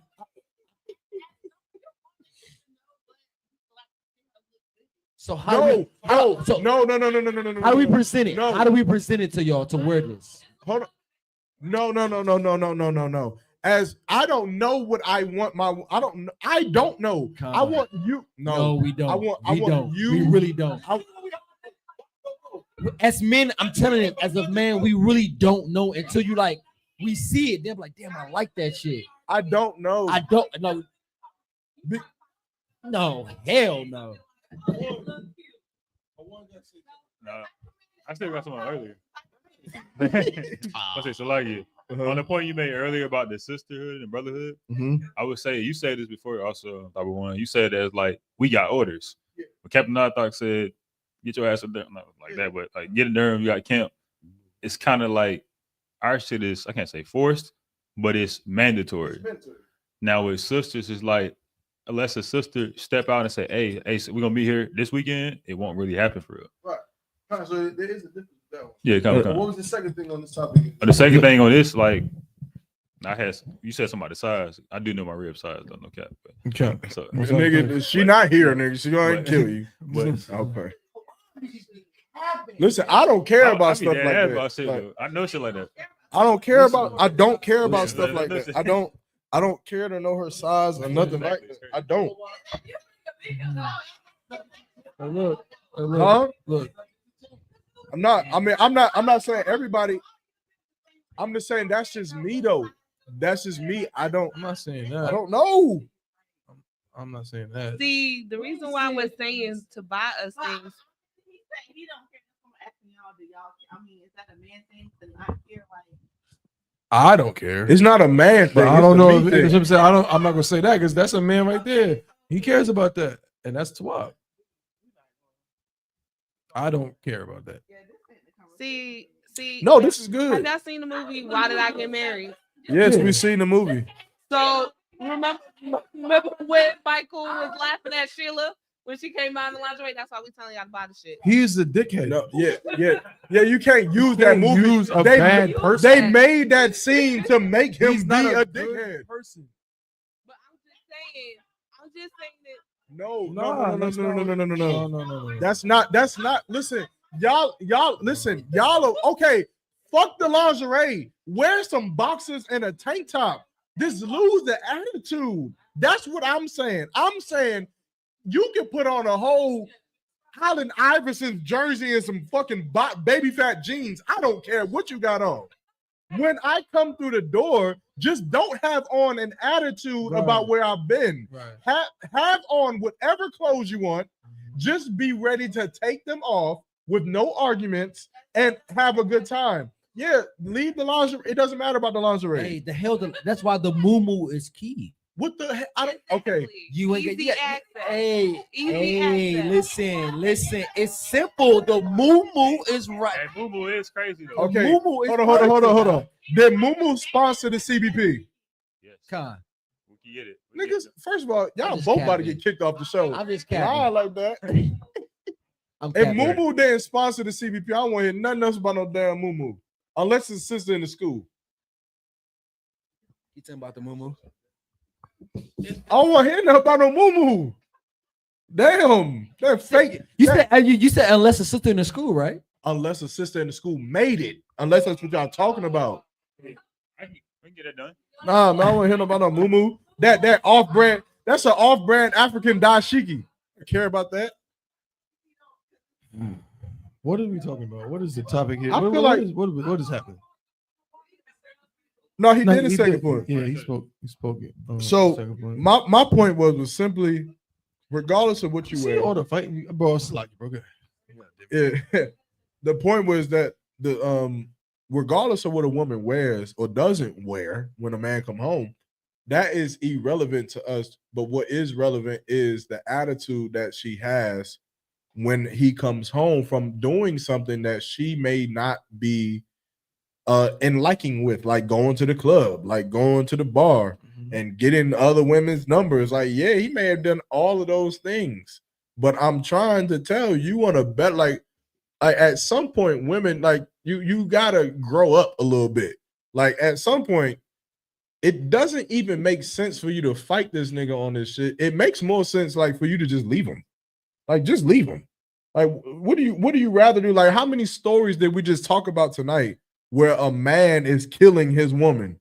A man is literally unaliving his girlfriend, or girlfriend is unaliving her man. Is that where we want to push it to? Or are you going to choose one or two things? You're going to continue to fight until you get to the point of killing each other, or just leave them. Of course, in the truth, we don't have that option, but we're strong enough to not consider something as heinous as leaving a person you gave your body to. Right. But if you in the world and leaving that person for you is an option, then just do that. But I don't understand the argument. I just go. Like please, if there's ever a woman out there in the future that was going to shoot me or cut my throat because I was at the club without her, please now just leave. Just don't ever talk to me. Just go. I'd rather just not die. You feel what I'm saying? Yeah, but a lot of times then she just gone. Like I don't know. Like if they can't have you, can't nobody have you. She just gone. Here's the crazy thing. Like the stupid thing about that is that the man that she wanted so much that she opened her legs for is gone. It's gone. It's like you get now. She'll have to sit there and think like, damn, I wanted this nigga bad enough. I wanted him, and now I don't have him anymore because I didn't like this. Now again, like the Wa said, a lot of sisters are raised a certain way, so a lot of this has to be taught. But I'm trying to tell you from a professional perspective, if you want your relationship to work, there are certain things both men and women are going to have to learn to accept. Women are going to have to learn to accept what we're talking about now, and men, you're going to have to learn to accept that your woman ain't accepting that shit. Right. Period. That's what it's going to have to be.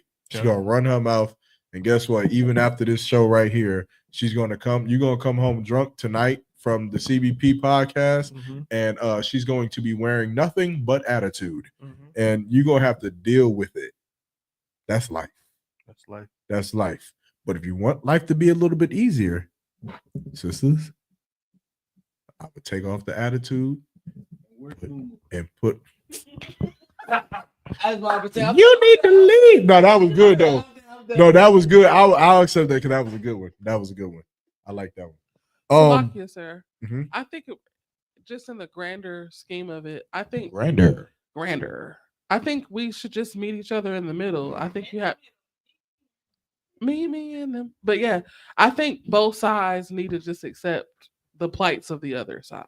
And it makes it easier for both. But one side should accept it a little more. Yeah, I was about to say. I mean, yeah, a little but more. all I'm saying, I agree with that. But all I'm saying is if you want something, you got to work at it. You have to condition your woman.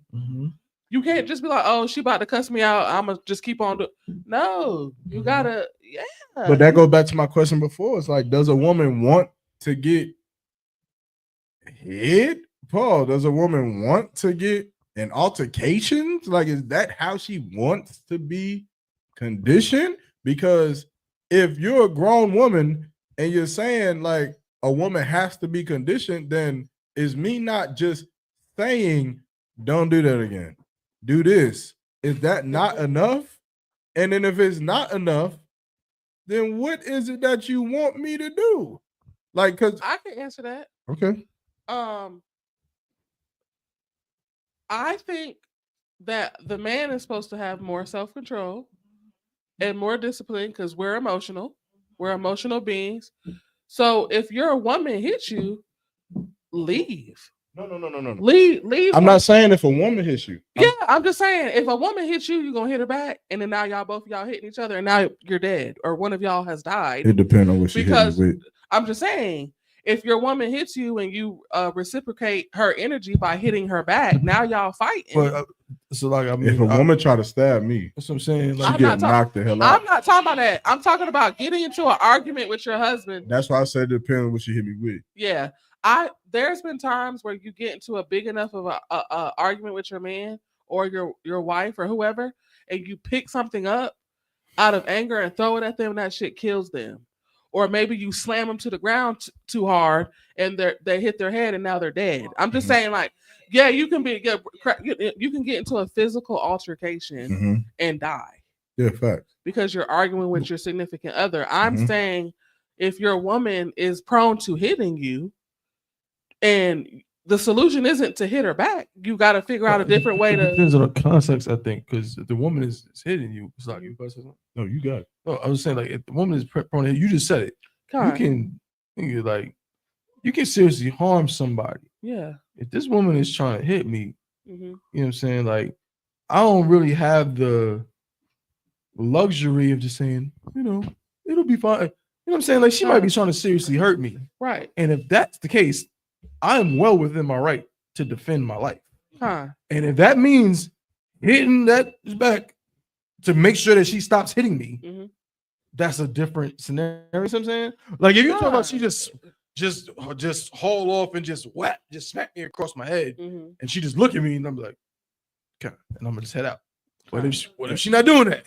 Yeah, what if she's trying to? What if you know what I'm saying? She's Trying to everything she got? Yeah. Now I might have to, you know what I'm saying, hit get 2 pieces with a biscuit. I don't get up out of here. I don't think a woman is going to win a fight with a man. Mhm. So because that's the case, somebody got to stop doing something. But that's what I was saying. Like, even like if a woman is doing that to a man, what do you expect? Because even if a man goes the route of saying, you know what, I'm just gonna leave you. I'm just gonna leave you in this house.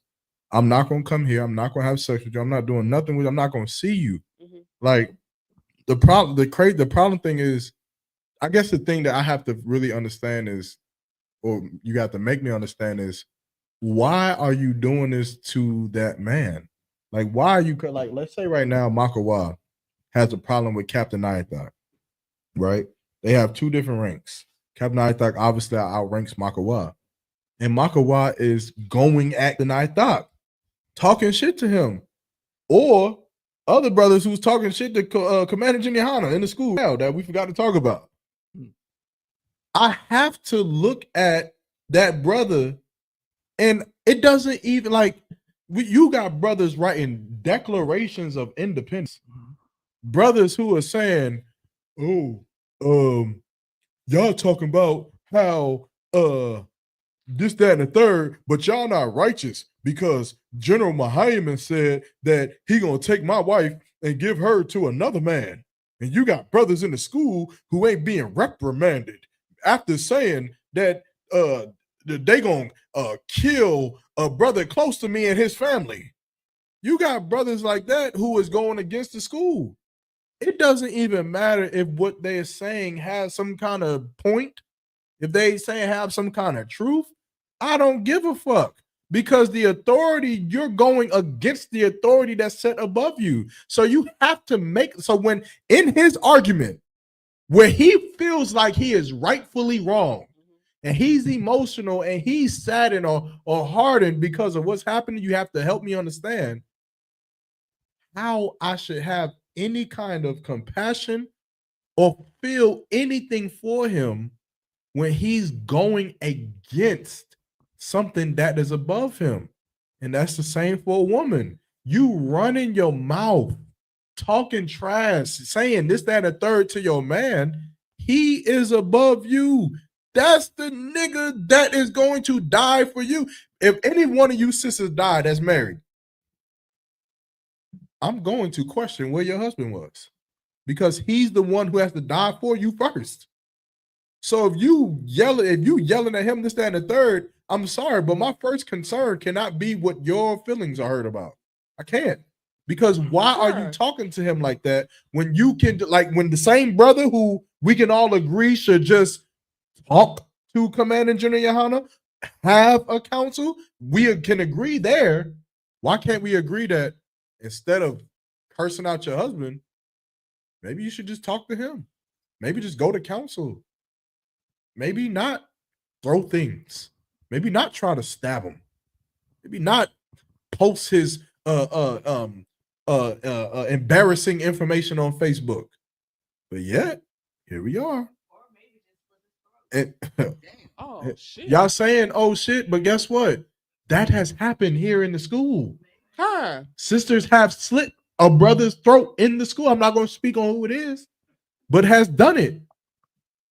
So how can it's hard for me to have compassion on that when it's like you're not taking the proper steps. Now, if there was a sister who's saying, I've been going to counsel, I've been trying to go to counsel, I don't raise my voice, I don't do anything wrong against my husband, I do everything he says to do, I do this, I bend over backwards, I do this, I wear lingerie. Okay, then maybe we need to look into this and figure out what's going on. But Salakia, don't you think the fish stinks from the head though? I don't know about fishing. I'm just saying, if you're in charge, if you're in charge and someone's out of order, you gotta find a way to get them back in order. And beating their ass to the ground ain't gonna get her in order. I disagree. I feel like that it doesn't always come from the head, right? I feel like it comes from the root, and I think that sometimes a woman is so destroyed rootly within that there is no saving her. Okay. She's so destroyed. She's so broken that she doesn't come from a good enough tree to be salvaged. Fruit can be on its way of being rotten and you can salvage it. Some plants are dying and you can save them. But some are so far gone that they have to just die. Some women just have to go. Some bitches just gotta leave. They're not strong enough for this. They're not sincere enough for this. There is no words that can fix them. There is no Bible scripture that can pull them and bring them home and make them a reasonable wife, reasonable enough to deal with. You know what will make them? The man who kills them. That'll make them. It'll make them a statistic. It'll make them the thing that they want it to be. Right. The man who beats on them. The man who takes advantage of them and abuses them and molests their children. That'll make them the statistic that they wanted because they didn't want to be made a woman who had to listen. They didn't want to be made a woman who had to shut the fuck up sometime. Which is the topic, right? That we were kind of going to get into. I don't know if we're going to end on this, but it's up to you, of course. But I think that was kind of the premise that we were working on when y'all came with these stories, right? It's like, okay, you've seen all this stuff in the world about woman unalives boyfriend, boyfriend unalives woman, mother. We got another story where the mother unalived her own daughter. I think it was over money or something like that. Yeah, over the money. We didn't even go over that. We didn't even go over that. Yeah, the phone bill favor. Yep, we didn't even go over that one. All these crazy stories of people just completely mistreating one another in their relationships. And it's like, but somehow the worst thing you can be is married to a brother in the ISUPK. Somehow stay away from them Israelites. That's how they be. Stay away from them niggas in the ISUPK. But last I checked, we have rules that say that I can't put hands on my woman. We got rules that say I can't unalive my woman, even if she literally goes to my car and slashes all of my tires and does all kind of heinous stuff and things like burns all my clothes. And guess what? Not only can I not unalive her, I can't even leave her. Yeah. I'm not like if I leave my woman who did all of that, I'm getting kicked out of school. I told you there's a sister who literally from ear to ear. Yeah, they still together. No, not a buck 50. A buck 50 is across the face. Across the face. She tried to cut this nigga neck off like his head. She tried to decapitate. And I'm not making fun of it. I'm saying that is the glory of the Lord. Because goddamn, I don't know if I could have did it. But so shout out to that brother. Shout out to him. You know, y'all probably gonna see him at the Passover in Atlanta. But that's what we're taught to do. Because it ain't no joke. It's right. But it's also vice versa as well. Don't get the idea. No, hell no. Because it ain't gonna work with me. I'm sorry, I'm not strong enough. You do that to me, you dead. Just letting you know. But I don't care. No, in that moment he can defend himself. I don't care if it's in the moment or when I wake up. You dead? No, it's not lawful for me to just put hands on my rib just out of nowhere. But if I wake up in the middle of the night and I feel something sharp on my neck, whenever it is, if she's trying to kill me and I feel the only way I can defend myself is to unalive her, in that moment, I can defend my life against any self-defense is in the Bible. You can defend your life against anything that is trying to kill you. So that's different. But of course, Lord willing, it would never get to that. You know what I'm saying? That brother, I guess you caught him off guard. That nigga was asleep like this watching Baby Boy. That's what I'm saying. She probably caught him off guard. So by the time she was done, he was just sitting there trying to keep his, esophagus intact. He trying to get his water. He trying to keep his water turned on. You know what I'm saying? So like he probably holding in whatever the case may be. Like, but I'm saying it's like, yo, like this shit. Like we not joking. It's actually serious. I'm keeping it real. On some real shit, like that's why. Like I always say this too. I'm gonna let my plan on this, but like when sisters late appreciate going back to all this what we talking about. These brothers, they're not perfect. They're not perfect. Because these sisters ain't perfect. But what we have to stand on is that we stay together. If we got to stay together, why not make the best of it? Why? If I gotta be with the nigga, why not just say, you know what? He is the greatest thing that ever happened to me. He is the best thing that ever happened to me, and I'm glad that I'm with him. If you got that woman, you done lay with her, whatever. Yeah, it may not be perfect circumstance, but you gotta be with her. So why not just say, you know what? I love that woman, and she is a great woman, and she can get better. But she's the best. She's the best thing. One of the best things. No, one of the best things. The only thing I would say about that. Go ahead. She may not be the best thing, but I will say, and what I tell brothers all the time, sometimes you gotta get comfortable playing in the mud. In the mud. You gotta play in the mud, man. You got a woman. She ain't the best woman, and she ain't got all the money, and she ain't got the GEDs and degrees. Because that's how we survive, baby. We play in the mud. We used to be slaves out here playing in cotton fields, and we had to survive there. So hard time. What do you think cotton grew out of? Hard times is nothing for us. My point is that hard times is nothing for us. So yeah, I have. I did. I have too. Really? No, because Iraq forced me to.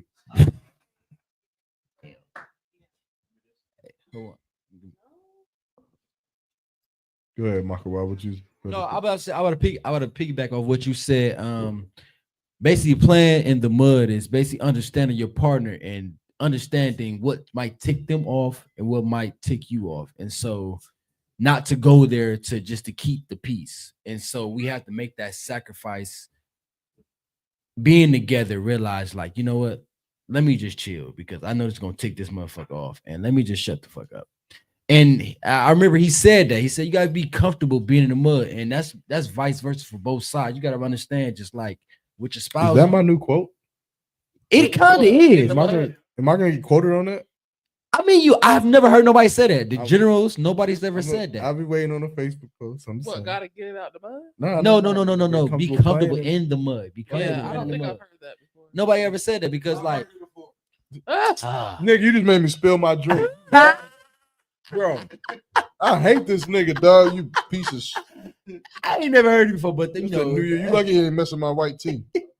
But I mean, an honest thing, like being man and woman, we have to understand, like you have to understand what might tick your partner off, and just not to go there at that time and period. And that's all.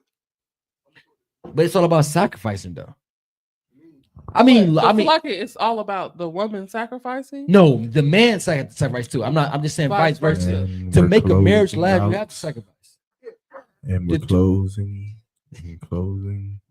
Because I see it going somewhere else. What's wrong with going somewhere else? Listen, man. This show was so wild. It was so wow. Play Play that number. The horse is prepared for battle, but victory comes from the Lord. So I'm depending on the Lord. The horse is prepared for battle, but victory comes from the Lord. Listen, this is episode 101 of the Chainbreakers podcast, man. Y'all came out, y'all showed out, y'all tore it up, man. Y'all tore it up for the viewers. Y'all definitely tore it up in house. Y'all done ripped the damn cabinets out of the damn walls. All I see is basic 4 Kellogg cereal. That's all I see is staring at me. But y'all did it, man. So I want y'all to, I want to say the water to everybody who came out. I wasn't expecting this. So go ahead. What's going on February 21st? I'm gonna do it. Why you do that? Why you interrupt? No. I'm gonna get to that. That's what I do. But again, the water to everybody, of course. The water to my right hand man, my main man. From the sandbox, Tabawan. Shout out. Y'all just saw it again. Saw what? Y'all just saw it again. She already know what I'm talking about. You just saw it again. My right hand man. I mean, it's no sweat. It's no sweat. I mean, but no. They know what I mean. No, fuck that, right? I'm on his right hand side too. I mean, it's two. My right hand man, my right hand niggas. I mean, you could have said something else. I feel a certain way about this. No way, no sweat. I'm gonna call y'all every day. If y'all don't answer, no sweat. No, he was not. First of all, pause. Sorry. Like you. That's because my mind don't be but going there. It's no secret that this is my right hand man. He is, the Jonathan to David to Jonathan, whatever. Yeah, but there's no secret there. So it is what it is. But nonetheless, also shout out to my other right hand man, Makawa, straight from the Midwest, Ohio, all the way down here in North Ohio's Carolina. finest. Hell yeah, man. Cleveland's finest. Kentucky 8. Huh? What is wrong with these niggas? This nigga told us, what about me? Nigga, I'm coming to y'all, man. Damn. Let him finish his outro. Damn, man. Hey, look, man. Damn. Can we give another round of applause to my other right hand, man, Officer 50 Hawan, out of wherever the many places he's from, Atlanta, Georgia, South Carolina, Goldsboro, wherever the fuck he's from. Hawan is responsible for all the sounds you heard tonight, all of the things you've seen on the laptop. He's been working all the technology, so shout out to him. Can we also give Hawan, let me get them sirens for a special shout out to our sister Kawa Banya Howler, all the way from Texas to North Carolina. The water to me, guys. Did a thing. God, most correct. Everybody who came onto the show, man, y'all did y'all thing. Y'all looked to Wab. You understand? Y'all rocked out the show, man. It was definitely a beautiful show, and it is not over, man. The topics we had in the first half of the show about the relationship things, I think you gave us some good insight to Wab. We definitely need to get back into that again. Sir.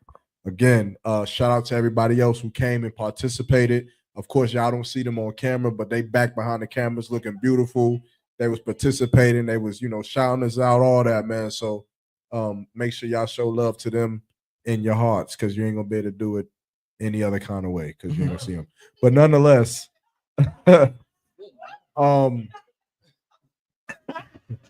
Got it. Since Makawa brought it up, we had the 100th episode. It was supposed to be a big ordeal, big party, big gathering. It got shut down because of the snow. So for those who's watching it, who's in the immediate area, if you could travel, we will be rescheduling that date. If you need more information, just hit me up personally. If you're watching this, more than likely you know who I am.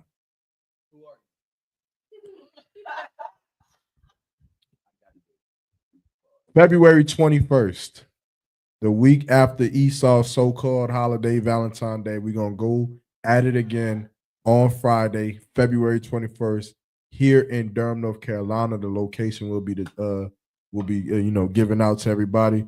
So if you need that, just hit me up or hit one of my co-constituents up, Tabawan or Makawa Hawan. Other than that, man, we're going to end out on closing remarks. if anybody who was on the show want to say anything before we end it. Makawa? No, on the real, February 21st. What episode would that be though? 107. Shit. 104. The water. 107. Hold on. Never mind. So you good? All right. Dwyer, anything? I just wanted to say Thawada for having me. I would love to come back. I love it. I thought she said the wall. But just thank y'all for what y'all doing. We recognize y'all. We listening. We appreciate y'all. Dwyer for coming. Of course. Bobby? The water to everybody that tuned in online, all the likes and all of that was great. All the participation, appreciate all the sisters, all the everybody that came through. Shout out to Makawa.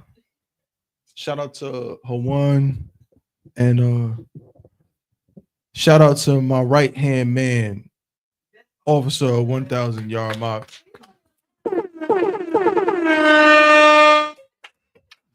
But he's on my left physically, but he's on my right. A lot of the innovations and newer things y'all on this show, I would love to take all the credit because I'm selfish. But I'm also honest. And I cannot lie. This nigga be coming up with all of this stuff. He be saying, yo, we should do this, and we should do this, and we should get this, and we should do that, and it'll be twat if we have people do this. And I'm like, nigga, I don't really care. I think we'll be fine. And he's like, no, we gotta do it like this. And then he paused, he gets on our case about the show not starting on time, things not being right, whatever. This brother right here is the man with the plan when it comes to this show. So shout out to him. Appreciate you, bro. You know what I'm saying? He definitely he's helping take the show to the next level. So that's what it is. But other than that, man, just CBP, man. Break the chains. That's what it is. Juan, got anything? Say. Hit it. No, that was funny. I'm gonna say, the water for everybody who was in attendance, man. Y'all hit up them comments, went crazy.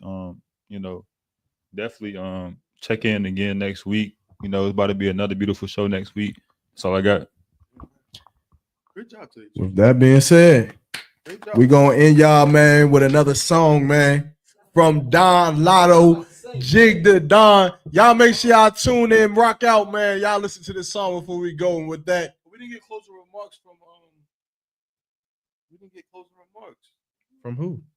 We didn't get closing remarks from Devontae. Oh shit. Devontae Swing. First thing I want to say is I appreciate everything that I've heard today. I've gotten a broadened perspective on relationships and how I should treat women. I think that everything that I've learned, I'm gonna take it back to I'm glad that you guys have multiple wives because I'm gonna take it back to all of my wives that I have. And I'm gonna call Casey and JoJo. Dalvin, he does his own thing. So, but I'm gonna talk to all of Jodeci, and we're gonna get it on. Why did I influence Jodeci? You wasn't talking to Devontae, huh? I know you wasn't talking to me, baby. It's Devontae Swing. Hey, play that song. I forgot I had this on for a second.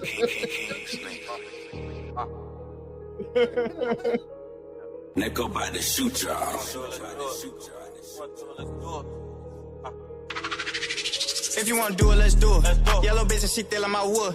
Hella strap with your fuck nigga wood. Straight out the hood, got the gang in this bitch. Them boys where that smoke, I arrange it. I don't cock on that bitch, I just aim it. I keep drinking this lick, got me faded. Pop me a perk, and she say it's amazing. Rolling that dope, I'ma face it. Run to that money, I chase it. Chop got a kick, knock his fit off. I move that word like the real Rick Ross. She wanna fuck with a big boss. I got some rounds if you into that.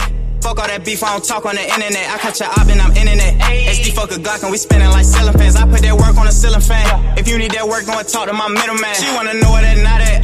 I'm tryna see where that top at. Yellow bitch and she bad, she don't talk back. I just caught some new grams of that op pack. All this smoke to the face, I don't remember. I just know when I hold on that K, that bitch shiver. They wanted that street out of liver. How the fuck you the plug, you the man in the middle? Bad little bitch, she begging to fuck. She got that ass, it still ain't enough. I got that strap, if you nut, get you buck. I cannot play with my luck. I can't. In the trap, doubling up. This ain't green, that shit bubbling up. Hell ain't got that shit fucking me up. Keep it still, we be running it up. Chopper clip bullets been like a bus. In the mode, that dick, I tucked it. Bitches up in my city, we ain't going for nothing. Slide down in your block in that Hummer. I don't hold it like this, I hold it like that. Show them boys how to fly with that thunder. If you wanna do it, let's do it. Yellow bitch and she stealing my wood. Hella strap with your fuck nigga wood. Straight out the hood, got the gang in this bitch. Them boys where that smoke, I arrange it. I don't cock on that bitch, I just aim it. I keep drinking this lick, got me faded. Pop me a perk, and she say it's amazing. Rolling that dope, I'm a face. If you wanna do it, let's do it. Yellow bitch and she stealing my wood. Hella strap with your fuck nigga wood. Straight out the hood, got the gang in this bitch. Them boys where that smoke, I arrange it. I don't cock on that bitch, I just aim it. I keep drinking this lick, got me faded. Pop me a perk, and she say it's amazing. Rolling that dope, I'm a face. Let's do it.